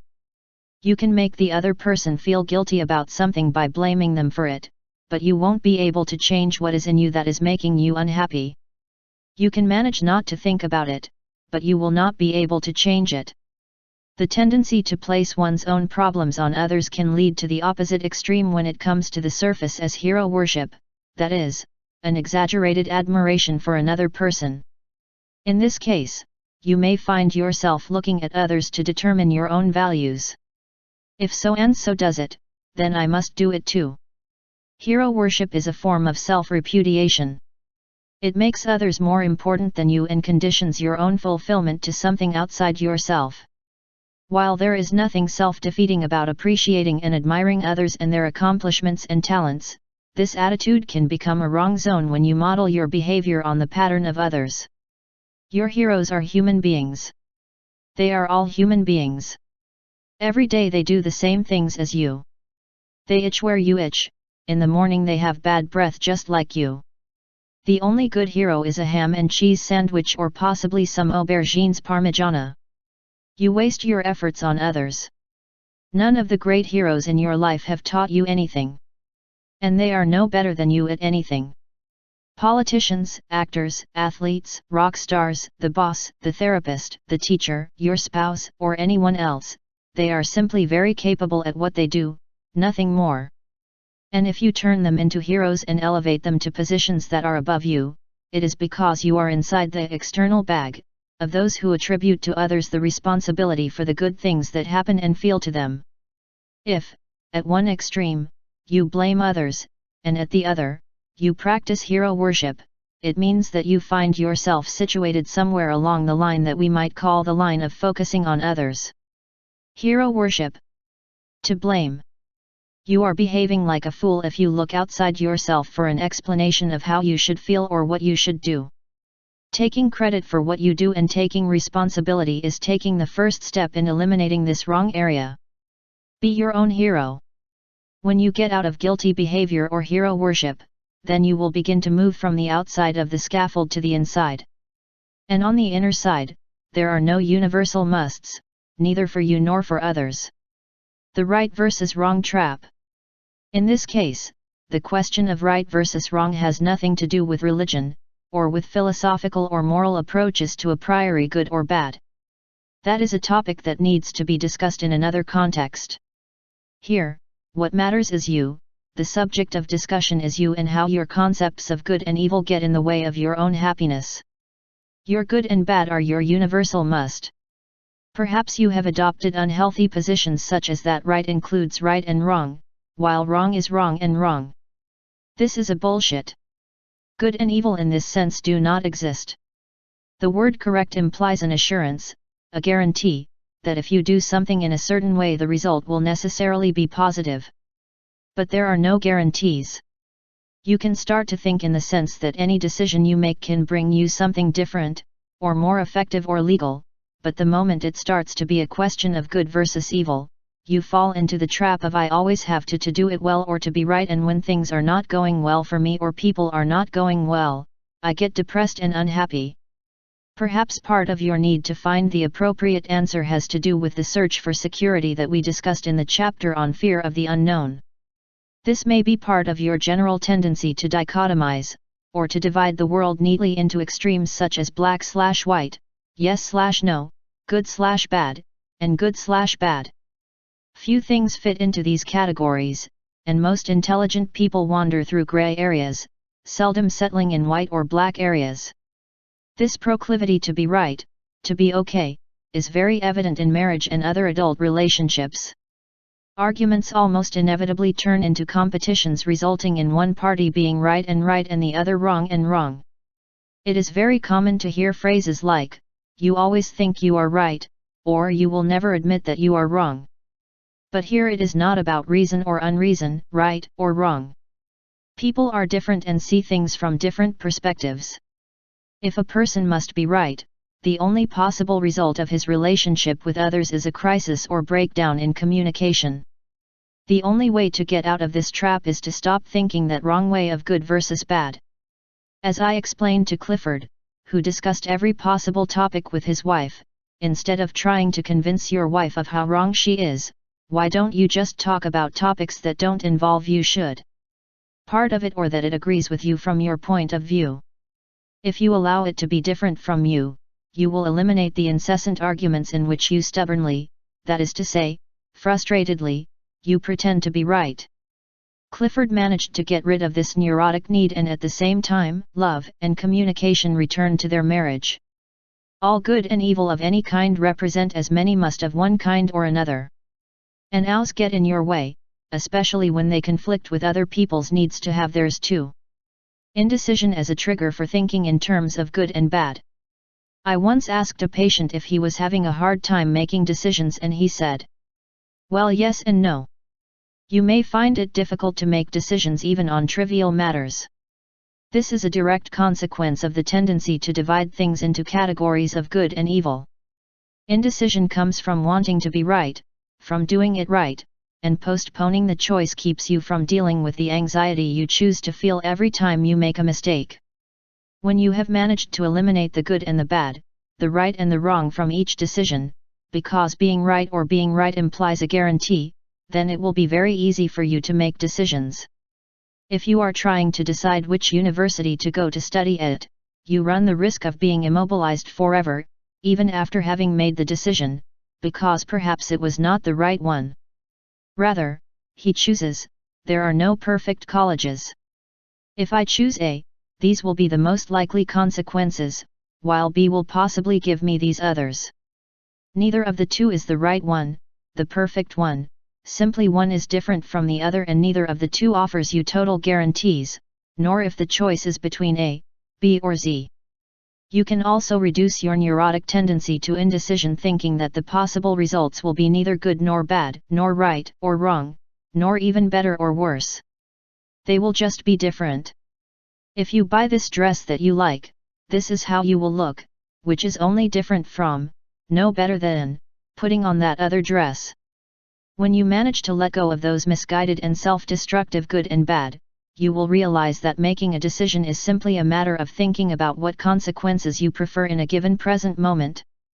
And if you start to choose to regret instead of making a decision, instead of deciding that regret is a waste of time, because it keeps you living in the past, you may simply have been able to make a different decision in your next present moment, decision. That will have consequences that the previous decision failed to contribute. But all of this must be done without trying to frame those decisions within the categories of right and wrong. Nothing is more important than anything else. The boy who on the beach collects seashells for his collection does nothing better or worse than what the president of General Motors does when he makes an important decision for the operation of the company. They are different things and nothing more. You may think that wrong ideas are bad and should not be expressed, while ideas that are considered good or correct should be supported and encouraged. Perhaps, with your friends, with your spouse or with your children, you say, if something is not expressed correctly or is not done well, it is not worth expressing or doing it. But this is where danger lurks. This authoritarian attitude can lead to the formation of a totalitarian state when it reaches national and international proportions. Who decides what is good? This is the question that can never be answered satisfactorily. The law does not decide if something is wrong, only if it is legal. More than a century ago John Stuart Mill in On Liberty declared, "We can never be sure that the opinion we are trying to silence is a false opinion, and if we were safe, it would also be wrong to silence her."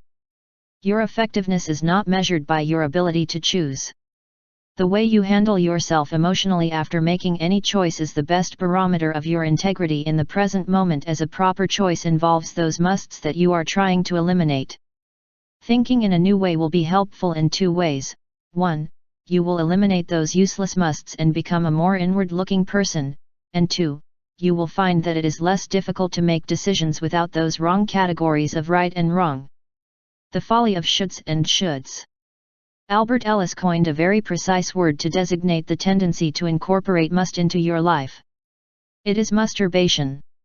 11. You should always act as you feel you should, even if you prefer another form of behavior.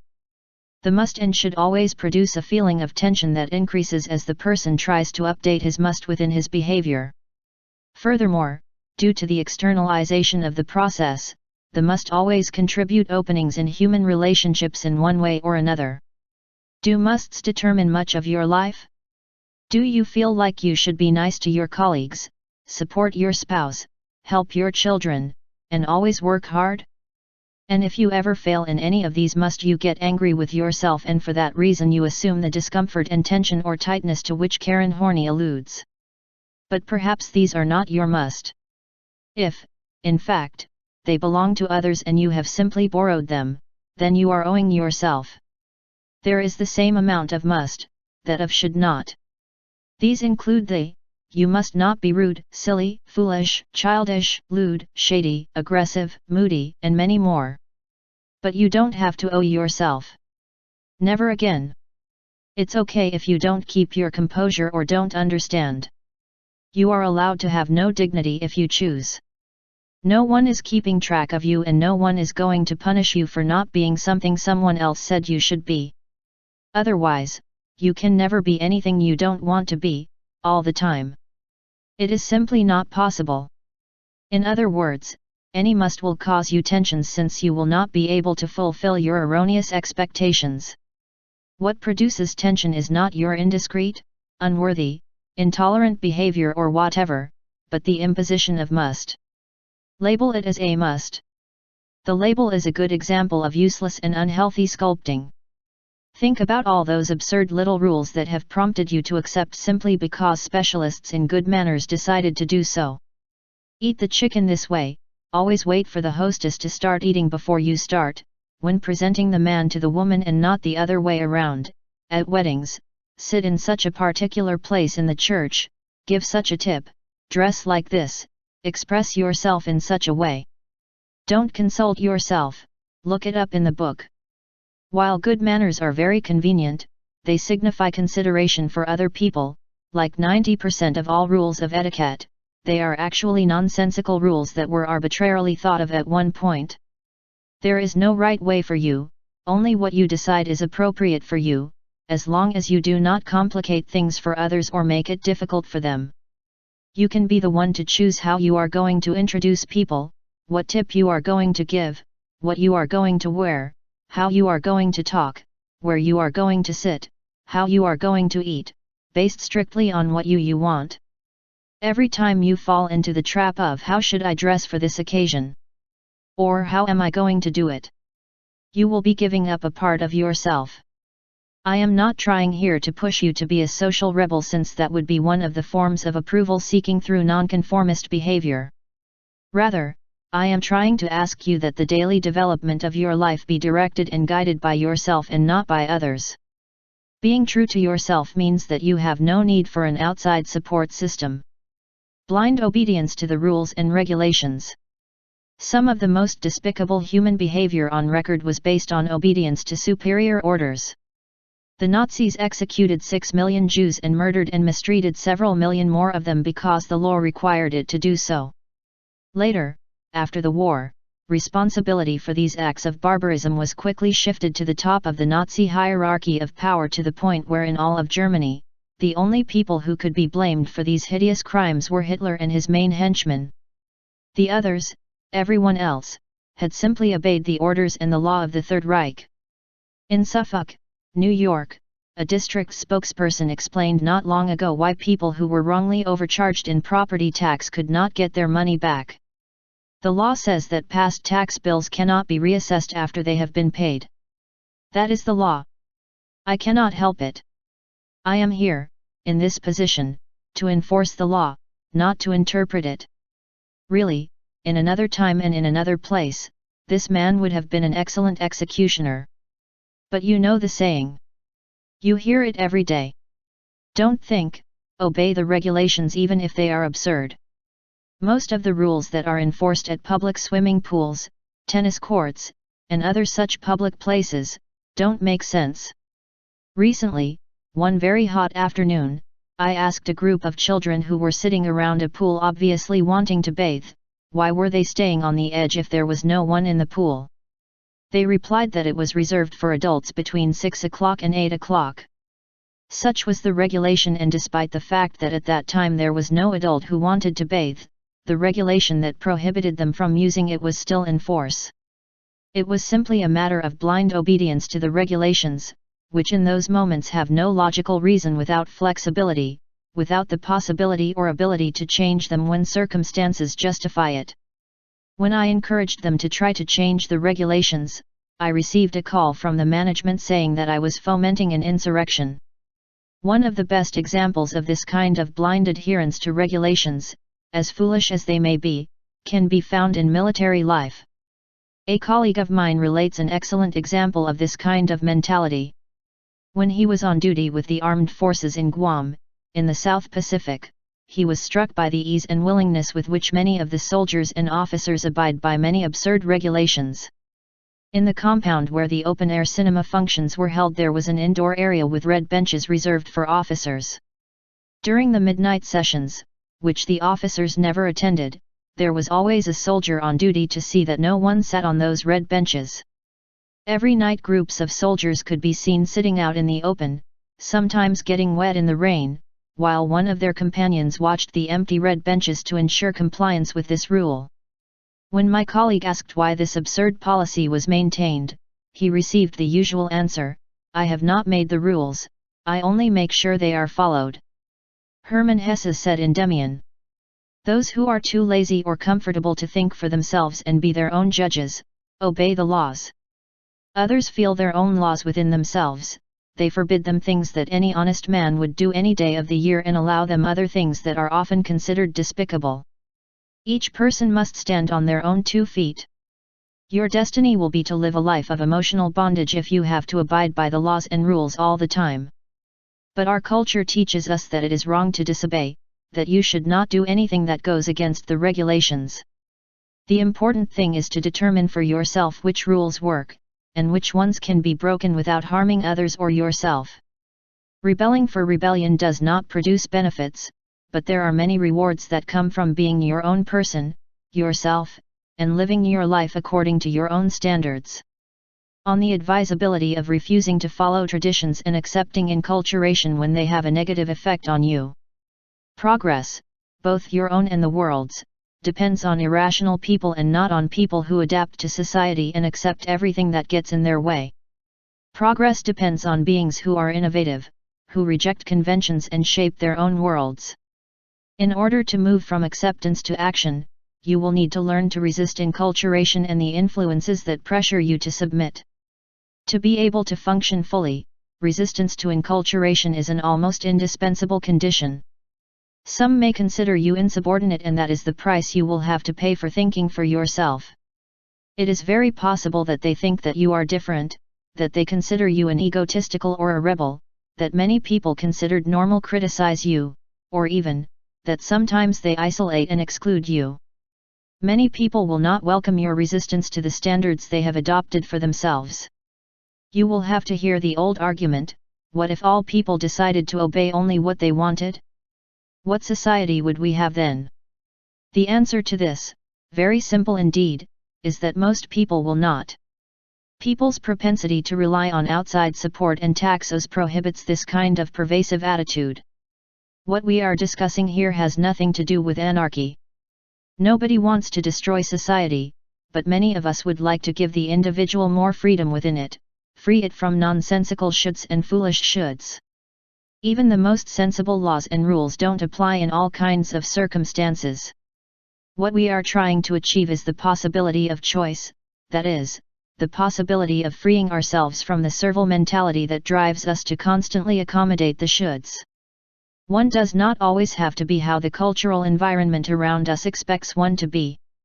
If you are like that and you feel unable to be otherwise, it means that you are truly a follower, one of the herd who allows others to determine their path. Living your own life involves flexibility and repeated personal evaluations about the proper functioning of the norms at some specific present moment. It is true that it is often easier to follow, easier to do blindly what they tell you, but when you realize that the law is there to serve you, and not to make a servant of you, then you can begin to eliminate the behavior. Dutyizer. If you want to learn to resist enculturation, you will have to learn to ignore many things. Others will continue to choose to obey even if it hurts them, and you will have to learn to respect their choice without getting irritated. One of my colleagues was in the Navy, on duty with a battleship carrier stationed in San Francisco at the time President Eisenhower was on a political tour of Northern California. The crew were ordered to line up so that the phrase "Hi, hello, I" could be read from the helicopter where the president was traveling. My friend decided that the idea was delusional, and he decided not to, because the fact went against everything he believed and his attitude towards life. But instead of organizing a riot, he simply left that afternoon, letting everyone else participate in this humiliating ritual. He missed his chance to give the IA point in high. He did not make those who had chosen another attitude feel bad or tried to humiliate, he did not engage in useless fights. He just shrugged and let the others go their way. Resistance to enculturation means making your own decisions and carrying them out as efficiently and calmly as possible. No hype or hostile demonstrations that will have no effect. Silly regulations, foolish traditions, and policies will never go away, but you don't necessarily have to be a part of them. Just shrug your shoulders as the others follow the sheep in the flock. If they want to behave that way, it's fine for them, but not for you. Making a mess is almost always the best way to attract anger and create obstacles. Every day you will come across many opportunities where it will be easier to simply avoid the rules rather than organize a protest movement. You can decide the type of person you want to be, or what others want you to be. This depends on you. Virtually all ideas that have brought about change in our society were at one time or another scornfully rejected, and many of them were also illegal. All progress implies violent opposition, as it is an insult to the old regulations that are no longer in force. People ridiculed the Edisons, Henry Ford, Einsteins, and Wrights until they succeeded. You will also have to face contempt and disdain when you begin to oppose nonsensical rules and policies. Some typical should behaviors. If we listed the should behaviors in our culture, we could fill entire books. Here's a sampler of the most common examples. Believe that there is a place for everything and that everything should be in its place. Organizational syndrome means that you feel uncomfortable when things are not in their assigned place. Ask, how should I dress for this occasion? On a regular basis, as if there was only one appropriate way to dress and it was determined by other people. White pants and pastel colors are only worn in the summer, wool is always a winter material. There are many other similar station-controlled musts infiltrating your life. In Hazia, James Michener describes the New Englanders who went to live in Hawaii, which has a tropical climate, and when October arrived, even though it was still 40 degrees Celsius, they would take off their winter clothes and were uncomfortably dressed for 6 months. Why? Because that's the way it should be.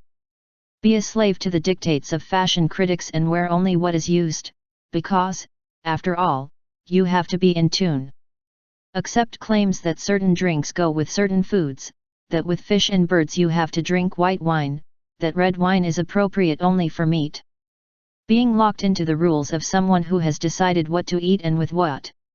Shifting the blame for your actions to other people. Actually, it's her fault, we were late for her. Don't blame me, he's the one who did it. Having to attend a wedding to which you have been invited and send a gift even if you do not like the bride and groom. Just don't throw away the invitations even if you wanted to. It may bother you to buy the gift, but you do it anyway because that's the way things should be. Similarly, attending a funeral that you would rather not go to, but do it because it is expected of you. You have to attend these formal functions to show that you share a suffering, or feel respect or any of the appropriate emotions. Attending religious services that you dislike and do not believe in because it is what is expected of you and you want to do what is considered appropriate. Give titles to those who serve you, which by implication elevates them to a higher position than yours. What do you call your dentist? If you call him a doctor, is it just a vocational degree? Do you say Carpenter Jones, or Plumber Smith?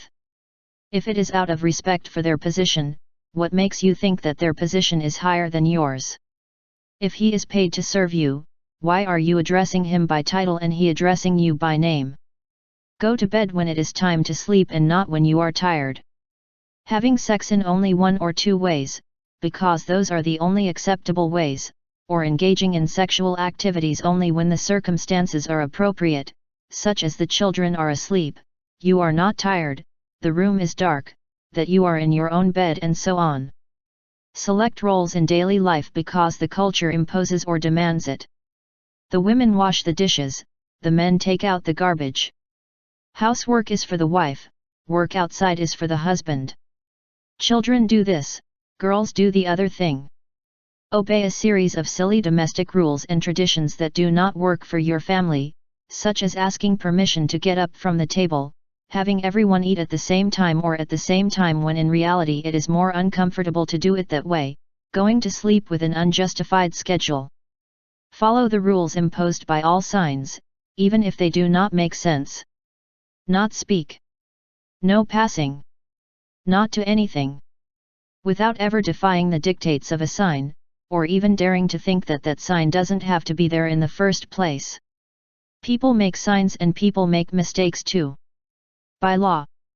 Eat every Sunday at mom's house, although you would rather not. After all, it's a tradition and if everyone doesn't like it, including mom, you have to preserve the tradition. When reading a book, always start from the first page and read it through to the end, even though a large part of it does not interest you or does not serve you.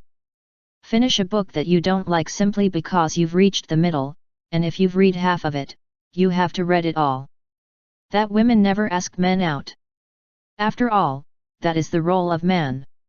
Or never start a phone conversation, or open the door for a man, or pay the bill, or follow a lot of silly traditions like that that are really useless. Send greeting cards for Christmas and holidays when it bothers you to do so. Do it because you have always done it and because it is what is expected of you.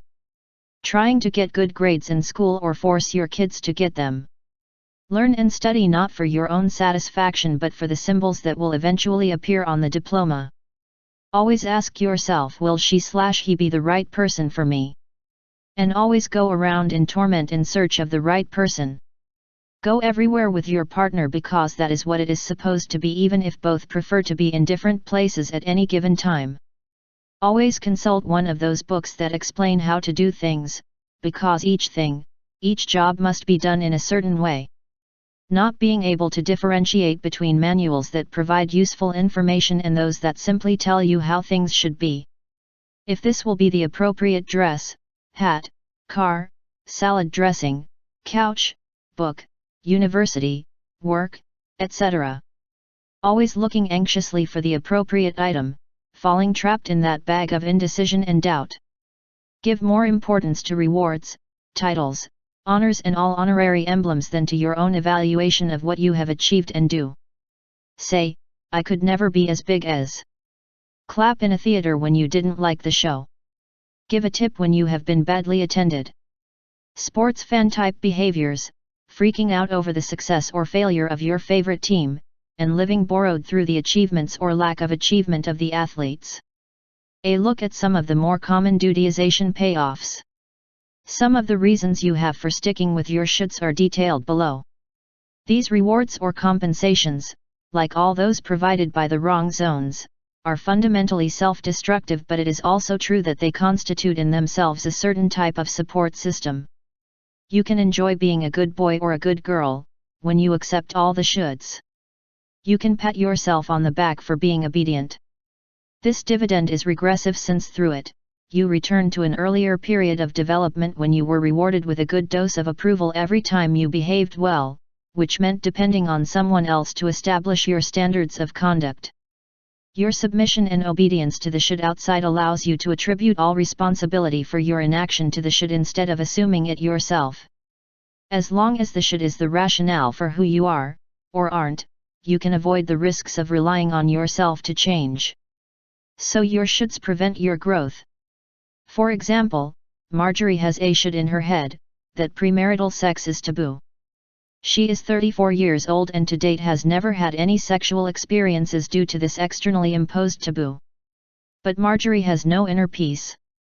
She would like to have a sexual relationship and is very dissatisfied with herself about it.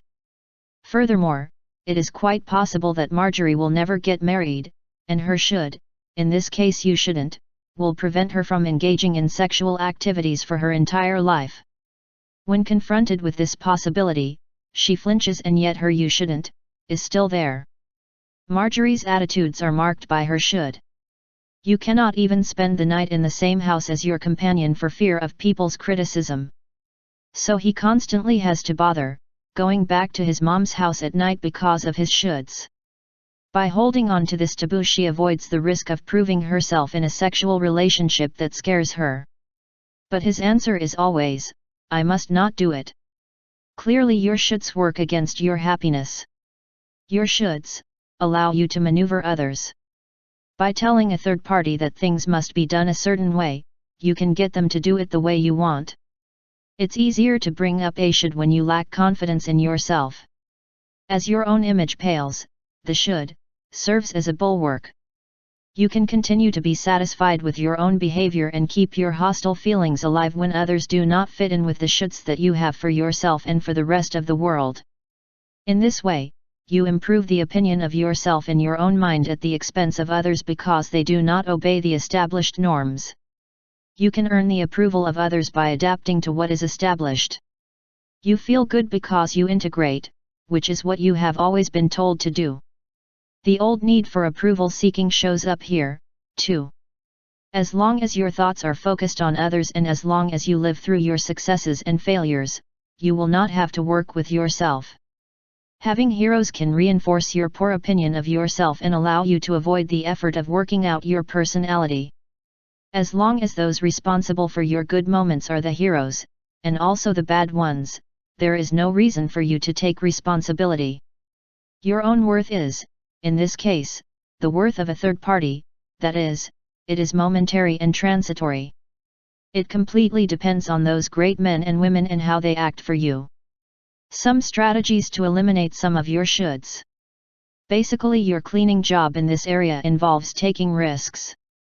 Do stuff. Deciding to be different from what you have been taught to be is what is in your best interest when those rules no longer work. Here are some helpful tactics to break out of your duty-bound habits. Start by taking an in-depth, inquiring look at your behavior. Study the neurotic dividends we talked about earlier. So ask yourself why you are burdening yourself with so many shoulds.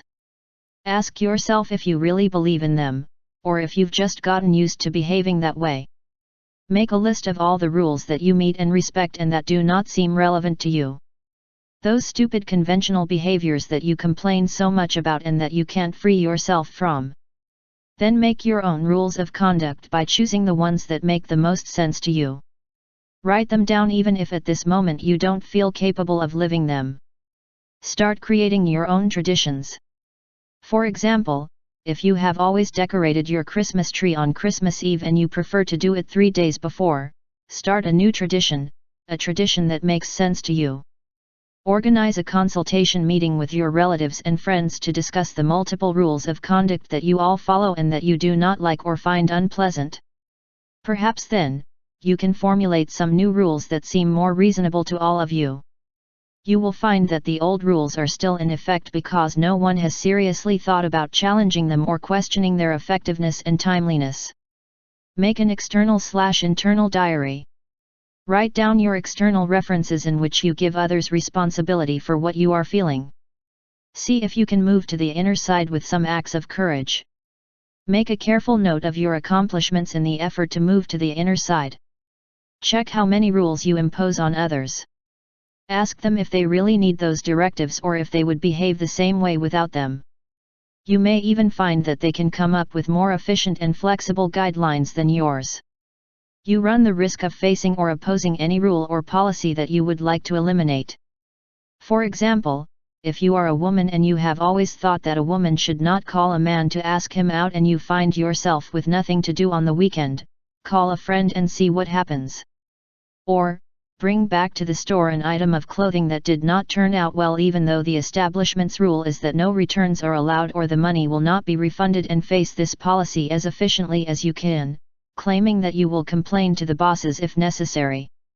Do not be guided by the rules of others that end up becoming a victim as a final result. Think of decisions as acts that will bring about different results rather than acts that are right or wrong. When making decisions, eliminate the notion of right and wrong and say that either is right, only each will have different consequences. Trust yourself when making a decision instead of looking for external support that offers you some guarantee. Indulge yourself instead of abiding by external rules. Try to live your present moments and make your rules and your shoulds for that occasion only. Instead of assuming them as universal, acknowledge them as relevant and applicable only to this moment. Refuse to share your anti-normative behavior with anyone.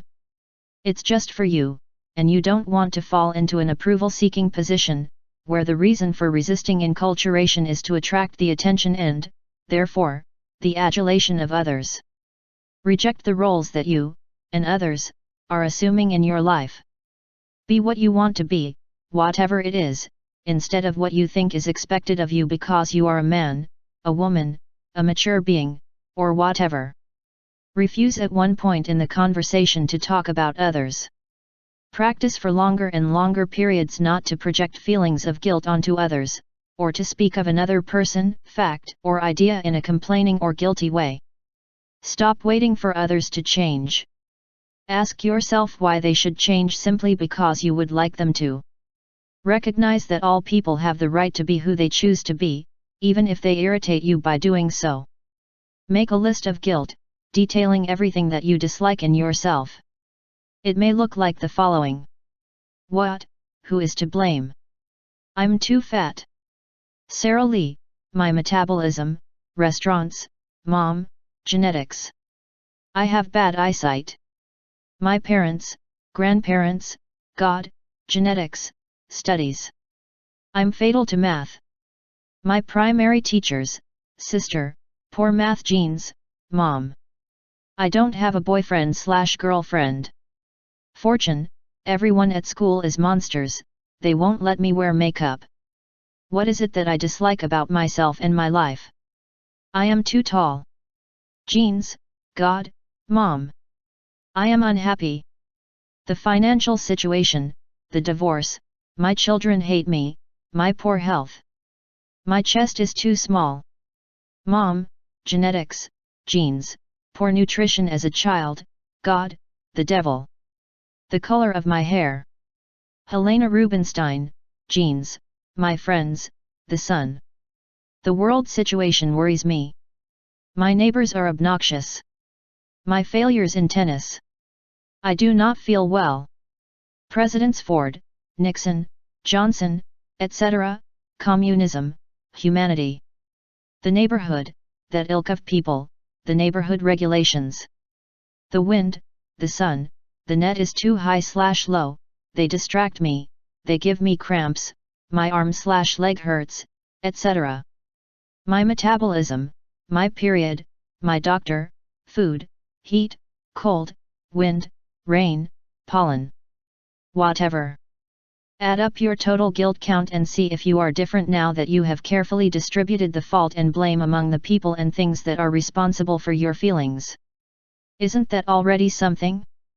You are still exactly the same. Whether or not you blame someone or something, you remain the same unless you do something constructive to correct what you don't like. This can serve as an exercise to realize how useless it is to blame others for what happens to you. Declare out loud that you just blamed someone for something and that you are working with yourself to eliminate this type of behavior. By formulating it as a goal to be achieved, you will be attentive to symptoms that show your tendency to continue in this direction. Decide that all the unhappiness you choose will be the result of your own effort and your own behavior and never the result of the actions of another person. Remind yourself constantly that any unhappiness coming from the outside reinforces your own bondage, since it implies that you do not exercise control over yourself or them, but rather it is they who have control over you. When someone is blaming you, ask them politely, "Would you like to know if I want to hear what you are saying to me now?" That is, teach others not to use you as a receptacle of guilt, and begin to classify the blaming attitudes in other people so that you can learn to recognize them in yourself. You can do it in a way that doesn't offend, such as, "You just blamed George for how you feel. Do you really think he does?" Or, "You always say that if the stock prices went up, you would be much happier. You really give it a lot of importance if you let it control your life that way." Acknowledging blaming behaviors, blaming, and shoulds in others will help you eliminate that behavior in yourself. Check out the lists of shoulds that we discussed earlier in this chapter. Try to change these old habits for new and different attitudes and behaviors, maybe a dinner at midnight, changing your sexual position or putting on the dress you like. Start to have confidence in yourself by giving less importance to those external shoulds. Try to remember that what other people do is not what bothers you, but your reaction. Instead of saying, "They shouldn't do that," say, "I wonder why I am bothered with what they are doing." Some final thoughts on duty-bound behavior. In 1838, Ralph Waldo Emerson wrote in Literary Ethics, "Men grind and grind in the mill of an axiom and the only thing that comes out is what was put there. But the very moment that they abandon tradition for spontaneous thought, then poetry, wit, hope, virtue, the illustrative anecdote, everything rushes to their aid." What a beautiful thought! Keep up the tradition and you will always be the same, but throw it away and the world will be yours and you can use it as creatively as you wish, as you choose. Become the judge of your own behavior and learn to trust yourself to make the decisions of the present moment. Stop looking in the traditions and regulations of a lifetime for the right answer. Sing your own song of happiness the way you choose to sing it, without worrying or caring how it's supposed to be. 7. The justice trap. If the world were so organized that everything had to be fair, there would be no living creature that could survive a single day. Birds would be forbidden to eat worms, and the personal interests of all human beings would have to be catered for. We are conditioned to seek justice in this life, and when we fail we feel anger, anxiety, or frustration. It would actually be just as productive if we were to search for the fountain of eternal youth or some other myth like that. Justice does not exist. It has never existed and will never exist. The world just hasn't been organized that way. Sparrows eat worms. That's not fair to worms. Spiders eat flies, which is not fair to flies. Cougars kill coyotes. Coyotes kill badgers. Badgers kill mice. Mice kill insects. The insects? You only have to observe nature to realize that there is no justice in this world. Tornadoes, floods, tidal waves, droughts, all of those things are unfair. This matter of justice is a mythological concept. The world and the people who live in it are unfair every day. You can choose to be happy or to be unhappy, but this choice has nothing to do with the lack of justice that you see around you. This is not a bitter view of humanity and the world but rather a realistic account of what the world is like. Justice is a mere concept almost impossible to apply, especially when it comes to your own personal choices for fulfillment and happiness. But many of us tend to demand that fairness be an inherent part of our relationships with others. It's not fair. You don't have the right to do that if I can't do it, and would I do such a thing to you? These are the phrases we use. We want justice and use its lack as a justification for unhappiness. The demand for justice is not neurotic behavior. It only becomes the wrong zone when you punish yourself with a negative emotion by not being able to see the justice you demand. In this case, the self-frustrating behavior is not the demand for justice, but the immobilization that this reality can generate without justice. Our culture promises justice. Politicians refer to her in all their speeches. We need equality and justice for all. However, day after day, even more so, century after century, the lack of justice continues. Poverty, wars, plagues, crimes, prostitution, drugs and murders continue to happen generation after generation in both public and private life. And if the history of humanity can guide us, they will continue to happen. Injustice is a constant in life, but with the infinite wisdom, which you have just acquired, you can decide to fight against that injustice and refuse to be emotionally immobilized by it. You can work to help uproot injustice and you can decide that you will not allow yourself to be psychologically defeated by it. The legal system promises justice. The people demand justice, and there are people who even work so that there is justice. But it usually doesn't happen. Those who have money are not condemned. Judges and police often sell out to the powerful. A president and vice president of the United States are pardoned or fired with a slight reprimand after being proven guilty of criminal activity. The poor fill the prisons and have almost no chance of hitting the system. It's not fair. But it's true. Spiro Agnew gets rich after failing to pay his income taxes. Richard Nixon is exonerated and his accomplices spend a few months in the best prisons while the poor and members of minority groups rot in jails waiting for the hearing of their cause, waiting for an opportunity. The visit to any court of law, or police barracks will show us that for the powerful and influential there are special regulations even if the authorities stubbornly deny it. Where is the justice? Nowhere.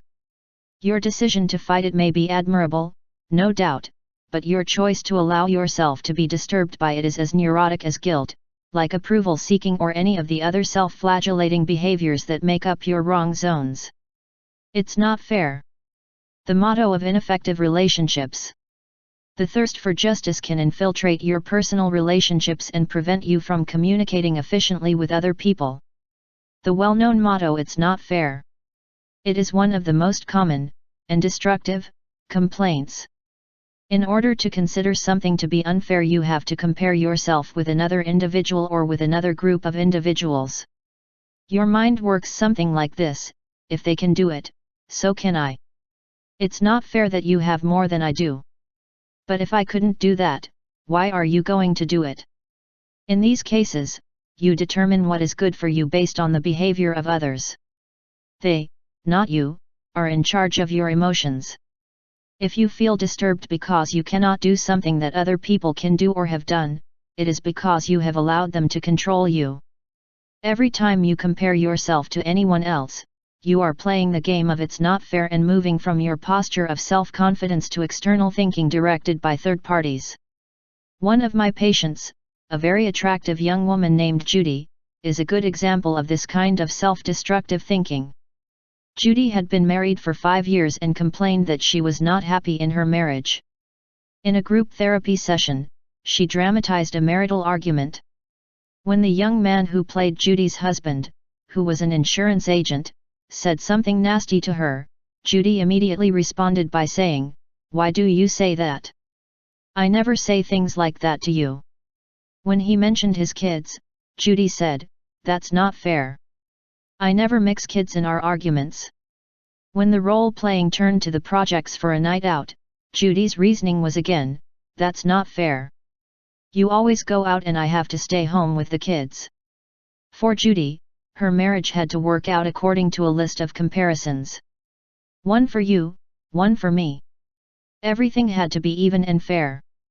If I do this way, you have to do it the same. No wonder she felt hurt and bitter all the time, more concerned with settling scores and redressing imaginary injustices than examining and perhaps improving her married life. Judy's quest for justice was a neurotic dead end. She evaluated her husband's behavior based on her own behavior and her happiness based on her husband's behavior. If she stops looking for fairness in accounts and starts trying to get the things she wants without pretending that others are the ones to provide them, that is, without having to depend on others, then it is certain that her relationships will improve. The concept of justice is an external concept, a way to avoid taking over your own life. Instead of thinking that things are unfair, you can decide what you really want, and start looking for ways to achieve it, regardless of what the rest of the world wants or does. The simple fact is that all people are different, and no matter how much you complain because others have more than you will not achieve any positive change that way. You will need to eliminate references from outside and throw away the binoculars that focus on what others are doing. Some people work less and earn more money. Other people improve their positions by favoritism while you are more skilled and efficient. Your spouse and your children will continue to do things in a different way than you.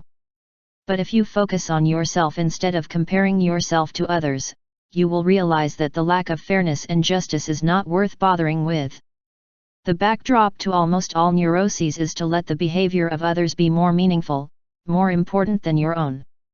If you burden yourself with phrases like "if he can do it, so can I," you will live your life according to what others think and not creating it yourself in your own way. The jealousies, a branch of the demand of justice. John Dryden said that jealousy was the jaundice of the soul. If jealousy interferes in your life and produces an emotional immobility, what you should do is make it a goal to eliminate this type of useless and harmful thinking. Jealousy is actually a way of demanding that someone love you in a certain specific way and you say it's not fair when they don't. This comes from a lack of confidence in yourself, simply because it is an activity directed at others. You allow someone else's behavior to cause you emotional discomfort. People who really love themselves do not opt for jealousy or be disturbed when someone else does not act fairly. You can never predict how the being you love will react to another human being, but if they choose to be affectionate or kind, you can only experience the immobility of jealousy if you consider that their decisions have something to do with you. It depends on you, it's your choice. If a member of a couple falls in love with a third party, it is not that it is unfair, it just is. If you find it unfair, you will probably end up trying to figure out why. A perfect example is provided by a patient of mine who was furious because her husband was having an affair. It haunted her to think why he was doing it. He constantly asked himself, "Where did I go wrong? What's wrong with me? Am I not good enough for him?" And a whole string of questions full of doubts about herself. Helen constantly thought about the injustice of her husband's infidelity. She even thought of having an affair herself to balance the scales. He cried a lot and oscillated between sadness and anger.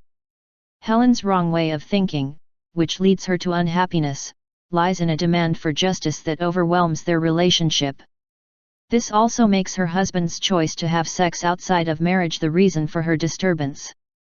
At the same time, she is using her husband's behavior as a justification for doing something that she has probably wanted to do for a long time. And he wasn't doing it because it wasn't fair. Helen's insistence that things have to be fair implies that if she were the first to have an affair, then her husband would have to retaliate. Helen's emotional state is not going to improve until she decides that her husband's decision was independent of her, and that he may have 1,000 particular reasons, and none of them related to Helen, for embarking on their sexual adventure. Maybe you just wanted to do something different, perhaps he felt love for someone other than his wife, or perhaps he wanted to test his manhood or keep old age at bay. Whatever the reason, this has nothing to do with Helen. She may see her husband's affair as something that happens between two people and not as something directed against her. The disturbance resides solely with Helen.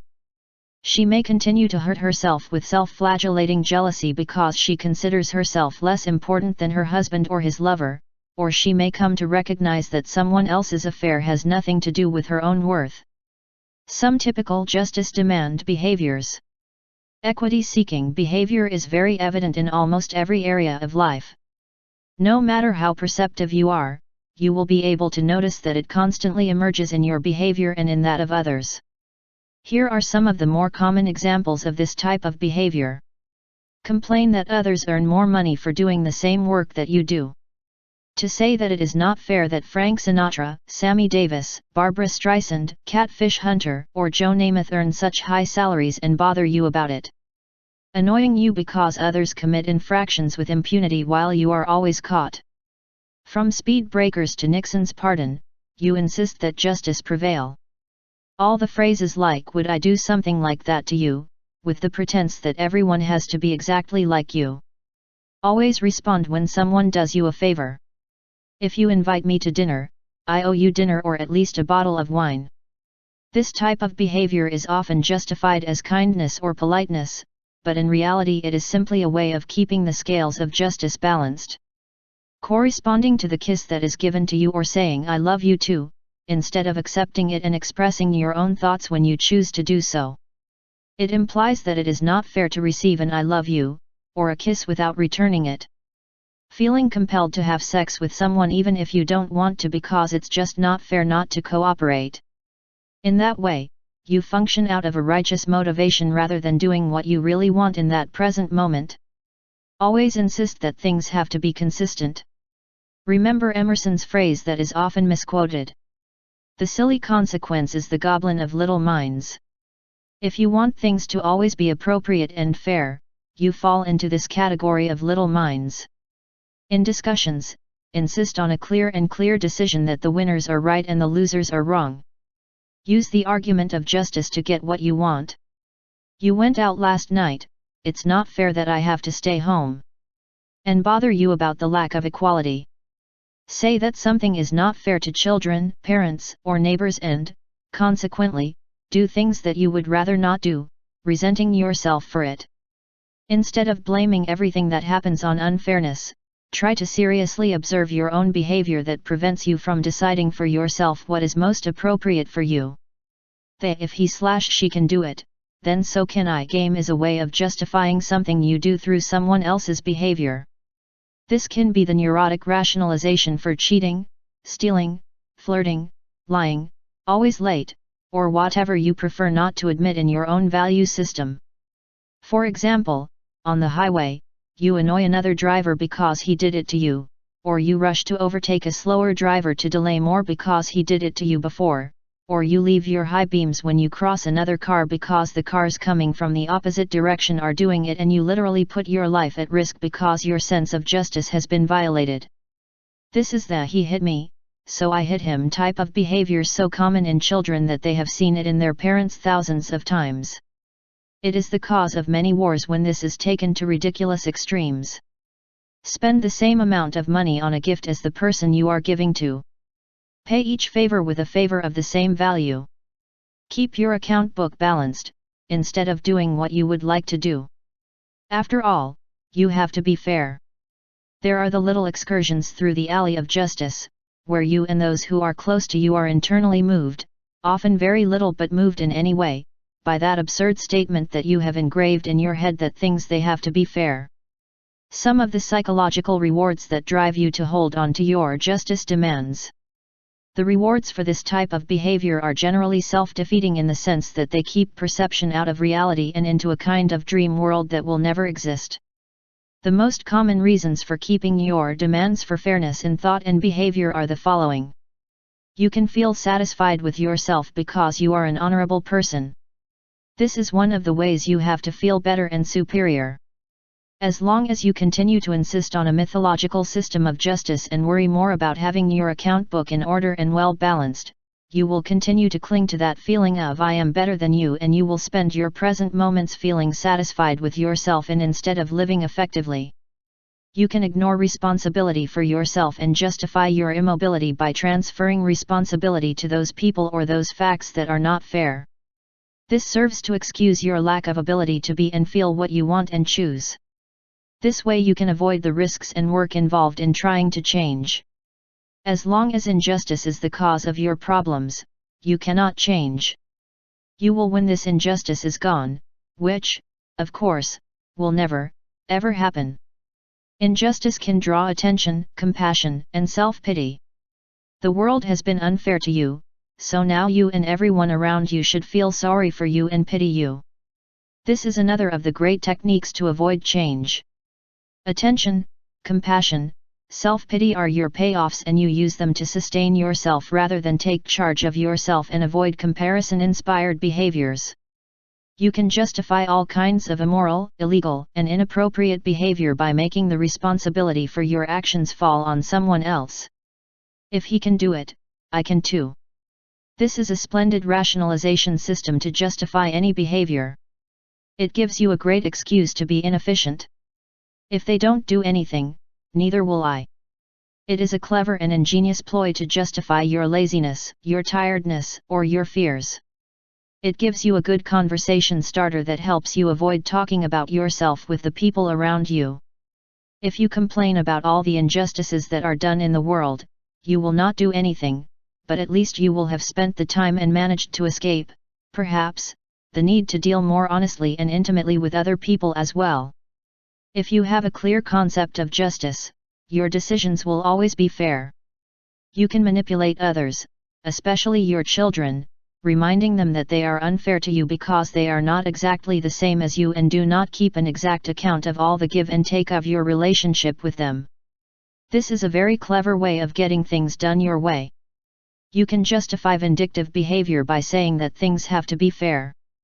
This is a maneuver that serves to justify all kinds of manipulative and unpleasant activities. Revenge is justified because everything has to be even and fair.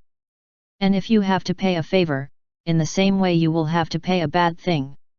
Here is the psychological support system that justifies your demands for justice. But this support system is not invulnerable. Below I have listed some strategic methods to get rid of this type of thinking and clean up this erroneous area of the demand for justice. Some strategies to give up the healthy demand for justice. Make a list of everything in your world that seems unfair to you. Use your list as a guide for efficient personal action. Ask yourself this important question: will inequalities disappear because they disturb me? Obviously not. Attacking the wrong thinking that causes you discomfort is a good way to start fleeing the trap of justice. When you find yourself saying, "Would I do that to you?" or any of the phrases of that type, change it to "You are different from me, although I find it difficult to accept it right now." This will open rather than close communication between you and the other person. Start to think that your emotional life is something that is outside and is independent of what anyone else does. This will relieve you of the pain you feel when people behave differently than you would like. Try to look at the decisions you make with perspective and not as monumental events that will change your life. Carlos Castaneda says that the wise man is one who he lives acting, not thinking about acting, not thinking about what he will think when he has finished acting. He knows that his life will be over too soon. He knows, because he sees, that nothing is more important than anything else. So the wise man sweats and puffs, and if you look at him, he is just like any other man, except that he controls the madness of his life. Since nothing is more important than anything else, the wise man, the man of knowledge, chooses any act, and acts as if it matters to him. The control he has over his insanity prompts him to say that his performance matters and makes him act as if it matters, and yet he knows that it does not, so when he does his deed, he walks away in peace, and whether his deeds were good or bad, whether they worked or not, is nothing to worry about. Change the phrase "it's not fair" to "it's a shame" or "I'd rather." Thus, instead of trying to make the world different from what it is, you will begin to accept reality, although not necessarily to approve or agree with it. Remove external references from comparison. Have your own goals, regardless of what Tom, Dick, or Harry do. Make up your mind to do what you want to do without referring to what others do or don't do. Correct yourself out loud. When you use phrases like "I always call you when I'm going to be late, why didn't you call me?" Thus you will eliminate the erroneous notion that the other person's motive to call you is to look like you. Instead of paying someone for something, such as bringing a bottle of wine or a gift to a party, wait until one day you feel like it and then send them a bottle of wine with a note that says, "Just because I think that you are a great person." There is no need to keep accounts in order when exchanging goods. Just do something nice because you feel like it and not because the occasion demands it. Spend the amount of money you want on a gift without being influenced by what was spent on you. Eliminate invitations that you make out of obligation or out of a sense of justice. Decide who you are going to see for internal rather than external reasons. Decide for yourself what will be the rules of conduct that will govern your behavior within your family, based on what you consider to be appropriate for you. Make everyone else do the same. So watch and see if it is not possible to make this happen without some violating the rights of the other.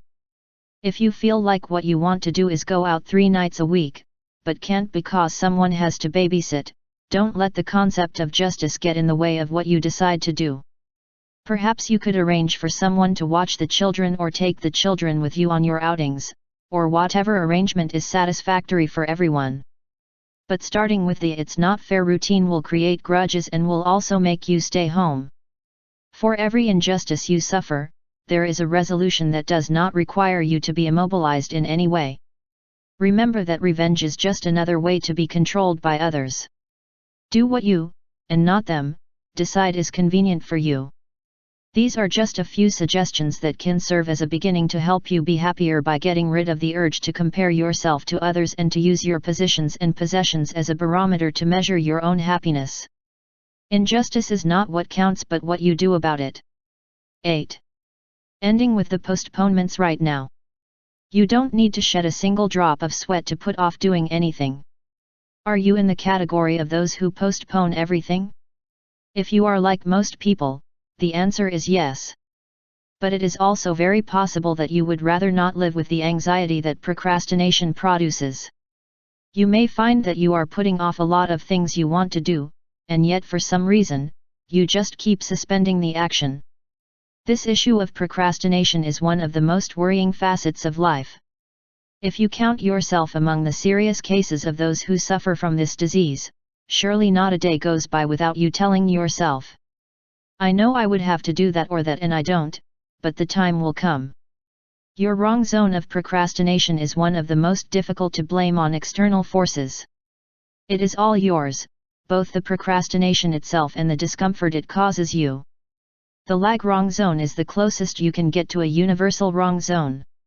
There are very few people who can honestly say that they do not procrastinate, even though it is counterproductive and unhealthy in the long run.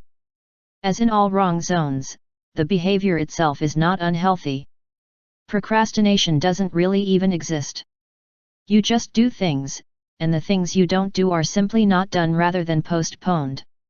Neurotic behavior is simply the emotional reaction that accompanies it and the immobilization that it produces. If you feel like you are putting off the things you need to do, and you like to put them off, and you don't feel guilt about it, or anxiety, or annoyance, then keep putting off what you need to do and skip this chapter. However, for most people, delaying tactics, or putting off what they have to do is actually a way of escaping, of living the present moments as intensely as possible. Waiting, wishing, and maybe. 3 typical neurotic phrases of the man who procrastinates and hesitates compose the support system that serves to maintain the delaying behavior. Maybe things will work themselves out. I hope things go better. I wish things were fixed. Here are the delights of one who procrastinates. When you say perhaps, I hope, or I wish, you can use these words as reasons for not doing anything in the present. But wishes and hopes are nothing more than a waste of time, vain illusions of those who live in a fictional world. No one ever achieved anything, with any of these words, no matter how many times he repeated them. In reality, these only serve to avoid taking action on the matter and performing the tasks that you have decided are important enough to be on the list of your life activities. You can do what you propose. You are strong and capable. You are not brittle or brittle. By putting off for a future moment what you want to do now, you surrender to escapism, self-doubt, and what is worse, self-deception. Your backward zone is a movement that prevents you from being strong in the present moment, in your now, and propels you in the direction of the hope that things will improve in the future. Inertia as a strategy to live. Here is a phrase that can keep you inert in your present moments: I will wait and things will improve. For some, this attitude becomes a way of life. They are always putting off something they will do on a day that will never come. Mark, a patient I saw recently, came to my practice complaining about how miserable he was in his marriage. Mark was in his 50s who had been married for almost 30 years. When we started talking about her married life, I realized that the reasons for the complaints were very old. It never went well, not even at first, he told me at one point. I asked Mark why he had stayed with his wife for so many years. I was hoping that things would get better, he confessed to me. Almost 30 years of hope, and Mark and his wife were still miserable. When we talked more about Mark's life and his marriage, he acknowledged that he had been powerless for about 10 years. I asked him if he had ever sought professional help for his problem. No, he had simply avoided having sex for longer and longer, hoping the problem would fix itself. I was sure things would get better, Mark told me as an echo of his first comment. Mark and his marriage represent a classic case of inertia. He evaded his problems and justified this escape by saying, if I wait a while without doing anything, maybe things will solve themselves. But Mark learned that things never work themselves out. They stay exactly as they are. At best, things change, but they don't get better. Things themselves, circumstances, situations, events, people, never get better on their own. If your life is better than it was, it is because you have done something constructive to improve it. Let's take a closer look at this delaying behavior and see how to eliminate it by taking some pretty simple resolutions. This is one of the areas that you can clean with a lot of mental work, since it is an area that you have created yourself, without any of the cultural reinforcements that are like the hallmark of so many other erroneous areas. How does postergation work? Donald Marquis said procrastination was the art of keeping up with yesterday. To this I would add, and to avoid today. It works in the following way. You know that there are certain things you want to do, not because others have commanded you to do so, but because you have deliberately chosen them. However, many of them remain undone, despite how much you tell yourself that you will do them. Deciding to do something in the future, something you could do now, is a very acceptable substitute for actually doing it, and allows you to delude yourself by not being faced with the fact that this is actually a compromise and that you are not doing it. What you set out to do. It is a very useful system that works more or less like this: I know that I should do that, but in reality I am afraid of doing it wrong, or that I will not like to do it. So I tell myself that I will do it in the future, and so I don't have to admit to myself that I'm not going to do it. And it's easier for me to accept myself this way. This is the kind of convenient but fallacious and misleading reasoning that you can put into play when you are faced with having to do something that is unpleasant or difficult. If you are the type of person who lives one way and says that he will live another way in the future, your statements have no content. It simply means that you are one of the people who always defer action and never finish doing things. There are, of course, degrees of postponement. It is possible to delay things up to a point, and then finish the job just before the last possible date. This is also a very common form of self-deception. If you allow yourself an absolute minimum time to do a job, you can justify mediocre or inferior results by telling yourself, "I just didn't have enough time." But you do have enough time. You know very well that busy people always get things done. But if you spend your time complaining about how much you have to do, procrastinating, you won't have moments present to do it. I had a colleague who was a specialist in the art of procrastination. He was always busy with lots of business and talking about how much he had to do. When he talked about his things, others got tired just hearing him. But looking closely, it was easy to see that my colleague was actually doing very little. He had millions of projects on his mind and he never got to work on any of them. I imagine that every night before he fell asleep he would cheat on himself by promising to do the job the next day and also finish it. Otherwise, how could he have fallen asleep with his self-deception system intact? Maybe she knew she wouldn't do what she was said to do, but as long as she swore she would, she could save her present moments. You are not necessarily what you say. Your behavior is a much better barometer to measure your worth. What you do in your present moments is the only indicator of who you are as a person. Emerson once wrote the following: "Don't say things. What you are glows down on you as you do it, and thunders with such force that I cannot hear what you allege against it." The next time you say that you will do something, knowing that you will not do it, remember those words. They are the antidote to procrastination. The critics and the doors. Procrastination as a way of life is one of the techniques you can use to avoid getting things done. A non-doer is often a critic, that is, someone who stands back and looks at how others do things, and then elucidates philosophical concepts about how doers are doing things. It's very easy to be critical, but being a doer requires effort, risk, and change. The critic. Our culture is full of critics. We even paid to hear them. As you observe yourself and the people around you, take note of the time that is spent on criticism in social relationships. Why? Because it is simply much easier to talk about how another person acts than to be the one who actually acts. Take note of the attitudes of true champions, those who have maintained a high level of excellence over a long period of time. The Henry Aarons, the Johnny Carsons, the Bobby Fishers, the Katharine Hepburns, the Joe Louis, and the like. Doers at the highest level. Champions in every way. Do they sit quietly criticizing others? The true makers of this world have no time to criticize others. They are too busy doing things. They work. They help those who are not as talented as they are instead of criticizing them. Constructive criticism can be helpful. But if you have chosen the role of the observer instead of the doer, you are not growing. Furthermore, it could be that you are using your criticism to absolve yourself of responsibility for your inefficiency by projecting it onto those who are actually making an effort. On the other hand, you may well learn to ignore the critics, the ones who always find fault with others, and the self-proclaimed critics. Your first strategy will be to recognize these behaviors in yourself and make a firm resolve to eliminate them entirely so that you can be a doer rather than a procrastinating and delaying critic. Boring, a result of postponement. Life is never boring, but some people choose to be bored. The concept of boredom implies the inability to use the present moment in activities that help you fulfill yourself. Boredom is an option, a choice, something that you impose on yourself, and it is one of those self-destructive elements that you can eliminate from your life.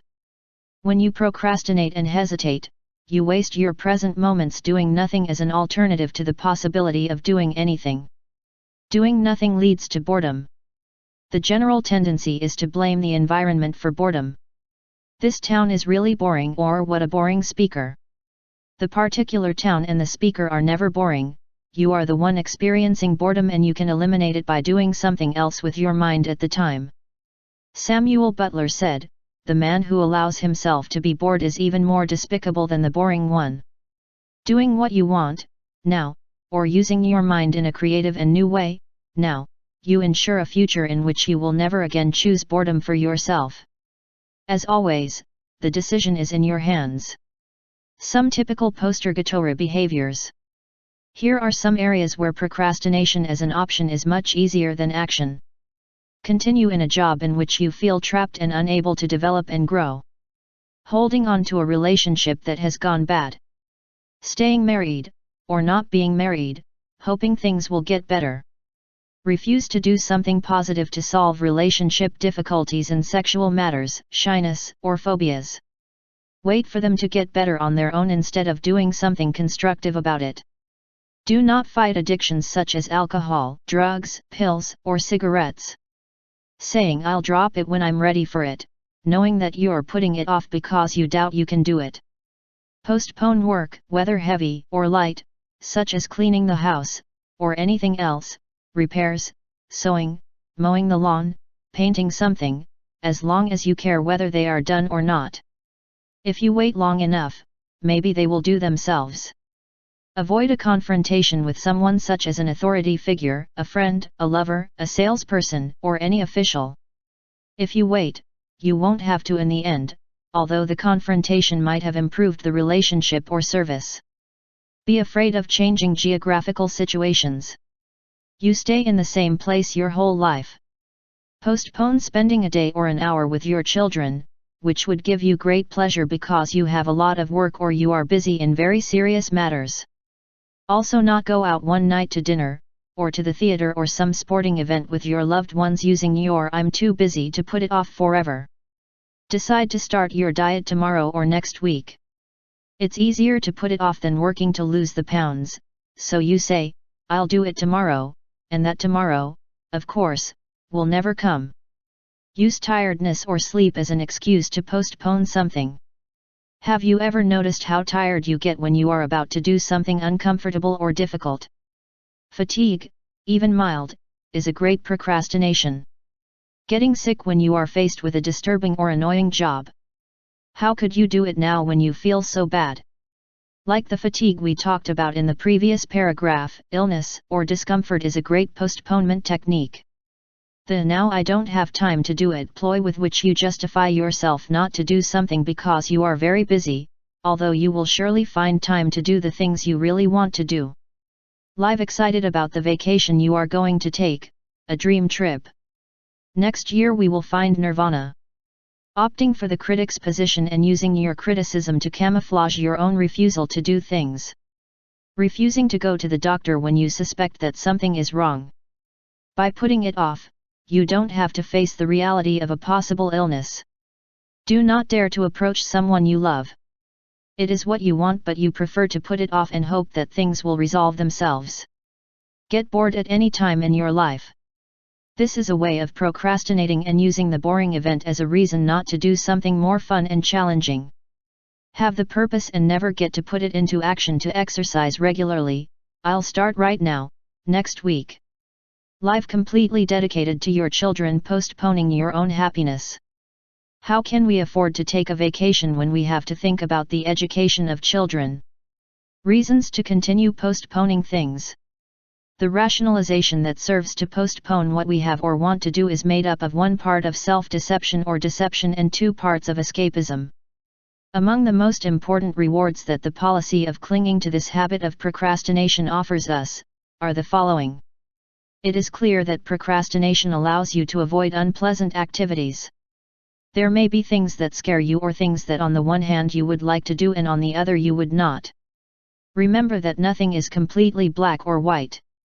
You can feel comfortable with your self-deception system. Lying to yourself allows you not to recognize that in this present moment you are not a doer. If you continue to postpone any situation, you can continue exactly as you are forever. This will eliminate the possibility of changes and all the risks that accompany them. When you feel bored, you have someone or something to blame for your unhappiness. In this way, you shift the responsibility from yourself to the boring activity. By becoming a critic, you can feel important at the expense of others. It is one of the ways to use the activities and actions of other people as stepping stones to lift yourself up mentally. Another form of self-deception. While you wait for things to get better, you can blame the whole world for your unhappiness. Things never look right for you. A great strategy to do nothing. You can totally avoid the chances of failure by avoiding all risky activities. This way you will never have to face the mistrust you have of yourself. Dreaming about things that may happen, Santa Claus fantasies, allow you to return to a safe and protected childhood. You can attract the sympathy and compassion of others and feel compassion for yourself, for the state of anxiety in which you live by not doing what you would have liked to do. You can justify a mediocre or inferior performance in any activity that you put off for a long enough time, then leaving a minimum margin of time to do it. But I just didn't have time. By postponing something, you can get someone else to do it for you. Consequently, procrastination becomes a way of manipulating others. The postponement of things allows you to deceive yourself until you convince yourself that you are different from what you really are. By not doing some work, you can avoid success. If you don't succeed, you avoid having to feel good about yourself and having to accept the subsequent responsibility that comes with success. Now that you have an idea about the reasons that may have led you to put off the things that you should not put off, you can start to do something to eliminate these self-destructive erroneous areas. Some techniques to get rid of this postparting behavior. Make the decision to live from moment to moment, 5 minutes at a time. Instead of thinking about jobs that will get done in the long run, think back to the present moment and try to spend a 5-minute period doing what you want, refusing to put off anything that can bring you satisfaction. Get to do something you've been putting off. Start writing a letter or book. You will realize that many of your procrastination were unnecessary, as you will most likely find that the work you were putting off is actually very enjoyable to do and you are enjoying it. Simply starting to do it will help you eliminate the anxiety that the project inspires in you. Ask yourself, what is the worst thing that could happen to me if I did what I am putting off now? The reply is usually so insignificant that it will very likely give you a boost that will spur you to action. Think about the reasons you have for being afraid to do something, and with that alone you will stop clinging to them. Give yourself a specific time, say on Wednesdays from 10 a.m. to 10:15 p.m., that you will dedicate exclusively to the task that you have been putting off. You will find that 15 minutes of effort devoted exclusively to something is often enough to get you through the bump of procrastination. Think of yourself as being too important and significant to continue living full of anxiety about the things you have to do. So the next time you're haunted by procrastination anxiety, remember that people who love themselves don't hurt themselves that way. Look carefully at your current reality. Decide what you are avoiding in your current moments and begin to deal with your fear of living efficiently. Postponing action is replacing the present with anxiety about some event that may happen in the future. If the event becomes present, anxiety, by definition, has to disappear. Stop smoking, now. Start your diet, right now.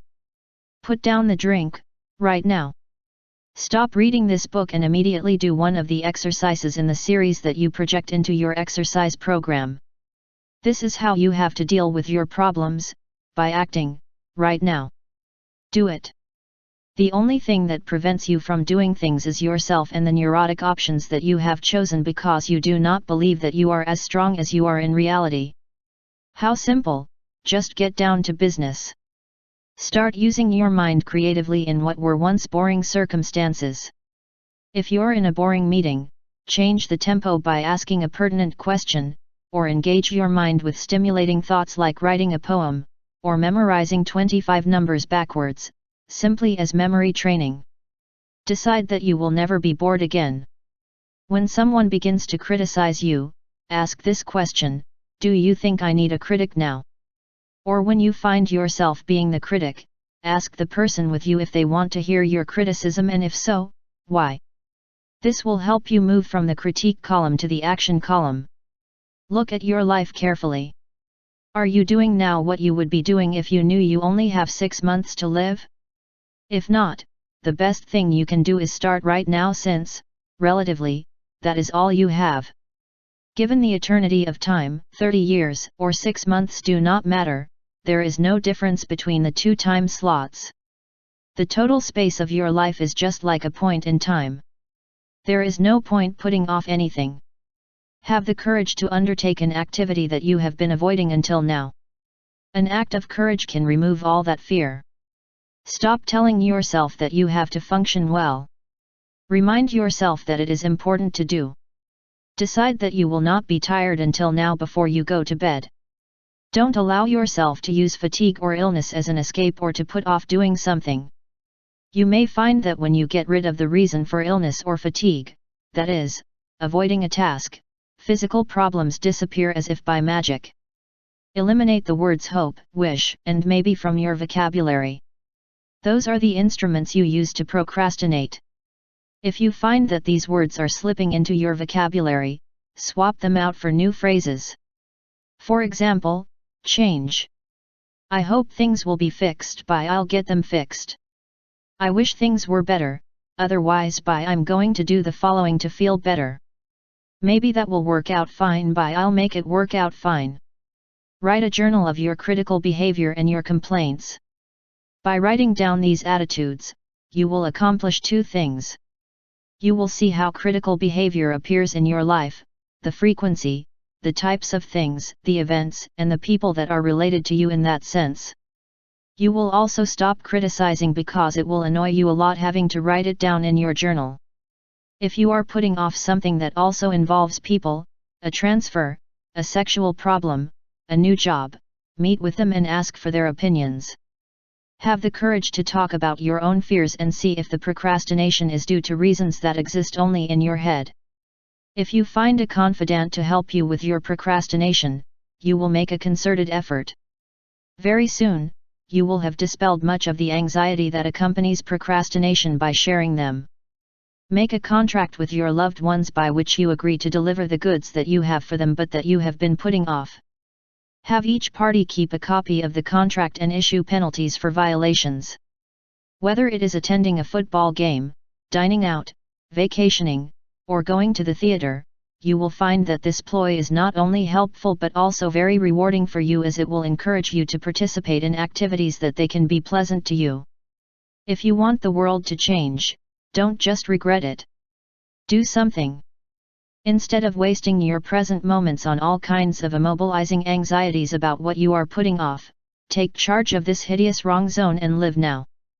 Be a doer, not a person who only wishes, expects, or criticizes. 9. Proclaim your independence. In any human relationship in which two people become one, the result will always be two half people.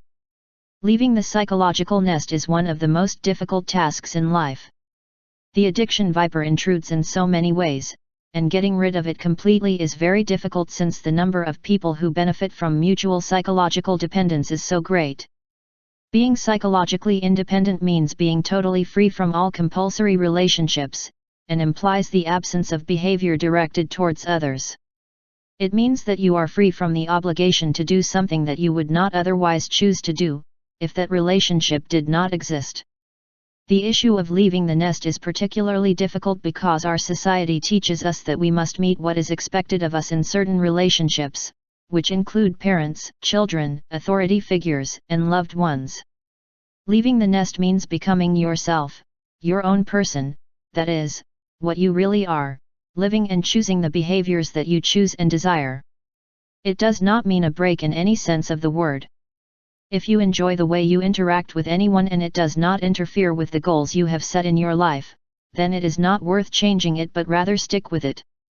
Depending on someone psychologically, on the other hand, means that this relationship does not imply a choice, but rather it is a relationship whereby you feel compelled to be something you do not want to be and that it offends you to feel forced to behave that way. This is the heart of this erroneous zone, and it is similar to the approval-seeking zone discussed in Chapter 3. If that kind of relationship is what you want, then it's not unhealthy. But if you need it or feel compelled to have it and then it bothers you and resents it, then it means that you are in a self-frustrating zone.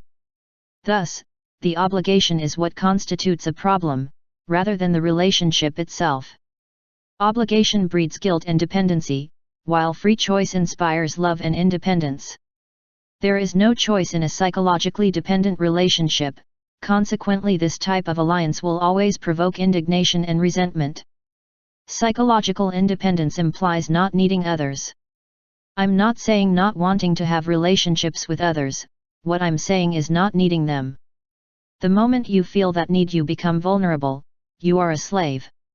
If the person you need leaves you, or changes his mind, or dies, you will fall immobilized, you will fall apart and you may even die.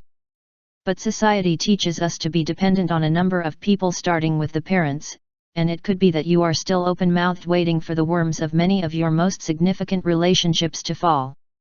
As long as you think that you have to do something because it is what is expected of you in any relationship, and doing so causes you resentment against that person and not doing it charges you with guilt, you can be sure that you have to deal with this wrong area.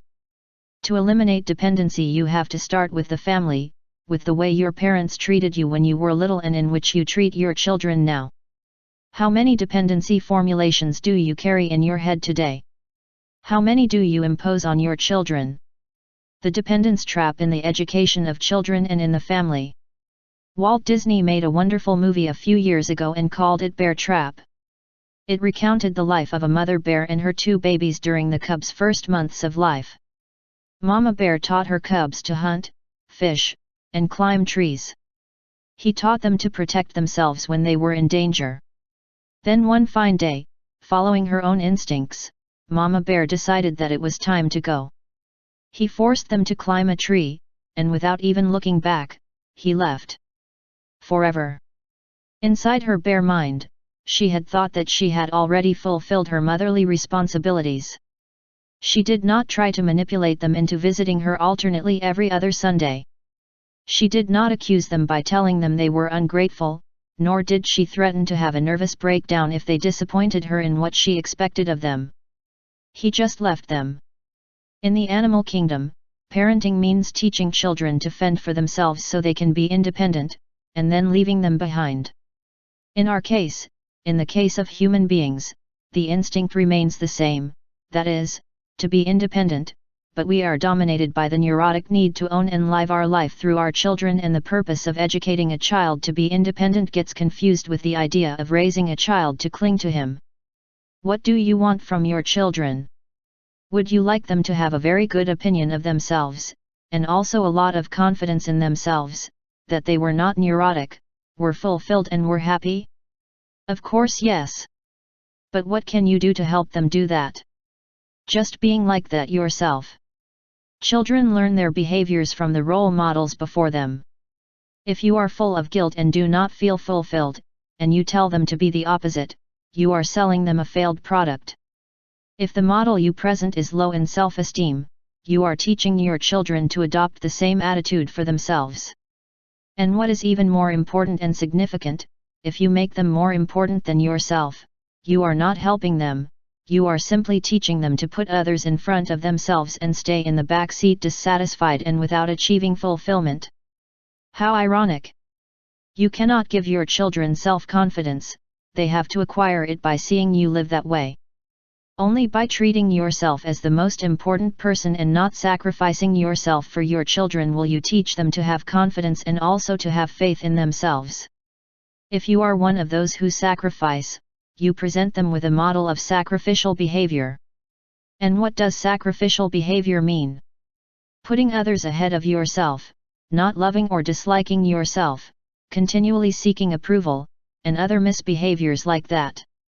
Doing things for others is admirable at times, but if done at your own expense, you will simply teach others to behave in a way that can only breed resentment. From a very young age, children want to do things on their own. Leave mom, I can do it alone. Look at me, dad, I don't need help, I eat alone. One after another comes the signals. And although there is a lot of dependency in the early years, there is also a drive towards autonomy from day one. At 4 years old, little Roxana always goes to her father or mother when she is hurt or needs emotional support of any kind. When she is 8 or 10 years old, she takes it out on them.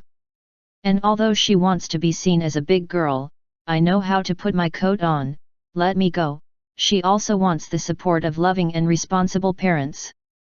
Look, Mom, I scraped my knee and it's bleeding. She is developing her concept of herself through her parents' vision of her and the important people in her life. Suddenly Roxana is 14 years old. She comes home crying because she has fought with her boyfriend and runs to lock herself in her bedroom, slamming the door. Mom comes up after her and in her usual affectionate way asks her to tell her everything. But now Roxana answers him definitively, I don't want to talk about this, leave me alone. Mom, instead of understanding that this little scene is proof that she has been a good mother and that little Roxana, who has always told her about all her problems, is now dealing with her problems on her own, emotional independence, puzzles. She is not ready to leave the field, to let Roxana do her own thing, regardless. He continues to see Roxana as the newborn chick that she was even so recently. But if Mom insists and forces her daughter, she risks receiving a strong dose of resentment from Roxana. The girl's desire to leave the nest is great, but when possession and sacrifice have been the lubricants that set the family machine going, the natural act of man to leave on his own becomes a crisis. Leaving the nest in a psychologically healthy atmosphere implies neither crisis nor disturbances or problems, it is the natural consequence of an efficient and positive life. But when guilt and the fear of disappointing parents mark the fact of leaving the nest, these feelings continue to influence people throughout life, to such an extent that sometimes the marriage relationship becomes a filial relationship, rather than in a relationship in which two individuals share a life under equal conditions. So what are your goals as a parent or in building a good relationship with your own parents? The family is certainly an important unit in the development process, but it should not be a permanent unit. It should never be a vehicle for guilt and neurosis when one of its members makes a move in the direction of emotional independence. Some parents have even said, you may have heard, I have the right to make my child what I choose for him. But what is the payoff for such an overbearing attitude? Hatred, resentment, anger, and frustrating guilt as the child grows up. If you look at the efficient and positive relationships that exist between some parents and children that are not bound by requirements and obligations, you will see that these are parents who treat their children as friends. If a kid spills the sauce on the tablecloth, don't give him the classic "why don't you watch what you're doing? You're so clumsy." Instead you will observe that they treat you as they would a friend in the event that he spilled something. I can help. No offense because he belongs to you, rather respect him for his own dignity as a child. You will also discover that efficient parents stimulate more the instincts of independence than of dependency and do not make scenes for the expression of desires as normal as those to be autonomous. Differences between families directed to independence and those directed to dependence. In families directed towards independence, impulses directed towards autonomy and being oneself are considered normal and not a challenge to the authority of one of its members. Needing and clinging to others is not emphasized. Similarly, the eternal loyalty of the child to his family is not required simply because he belongs to it. This attitude results in families who like to get together instead of feeling the obligation to do so. There is also a respect for the privacy of others rather than a demand to share everything. In families like this, the wife has a life of her own apart from that of wife and mother. You are thus a positive role model for your children rather than living your life for and through them. Parents feel that their own life is of paramount importance because without it there can be no family harmony. Thus parents are occasionally absent without feeling obliged to always be there for their children. The mother is not a slave because she does not want her own children, especially girls, to become slaves. She doesn't feel like she has to be there all the time to attend to all of her children's needs. She thinks that she can appreciate her children and vice versa as much or more when she is fulfilling and contributing to the life of her family, her community, and her culture on an equal footing with the man in this world. In this type of family there are no subtle manipulations through guilt or threats to keep the children dependent and under the responsibility of the parents. When the children grow up, the parents do not want them to visit them out of obligation. Also, parents are too busy with their own business to spend their lives waiting for their children or grandchildren to show up to give them a reason to live. Parents like these do not believe that they should spare their children the troubles and difficulties that they went through, because they recognize that the very act of working to overcome difficulties was what gave them self-confidence and corresponding esteem. They do not want to deprive their children of such important experiences. These parents realize that the desire of their children to fight for themselves with the help and not under the control of parents, is something healthy that they should not be denied. The Demian of Hesse speaks of the variety of paths to independence. Sooner or later everyone, each one of us, has to take the step that will separate him from his father, from his mentors. We all have to go through cruel, lonely experiences. I had not abandoned my parents and their world, the luminous world with a violent struggle, but gradually, almost imperceptibly, I had turned away from them. I was sorry that it had to be this way, and that is why many of the hours spent at my parents' house when I went to visit them were unpleasant. You can make all your visits to your parents' home loving experiences by holding on tightly to your own struggle for independence from them.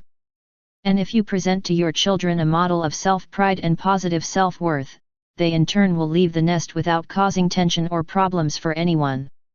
Dorothy Canfield Fisher sums it up nicely in her son's T-Jive. The mother is not a person who serves as a support, but a person who makes support unnecessary. So be it. It is up to you to make the abandonment of the nest a natural and normal event, or an event loaded with traumas that will mark the child and the relationship with him forever. But you too were a child one day, and if then you learned the dependency routine well, perhaps when you got married you were one of those who substituted one dependent relationship for another.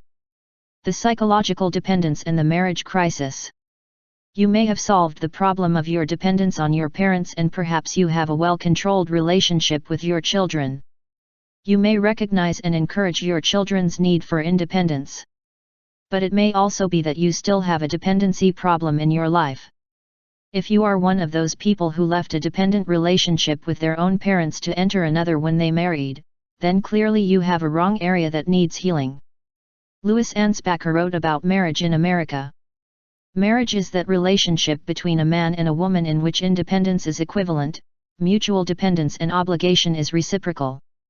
There are the two ugly words, dependency and obligation, which are responsible for the current state of marriage and the divorce rate in our country. The very simple fact is that most people do not like marriage, and despite the fact that they endure it, its psychological victims continue to proliferate. A relationship that is based on love, as we said before, is a relationship in which each of its members allows the other to be what they want, without special expectations and without demands. It is a simple association between two people who love each other so much that neither of them would want the other to be something that they did not choose for themselves. It is a union that is based on independence, rather than dependency. But this type of relationship is so rare in our culture that it is almost mythological. Imagine a union with the being you love in which each of you can be whatever you want. Now think about what most of the relationships you know really are. How do you sneak in that fearsome dependency and screw up everything? A typical marriage. The braid that is spun in most marriages is that of dominance and submission. And although the roles can vary regularly, different for different marital situations, that braid will always be present. One of the partners dominates the other as a condition of the alliance. A typical case of a typical marriage and its psychological crises will develop more or less like those of the couple in the story we relate below. When they married, the husband was 23 years old and his wife 20. He has a somewhat higher education than hers, and has secured a position in the field of economic prestige, while the woman works as a secretary, a shop assistant, or perhaps in a profession considered feminine such as a nurse or teacher. The woman's work is a filler until she can become a wife and mother. After 4 years of marriage, there are already 2 or 3 children and the woman serves as wife and mother in the home.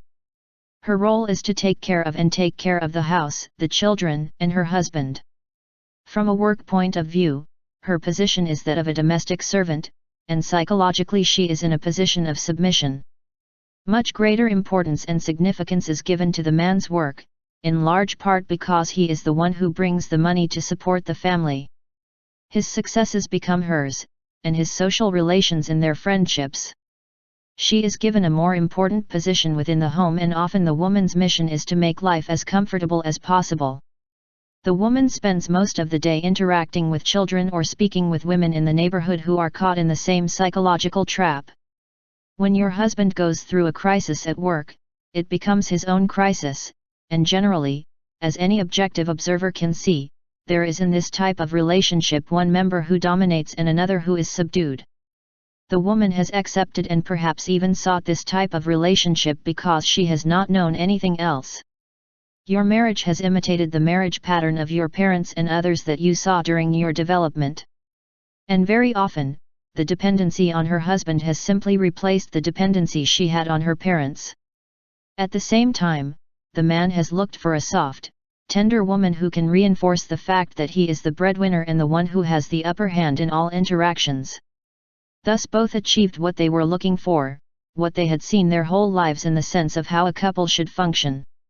After several years of marriage, perhaps between the ages of 4 and 7, a crisis begins to emerge. The submissive partner, the woman, begins to feel trapped, unimportant, and dissatisfied because she does not contribute in a meaningful way to family life. The man encourages his wife to be more herself, to be more assertive, to take charge of her own life and to stop feeling compassion for herself. These are the first messages that contradict what he wanted when he got married. If you want to work, why don't you look for a job? Or why don't you keep studying? He encourages her to seek new outlets, stimuli, to stop being childish. In short, let it be something very different from what it was when they were married, when he wanted a submissive and domestic woman. Until now, the woman has always felt that she was to blame for any problem or sadness of her husband. Where did I go wrong? If he's unhappy or frustrated, she thinks it's because she's worthless, or that she shouldn't be as attractive as she used to be. The woman, the submissive partner in this union, draws on her own submissive mental style and evaluates all male problems as if they were placed in her own being. In this stage of marriage, the man is generally very busy with job promotions, social contacts, and career goals. He is on an upward path and cannot tolerate a complaining woman. Due to the multiple opportunities that his job offers him to socialize with different people, something that is forbidden to his submissive partner, he is changing. He has become even more assertive and aggressive, demanding, and intolerant of the weaknesses of others, including those of his own family. This is also the time when the husband often seeks sexual outlets outside of marriage. He has multiple opportunities to meet people and seeks the company of the most stimulating and attractive women. Sometimes the woman, the submissive partner, also begins to experiment on her side. You may take a volunteer job or enroll in a course, go to therapy sessions, have an affair with you. And her husband supports most of these things. Perhaps the woman, the submissive partner, begins to acquire new perceptions, new points of view regarding her behavior. She sees her subordination as a position of her choosing throughout her life, not just during her marriage. Her approval-seeking behavior has now been called into question and she is beginning to move toward greater personal responsibility by eliminating dependency in her own world, including that of her parents, her husband, and even her children. She begins to gain confidence in herself. Maybe look for a job and make new friends. She begins to confront her hitherto domineering husband and stops putting up with all the abuse that she has been subjected to since they got married. It demands equality. It is no longer enough to wait for it to be granted. You simply experience it on your own. Insists on sharing household chores, even taking care of children. This new independence, this transfer of external to internal thought on the part of women, is not easily accepted by men. You feel threatened. He feels that a rebellious wife is precisely what he does not need, despite the fact that he himself encouraged her to go out on her own and think for herself. He did not think he would create a monster, much less a monster that would come to challenge his own well-established supremacy. He may react with a strong dose of domination, an attitude that he always managed in the past to put his submissive partner in her place. She claims that it is absurd for her to work since most of her salary goes to paying other people to take care of the children. He points out that his belief that there is no equality between them is illogical. Actually, she's the spoiled one, the one who gets the best of it. You don't have to work, they give you everything done, you only have to do to take care of a house and be a mother to your children. Or try guilt, the children will suffer. I cannot bear a humiliation of this type. He may threaten her with divorce and even suicide. This often works for you. The wife says to herself. Ugh, I almost messed everything up. And he returns to his submissive role. The heavy doses of domination serve to remind him of his place. But if she refuses to go back, the stability of the marriage may be in jeopardy. In any case, the fact is that the crisis exists. If the wife persists in exchanging her submission for an attitude of self-confidence, the husband, who needs to dominate someone, may leave her for a younger wife who will look at him in admiration. In this way, he will get another assistant who is also a nice ornament. On the other hand, it could be that the marriage survives the crisis and an interesting change takes place. The thread of domination and submission is still woven through the fabric of married life. Now the husband often assumes the submissive role before him, afraid of losing something that he loves and that he cares a lot about, or at least something he has for sure. She stays more at home, is more with the children, out of guilt for having abandoned them so much earlier. She may say things like, "You don't need me anymore," or "You are changing, you are not the girl whom I married, and I don't know if I like this new girl who is now you." Now he is more submissive. He may start drinking heavily or feeling sorry for himself for the need to manipulate his wife or regain his superiority. The wife now has her career or is on the way. She has her own circle of friends and is developing her own interests outside the home.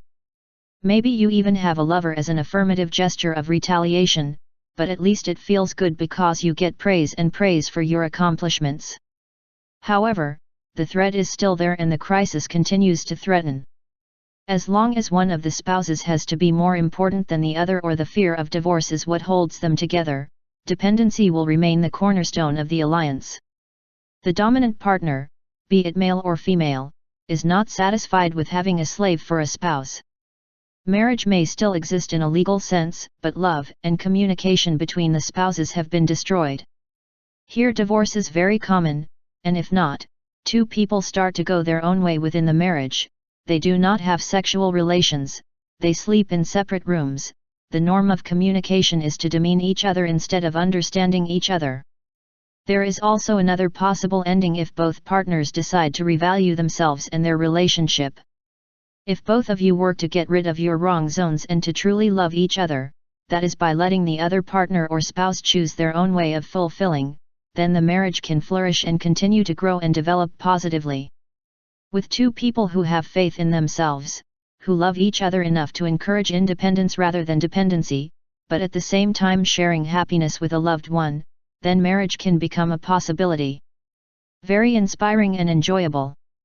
But, when two people try to merge into one, or one of them tries to dominate the other in any way, that little flame that exists within all of us fights for one of the greatest and most important needs of being human, independence.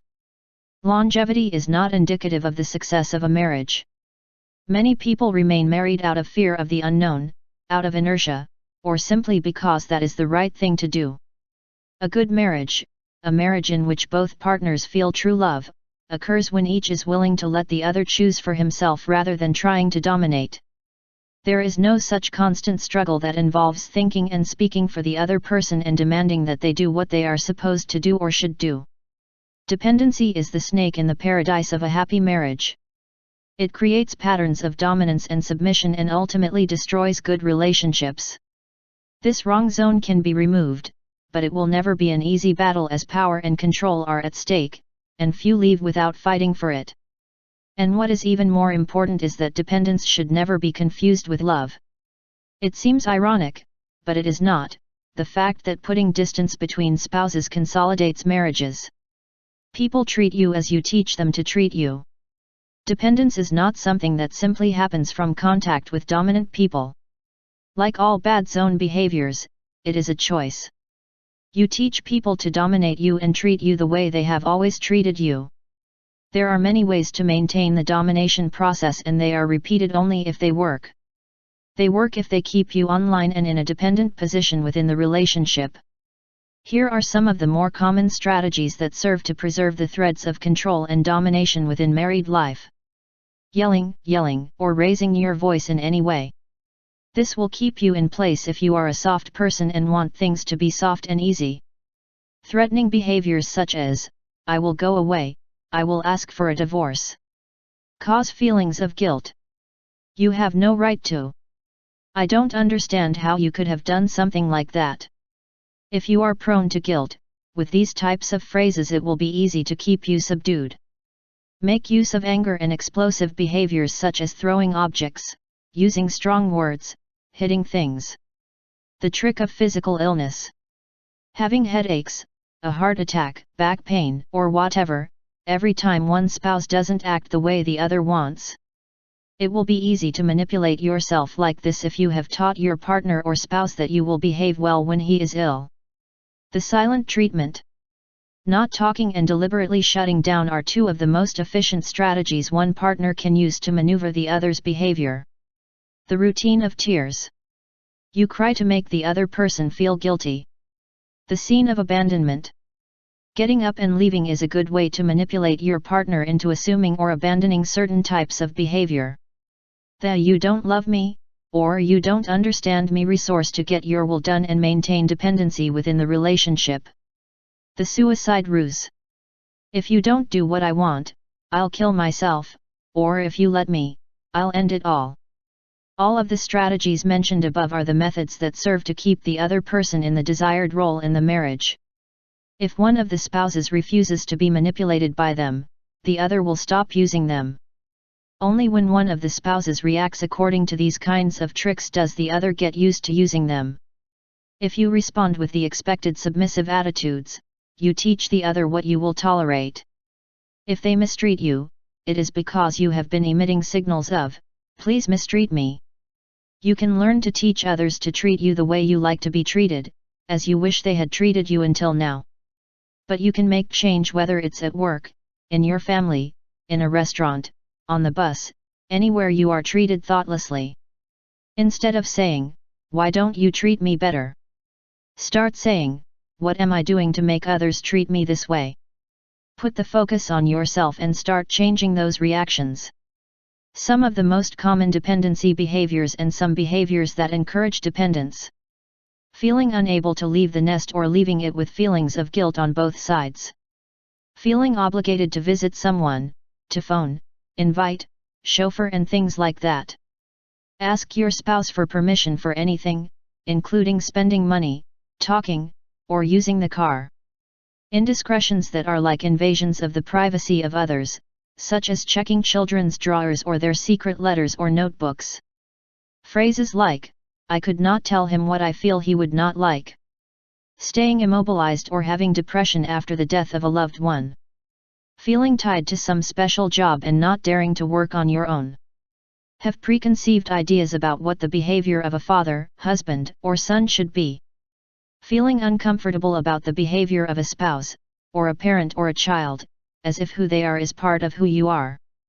Spend your life training, that is, preparing for a job or a position, without ever leaving the training phase for one of confidence in yourself. Getting upset, feeling hurt, by what others say, think, or do. Be able to feel happy or fulfilled only if your partner feels the same way. Let others give you orders. Let others make decisions for you or always ask for advice before making a decision. "You are in my debt, look what I did for you." The obligations that go with the dependency. Do not do something in front of the parents or the dominant person because they would not agree or because they would not like it. Do not smoke or drink or say bad words, or eat a chocolate ice cream, or whatever, to fulfill your role of submission and submission. Abandon yourself completely, regardless of your life, when someone you love dies or becomes seriously ill. Be careful with the language used in front of a dominant person, so as not to disturb them. Constantly lying about your own behavior, and having to misrepresent the truth so as not to disturb them. The psychological compensation of dependence. The reasons for sticking with this frustrating and disruptive behavior are not overly complicated. You may know what the rewards of dependency are, but do you know how destructive they are? Dependence may seem very innocuous and innocent, but in reality it is the main enemy of happiness, fulfillment, and the possibility of fulfillment. Here are some of the most common dividends that drive you to stay in this state of dependency. The dependency can keep you in the protective custody of other people and offer you the benefits that young children receive because they are not responsible for their own behavior. By remaining dependent, you can blame others for your own shortcomings. By depending on others, you have no need to undertake the difficult task or the risk of change. You can feel safe by trusting who is responsible for you. You can feel good because you satisfy others. You learned that the way to be good is to satisfy your mother, and now there are numerous symbolic mothers who manipulate you. You can avoid the guilt you choose when you behave affirmatively. It's easier to be good than to learn to eliminate guilt. There will be no need for you to make decisions or make choices for yourself. You follow the model that your father or mother, your spouse, or the individual of who do you depend on. As long as you think what they think and feel what they feel, there will be no need to determine what you feel or think. In short, after exhausting speculations, it is simply much easier to be one of those who follow than to be a leader. You can do what they tell you and avoid problems even if you don't like being one of those who follow. It will always be easier than taking all the risks that being your own person implies. Dependency is unpleasant because it turns you into something less than a complete person who functions independently. But it is easier, of that you can be sure. A program to free you from dependence. Write your own declaration of independence in which you clearly announce to yourself that you want to function in all human relationships by completely eliminating external manipulations. This person, to achieve a more perfect union, etc. Talk to all the people on whom you feel psychologically dependent. Declare your purposes to function independently. Explain how you feel when you do things out of obligation. This is a great strategy to start this process, as the other person may not even realize or feel that you are dependent. Set 5-minute goals for dealing with the dominant people in your life. Try a short phrase, "No, I don't want to do it," and see how the other person reacts. Organize a planning session with your dominant partner at a time when you do not feel threatened. During this session, explain that sometimes you feel manipulated and subdued and that you would like to have an agreed signal between the two of you to make them notice it when it happens and you don't want to talk about it. For example, a little tug on the ear or putting your finger in your mouth to announce that you are feeling subdued at that precise moment. When you feel pushed to do things, psychologically manipulated, tell the other person and act the way you would like to behave. Remind yourself that parents, spouses, friends, bosses, and others will often disapprove of your behavior and that it has nothing to do with who you are or who you are. It is known that in any type of relationship there will always be disagreements. If you wait for them, you won't despair when they happen. In this way you can break with many of the dependency relationships that enslave you emotionally. Even if you deliberately try to avoid dominant people, father or mother, spouse, boss, children, you will still be controlled by them during their absence if you feel emotionally immobilized because of them. If you feel compelled to visit certain people, ask yourself if you would like others to visit you simply because they feel compelled to do so. If not, give a corresponding treatment to those you are treating this way and discuss it with them.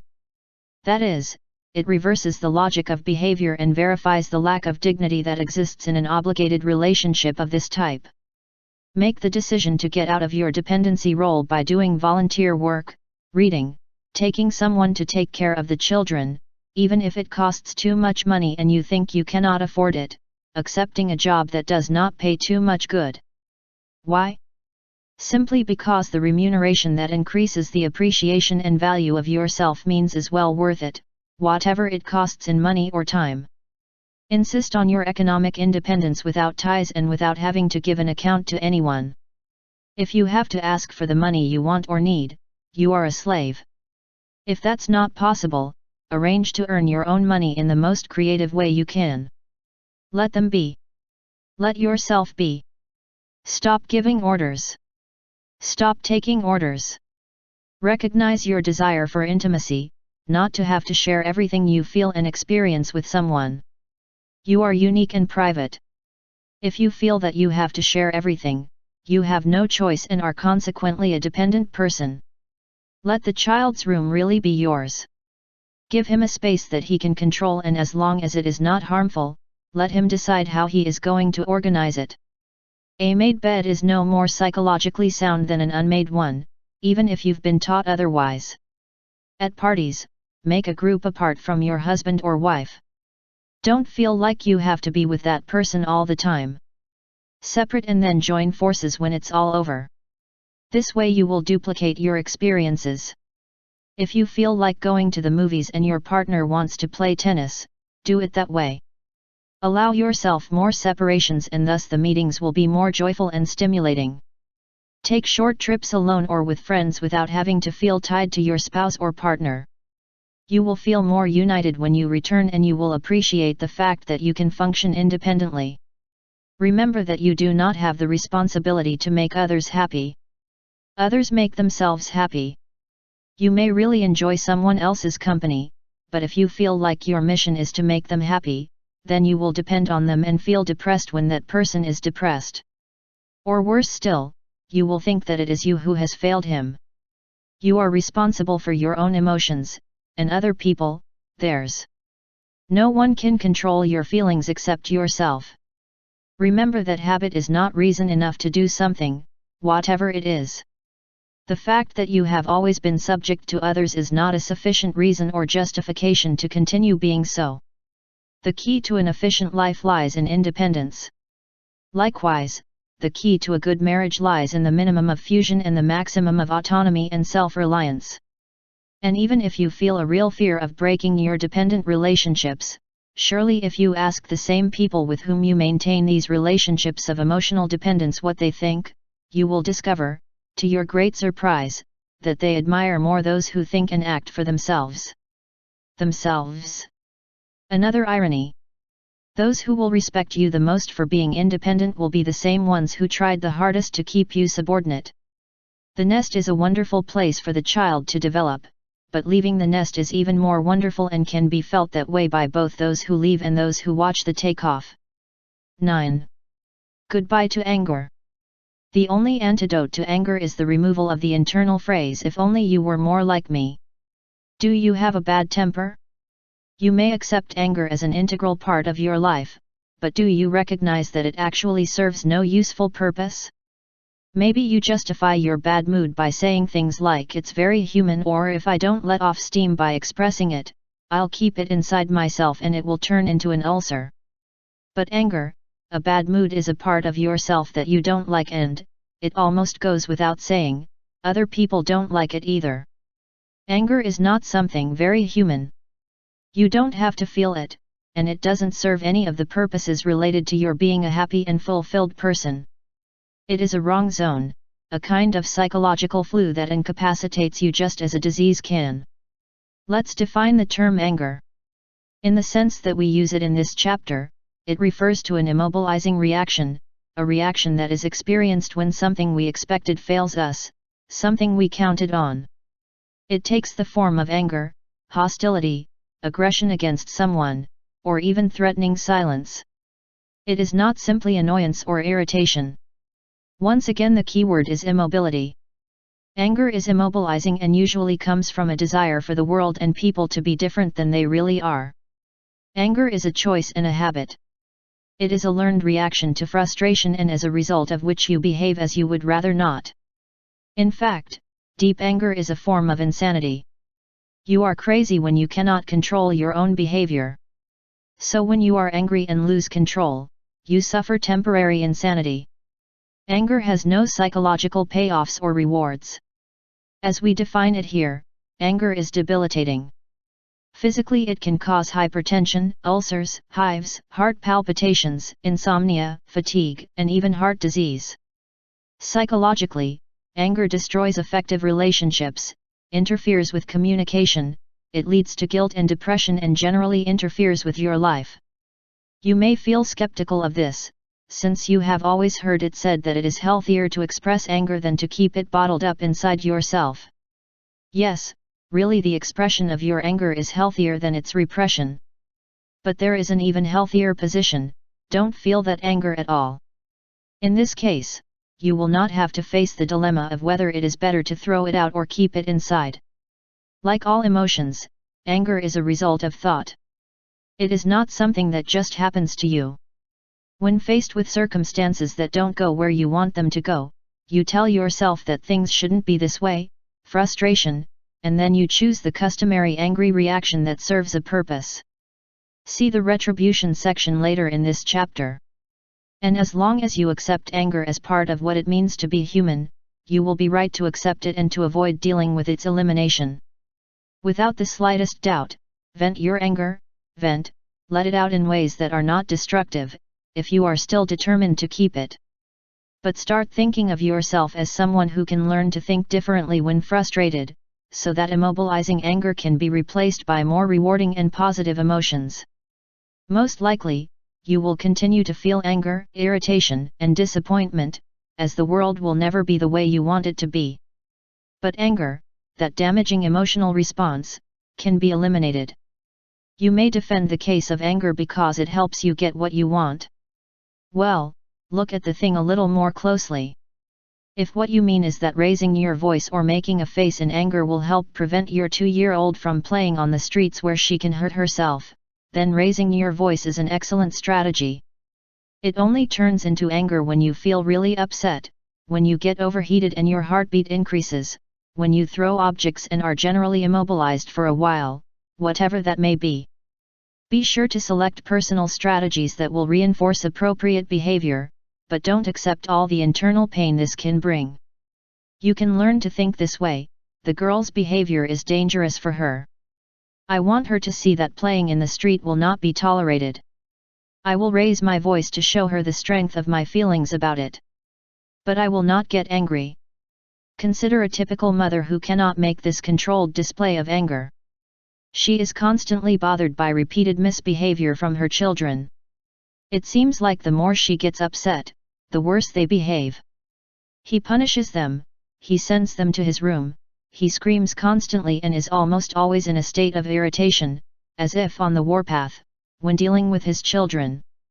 Her life as a mother is a battle. All she knows is how to scream, and at night she feels emotionally devastated, exhausted after a day on the battlefield. So why do children behave like this when they know how mommy is going to react? Because the irony of anger is that it never succeeds in changing others, it only intensifies the other person's desire to control the angry person. Listen to what the children we are talking about now would say if they could formulate their reasons for misbehaving. Do you see what makes mom mad? You just have to say this, or do this, and you can control her by making one of her fits. You may have to stay locked in your room for a few hours or a few moments, but look what you get. Total emotional control of her person, and at such a low price. Since we have so little power over her, let's do this more often and see how she goes crazy with our behavior. Anger, when used in any type of relationship, prompts the other person to continue acting as they have been up to now. Although the provocateur appears to be scared, on the other hand he knows very well that he can anger the other person whenever he wants, and thus exercise the same kind of vengeful authority over him that the angry man thinks he has. Every time you choose to be angry because of someone else's behavior, you are depriving them of their right to be whatever they choose. Inside your head is the neurotic phrase, "Why aren't you more like me? Then I would love you and I would like you instead of getting angry." But others will never be like you want them to be, all the time at least. Much of the time things and people will be different from what you want them to be. That's the way the world is. And the possibility of changing it is nil. So every time you opt for anger when you are faced with someone or something you don't like, you choose at the same time to allow yourself to be hurt or immobilized in some way because of guilt. Now, that's nonsense. Annoying you about things that will never change. Instead of choosing anger, you can begin to think of others as beings who have the right to be different from what you want them to be. You may not like it that way, but you don't have to be angry about it. Anger will only encourage them to remain who they are and will cause you all the physical stresses and mental torture we described earlier. The choice is really in your hands. Anger or a new approach that helps you eliminate the need for anger. Perhaps you see yourself in the opposite field, that is, someone who feels a lot of anger, but has never had the courage to express it. You keep it to yourself and never say anything, working on those painful ulcers and living your present moments with a great deal of anxiety. You're not really the flip side of the screaming and ranting person. You have the same phrases in your head regarding people and things, which should be as you want. If they were, that is your reasoning, you would not feel anger, you would not be angry. This is wrong logic, and the secret to letting go of your tensions is to destroy it.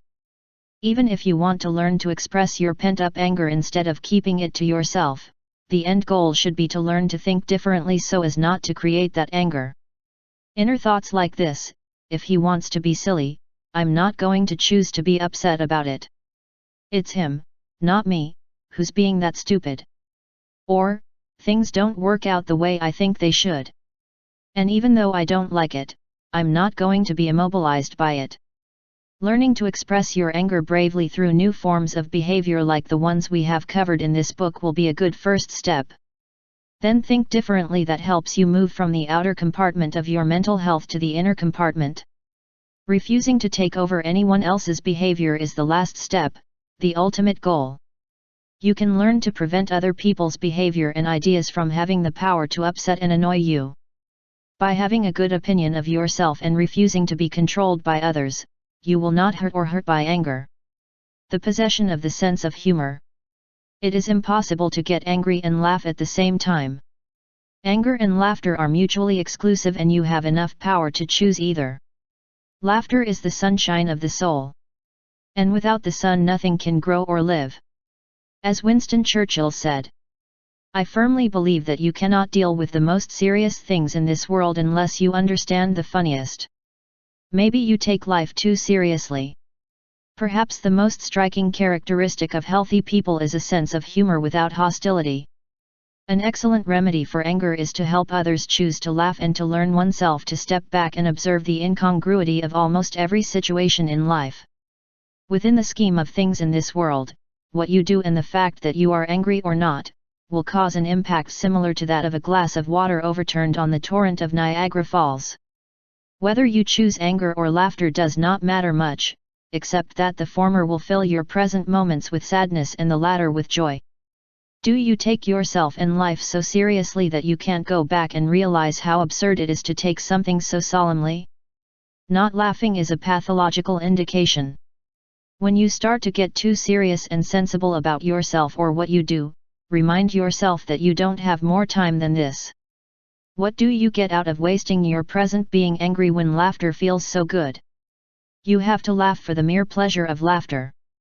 It is itself its own justification. You don't have to have any special reason to laugh. Just do it. Observe yourself and others in this foolish world and then decide if you will walk around in anger or if you will rather develop a sense of humor that will give you one of the most valuable gifts there is, laughter. It feels so good. Some of the most common causes of anger. You can see anger working all the time. Everywhere you see examples of people experiencing varying degrees of immobility, from slight annoyance to blind rage. It is cancer, although learned, that is introduced in the middle of human interactions. Here are some of the more common instances of anger, that is, times when people choose anger. Anger in the car. Drivers yell at other motorists for almost anything. Pulse throttle behavior occurs when another person goes too fast, too slow, does not signal, signals wrongly, changes lanes, or makes any mistake. As a driver, you can experience a great deal of anger and emotional immobility at the things you say to yourself in the way that others should drive. Similarly, traffic jams are key signals for attacks of anger and hostility.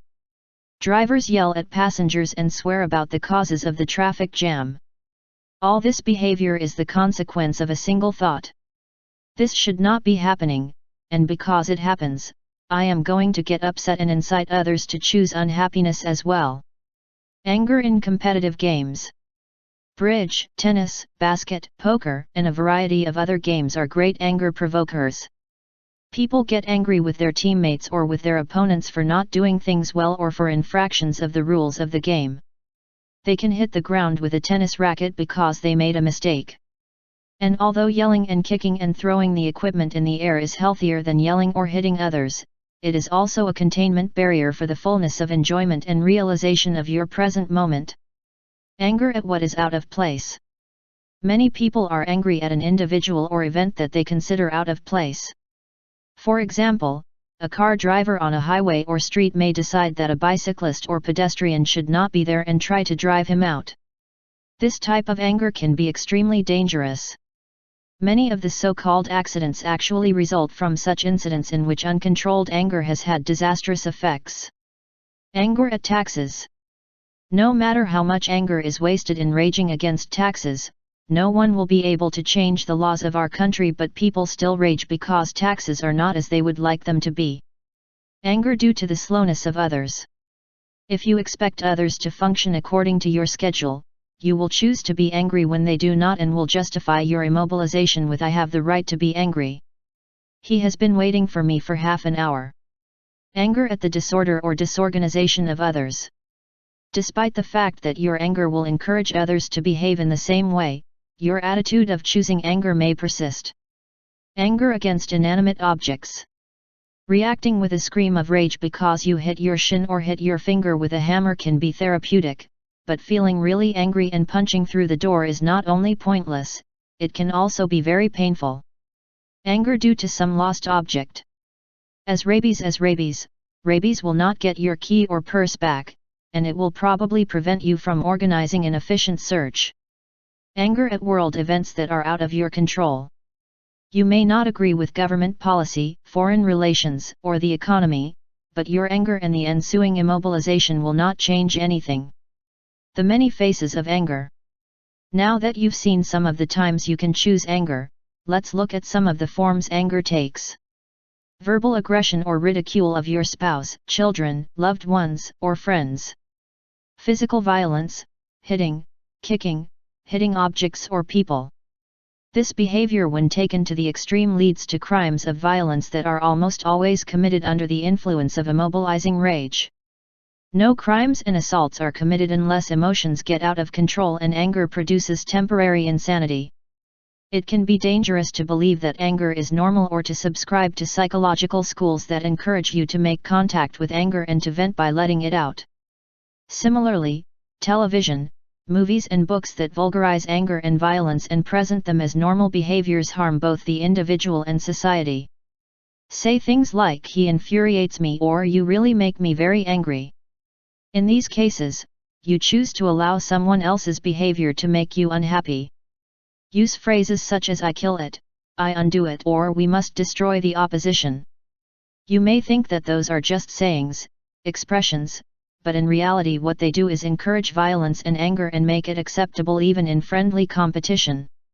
Rage tantrums.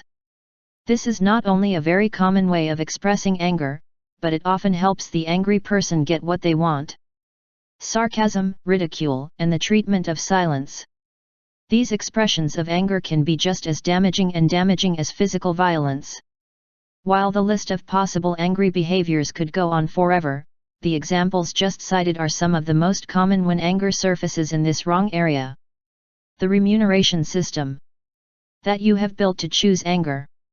In order to appease your temper, the most effective thing is to begin to perceive the reasons for using it.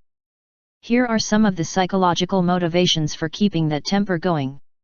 When you find it difficult to control yourself, you feel frustrated or defeated, it is possible for you to use anger to transfer responsibility for what you feel to another person or another event instead of dominating your own feelings. You can use anger to manipulate those who are afraid of you. This is especially effective with those who are younger or smaller, physically or psychologically. Outbursts of anger attract the attention of others and thus you manage to feel important and powerful. Anger is a very comfortable excuse. You can go crazy, temporarily, and then apologize by saying, "I couldn't help myself." So you can exonerate your behavior with a rampant logic.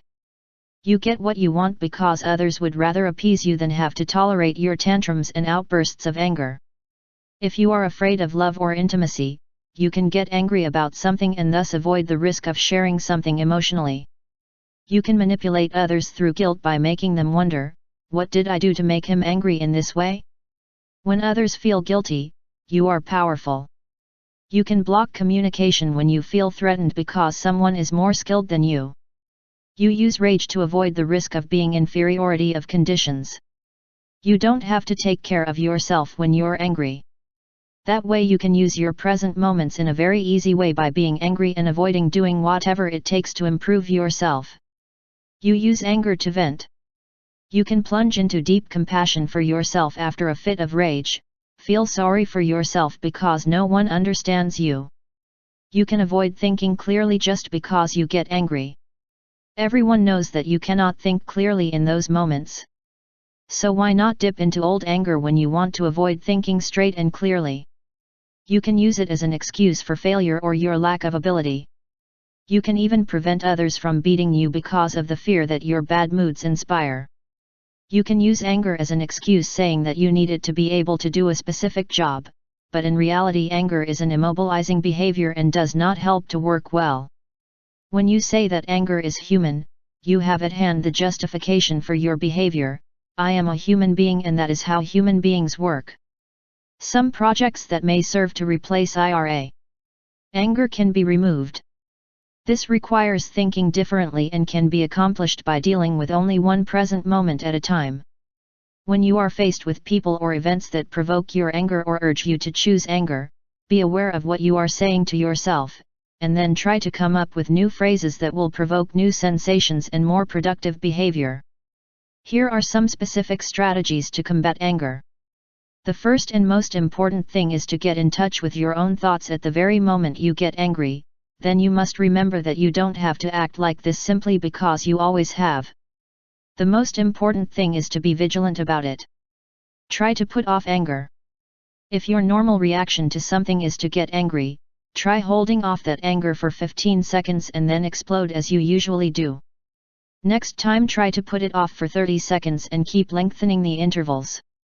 When you begin to see that you can put off anger, you will find that you have learned to control it. Postponing it means controlling it, and with a lot of practice you will eliminate it completely. When trying to use anger constructively to teach a child something, try pretending to be angry. Raise your voice and frown, but don't feel all the physical and psychological pain that comes with anger. Do not try to deceive yourself by saying that you enjoy something that is actually unpleasant to you. Something can displease you without making you angry. Try to remember the moment you get angry that others have the right to be what they choose to be, that your demand that they be different only prolongs your anger. Work towards allowing others the right to their own choices just as you insist on your own right to free choice. Ask someone you trust to help you. Ask him to alert you when you are angry either verbally or with an agreed signal. When you receive this signal, think about what you are doing and then try using the procrastination strategy. Write a diary of your angry behavior and write down exactly the day, time, and place of the incident in which you chose to be angry. Be very exact and accurate in your annotations. Force yourself to write down all the times you've reacted with anger. You will soon discover, if you persist, that the mere fact of having to write down the incident will serve to persuade you to choose anger less often. Try to be physically close to someone you love when you feel angry. One way to neutralize your hostility is to hold onto someone's hands, despite your leaning against, and hold onto those hands until you have expressed your feelings and dissipated your anger. Talk to people who are the most common targets of your anger at a time when you are not angry. Share the most anger-provoking activities with the other, and project some way by which you can communicate your feelings without resorting to debilitating behavior such as anger. Perhaps a note in writing, a message, or a walk to calm down could work if you reach an agreement about it first, so that they do not continue to mistreat each other with outbursts of anger that do not make sense. After a few calming walks, you will begin to see how foolish it is to be carried away by a bad temper. Calm your anger for the first few seconds by classifying what you feel and what you think your partner feels as well. The first 10 seconds are crucial. If you manage to overcome them, you will often see that the anger has faded on its own. Be aware that all the things you believe in will be disapproved of by 50% of the people 50% of the time. If you expect most people to disagree with you, you will see that you do not choose anger. Instead, you will tell yourself that the world is fair and upright because people do not agree with everything you say, think, and do. Be aware that while expressing anger is a healthy alternative to keeping that feeling inside, not feeling it at all is the healthiest option of all. When you stop thinking that anger is something natural or typically human, you will have acquired an internal reason to try to eliminate it. Try not to expect too much from others. When you stop having expectations, you stop waiting for what may very well be impossible and you stop getting angry if you don't get it. Remember that children are always active and boisterous and that you will not get anything by getting angry. And if you can help children make constructive choices in other areas, you can never alter their basic nature. Cheer up yourself. If you do, you will not overload yourself with a feeling that is so destructive to you. When you find yourself in a traffic congestion, control the waiting time without exploding. Work to gain control. Instead of yelling at a passenger, ask a civilized question. Use the time creatively writing a letter, a song, or to discover ways to escape the traffic congestion. Either try to relieve the most exhilarating sexual experience of your life, or better yet, plan to improve it. Instead of feeling enslaved by all the frustrating circumstances, use those same situations as a stimulus to change them. That way, you won't have time to get angry in your present moments. Anger gets in our way. It is worth nothing, it is not beneficial at all. Like all wrong zones, anger is a means of using things outside of yourself to explain how you feel. Forget about the others. Make your own choices and don't allow them to be clouded by anger. 10. Portrait of a person who has removed all the wrong zones. They are too busy being to notice what their neighbors are doing. A person liberated from wrong zones may seem like a fictional character to us, but liberation from self-destructive behaviors is not a mythological concept, rather it is a real possibility. The ability to function fully is within your grasp and complete mental health in the present moment may be an option. This last chapter is dedicated to describing how people function free from wrong zones of behavior and thinking. You will see the development of an individual that is different from most other people and is distinguished by his skillful ability to be creatively alive at all times. People free from wrong zones are very different from ordinary people. And although their appearance is like that of normal people, they have very particular qualities that are in no case racial, socioeconomic, or sexual. They do not easily fit into any role, specific job, geographic mold, educational level, or economic statistics. They have a different quality, but the difference is not easy to discern by means of the traditional external factors with which we generally classify people. They can be rich or poor, male or female, white or black, live anywhere and do almost anything. They are a very diverse group of people who nevertheless have one factor in common: being free from wrong zones. How do you know when you meet someone like that? Watch them. Listen to them.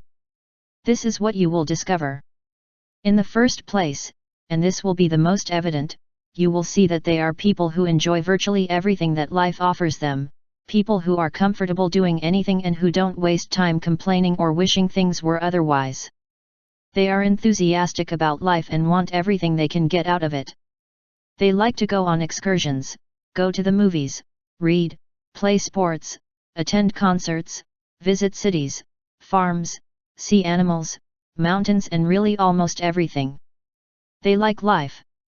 When you are around people like that, you will notice the absence of regrets and even passive sighs. If it rains, they like it.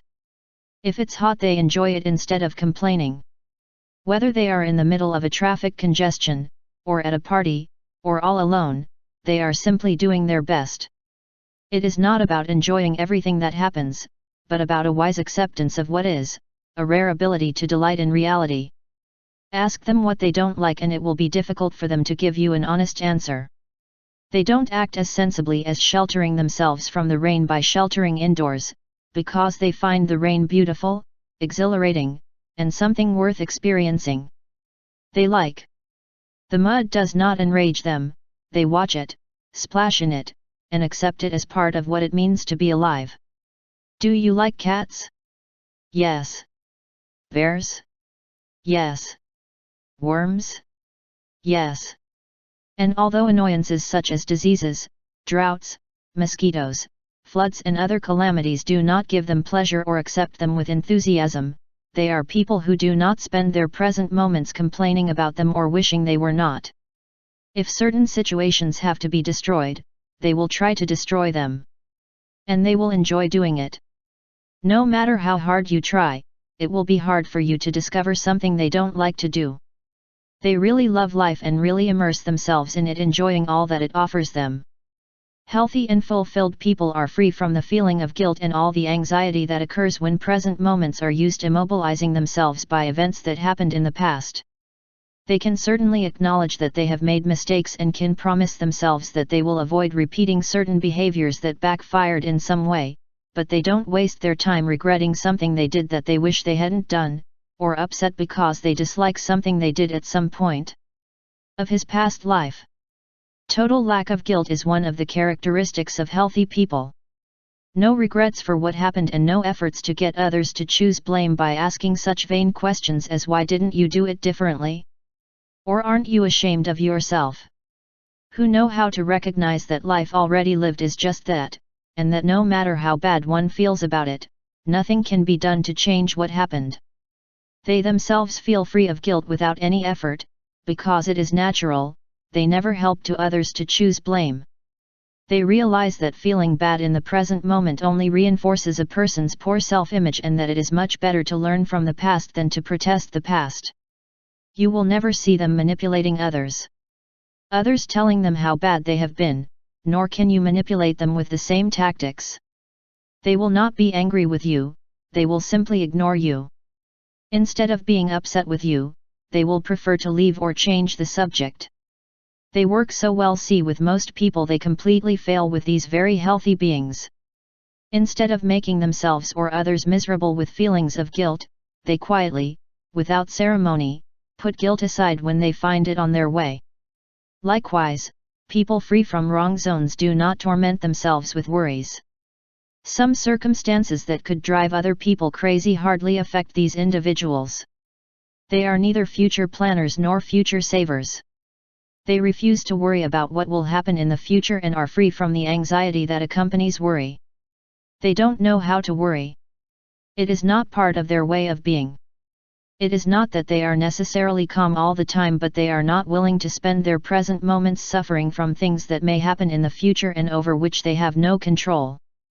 You are primarily oriented towards your present moments, and you have an internal cue that seems to remind you that all worries must happen in the present moment, and that this is a very silly way to live your present time. These people now live in the present and not in the past or future. They do not feel threatened by the unknown and seek new experiences that are familiar to them. They love ambiguity. They enjoy now on all occasions, convinced that it is all they have. They do not make plans for a future event by letting long periods of inactivity pass while they await this event. The moments between events are as livable as the events themselves, and these people have a rare ability to get as much enjoyment out of their daily lives as possible. They are not procrastinators or those who save in case of bad times, and although our culture does not approve of their behavior, they do not feel threatened by self-blame. They appreciate and enjoy their happiness now, and when the future comes and becomes the present, they appreciate and enjoy it too. These individuals always enjoy because they simply realize how absurd it is to wait to enjoy.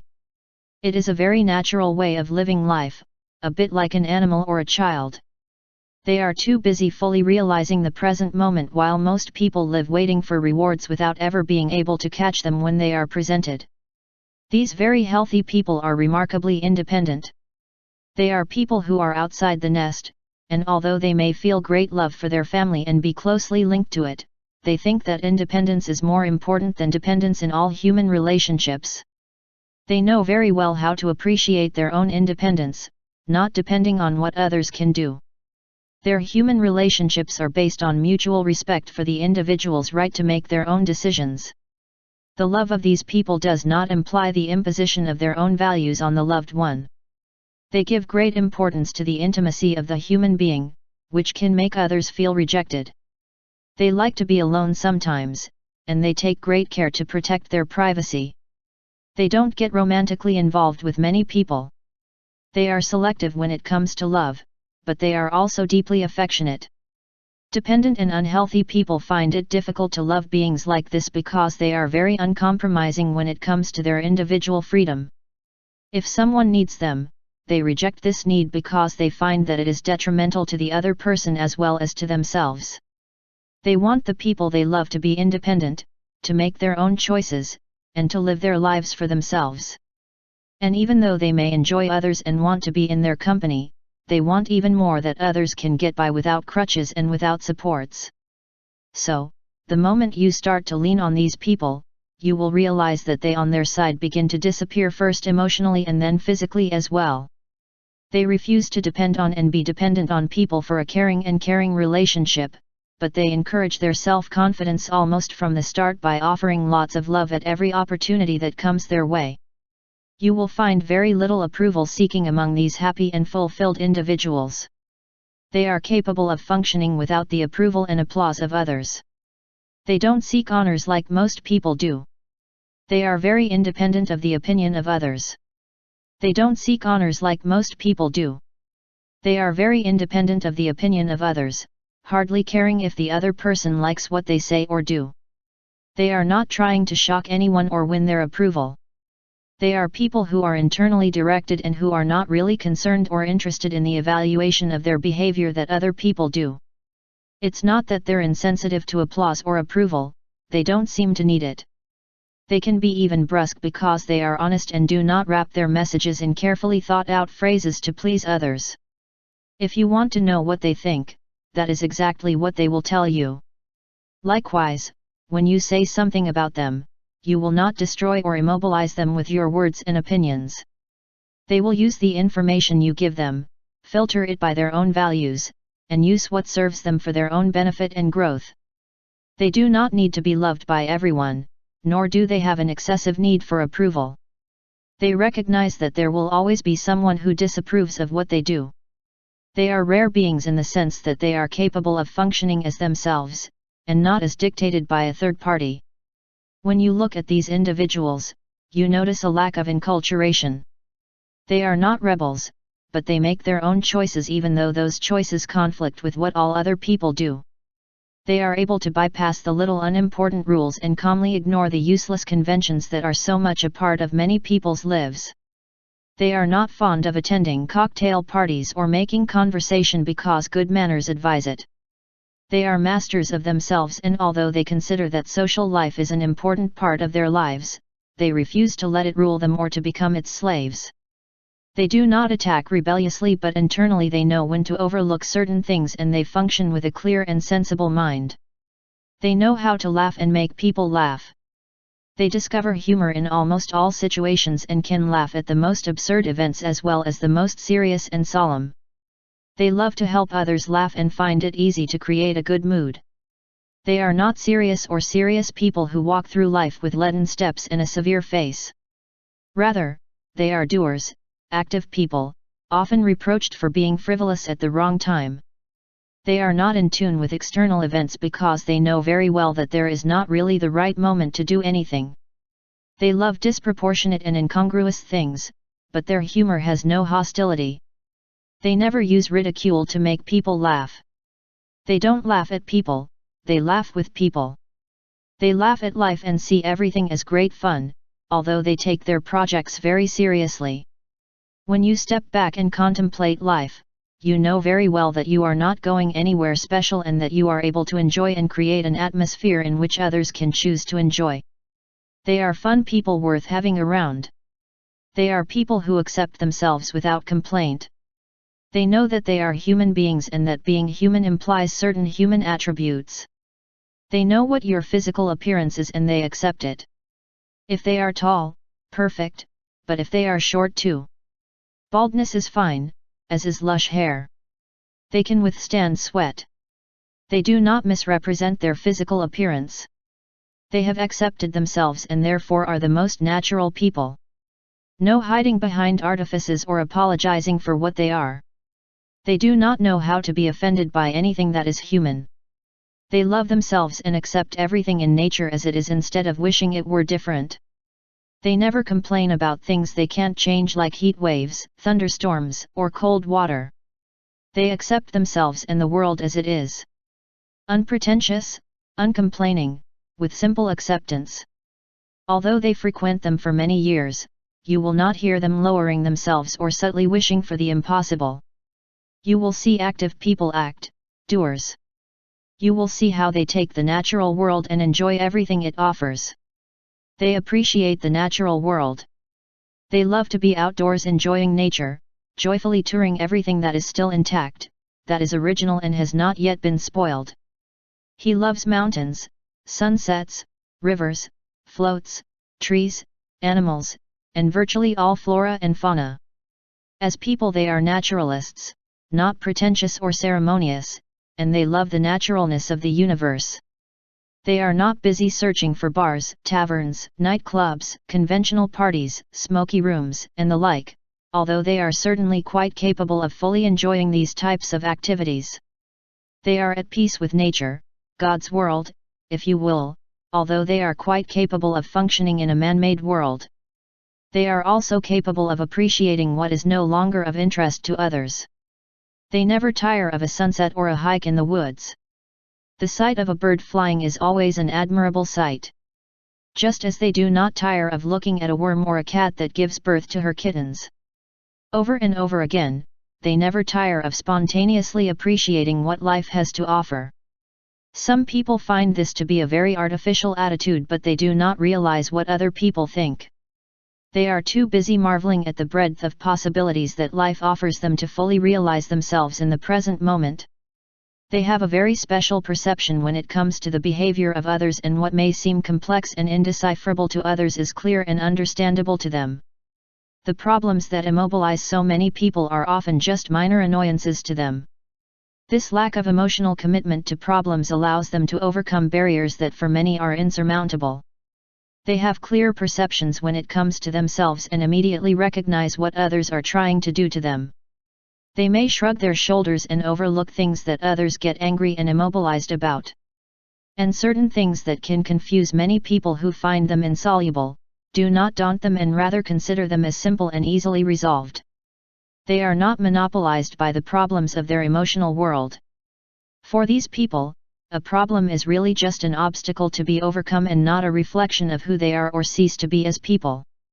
Their self-worth is located within themselves, so that any external problem can be seen objectively, and not, in any case, as a threat or a challenge to their own worth. This is one of the most difficult personality traits to understand, since most people feel threatened by external events, ideas, or other people. But independent and healthy beings do not know how to feel threatened, and this characteristic makes them appear threatening to others. They never fight uselessly. They are not advocates of self-aggrandizement to draw attention to themselves. If the fight can bring about a change, then they will fight, but they will never fight in vain.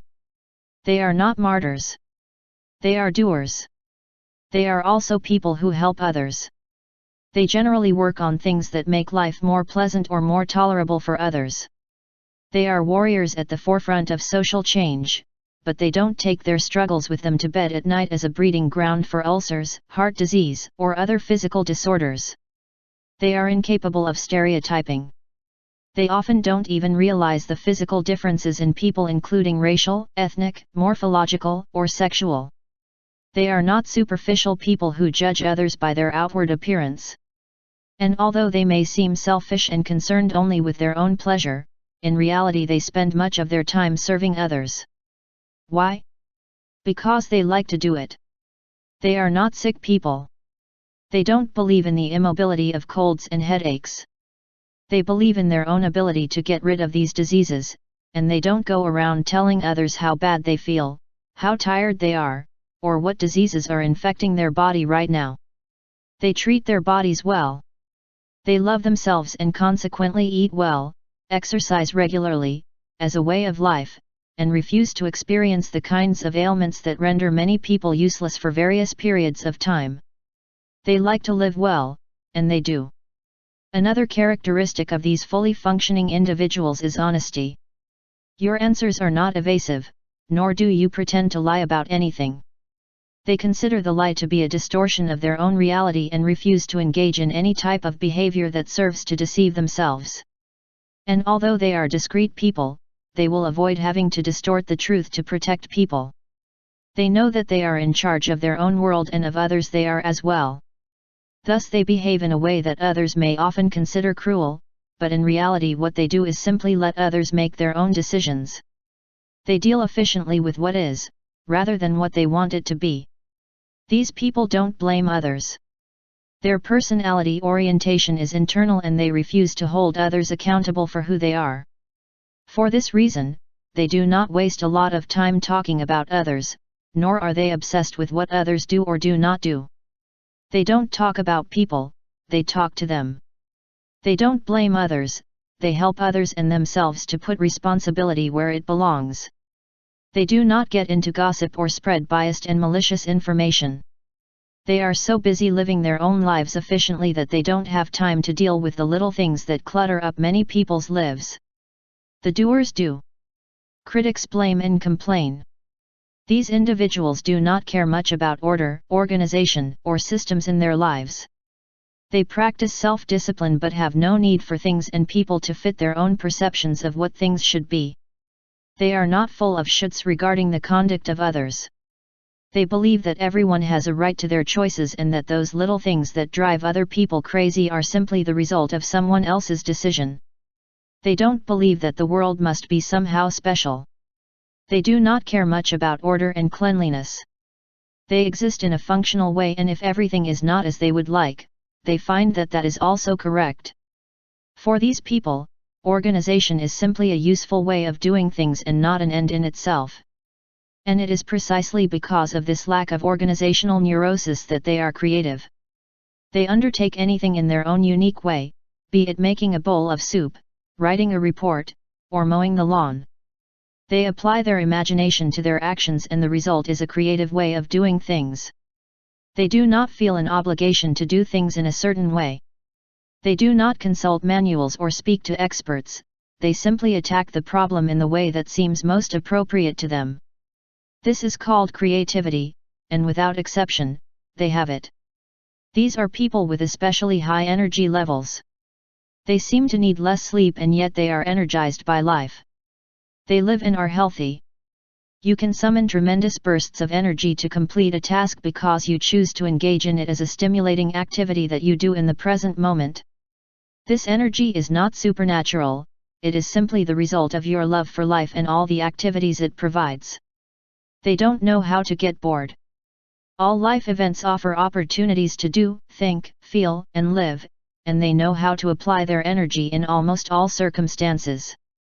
If imprisoned, they would engage their minds in creative wanderings to avoid the paralysis of disinterest. There is no boredom in their lives because they channel the same energy that others have in productive ways for themselves. They are aggressively curious. They never know enough. They are always looking for more and want to learn each and every present moment of their lives. They are not concerned with getting it right or having done it wrong.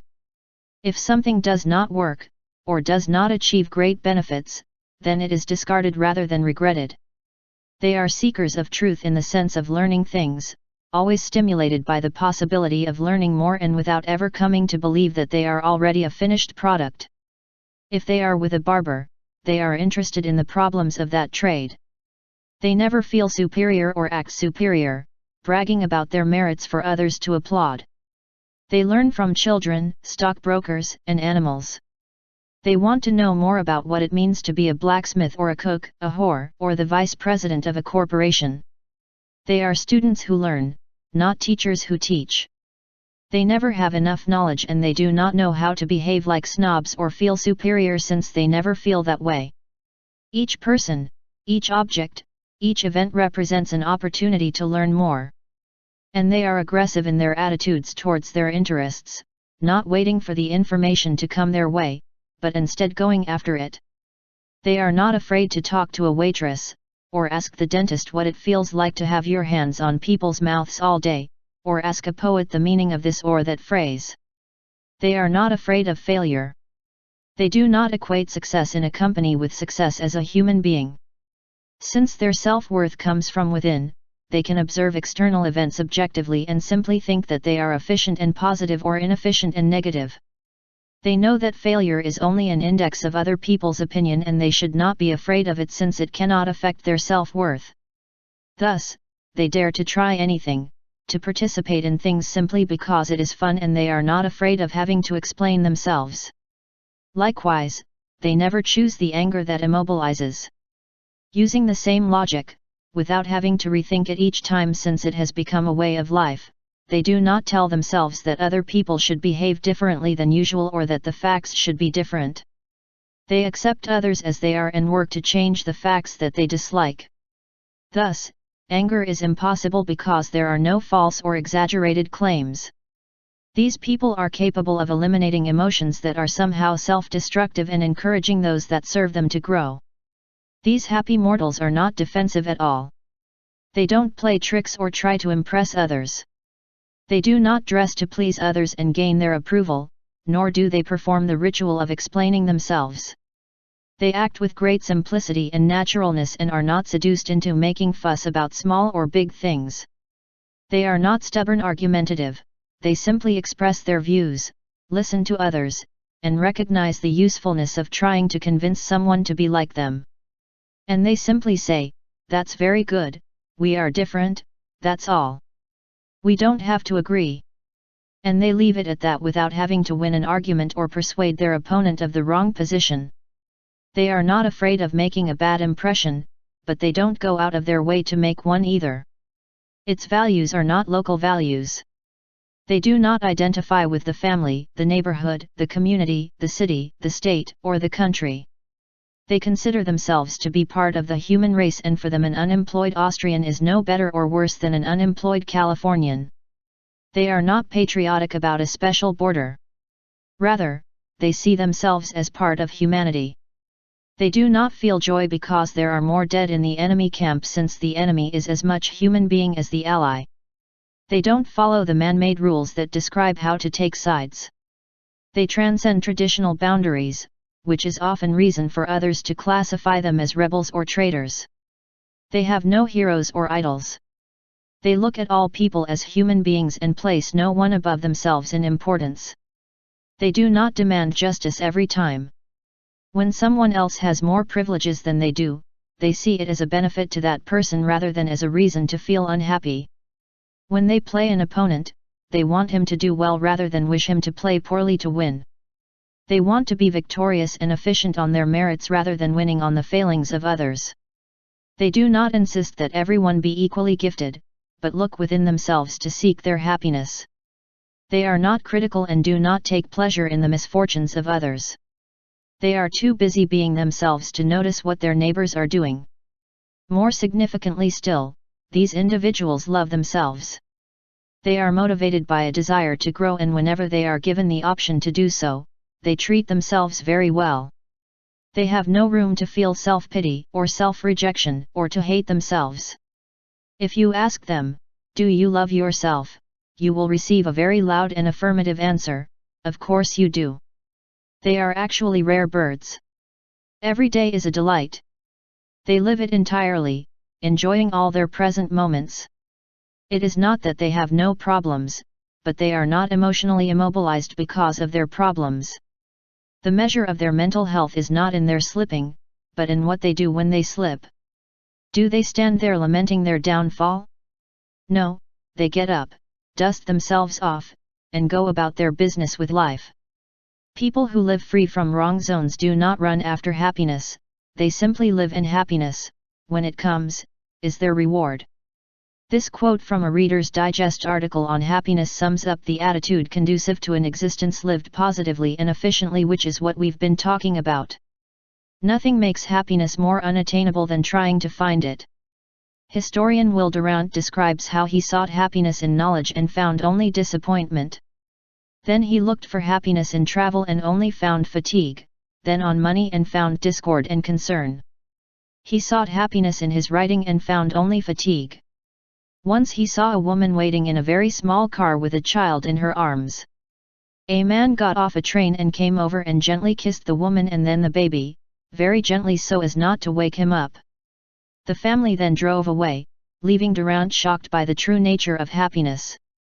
He calmed down and found that all the normal functions of life contain some delight.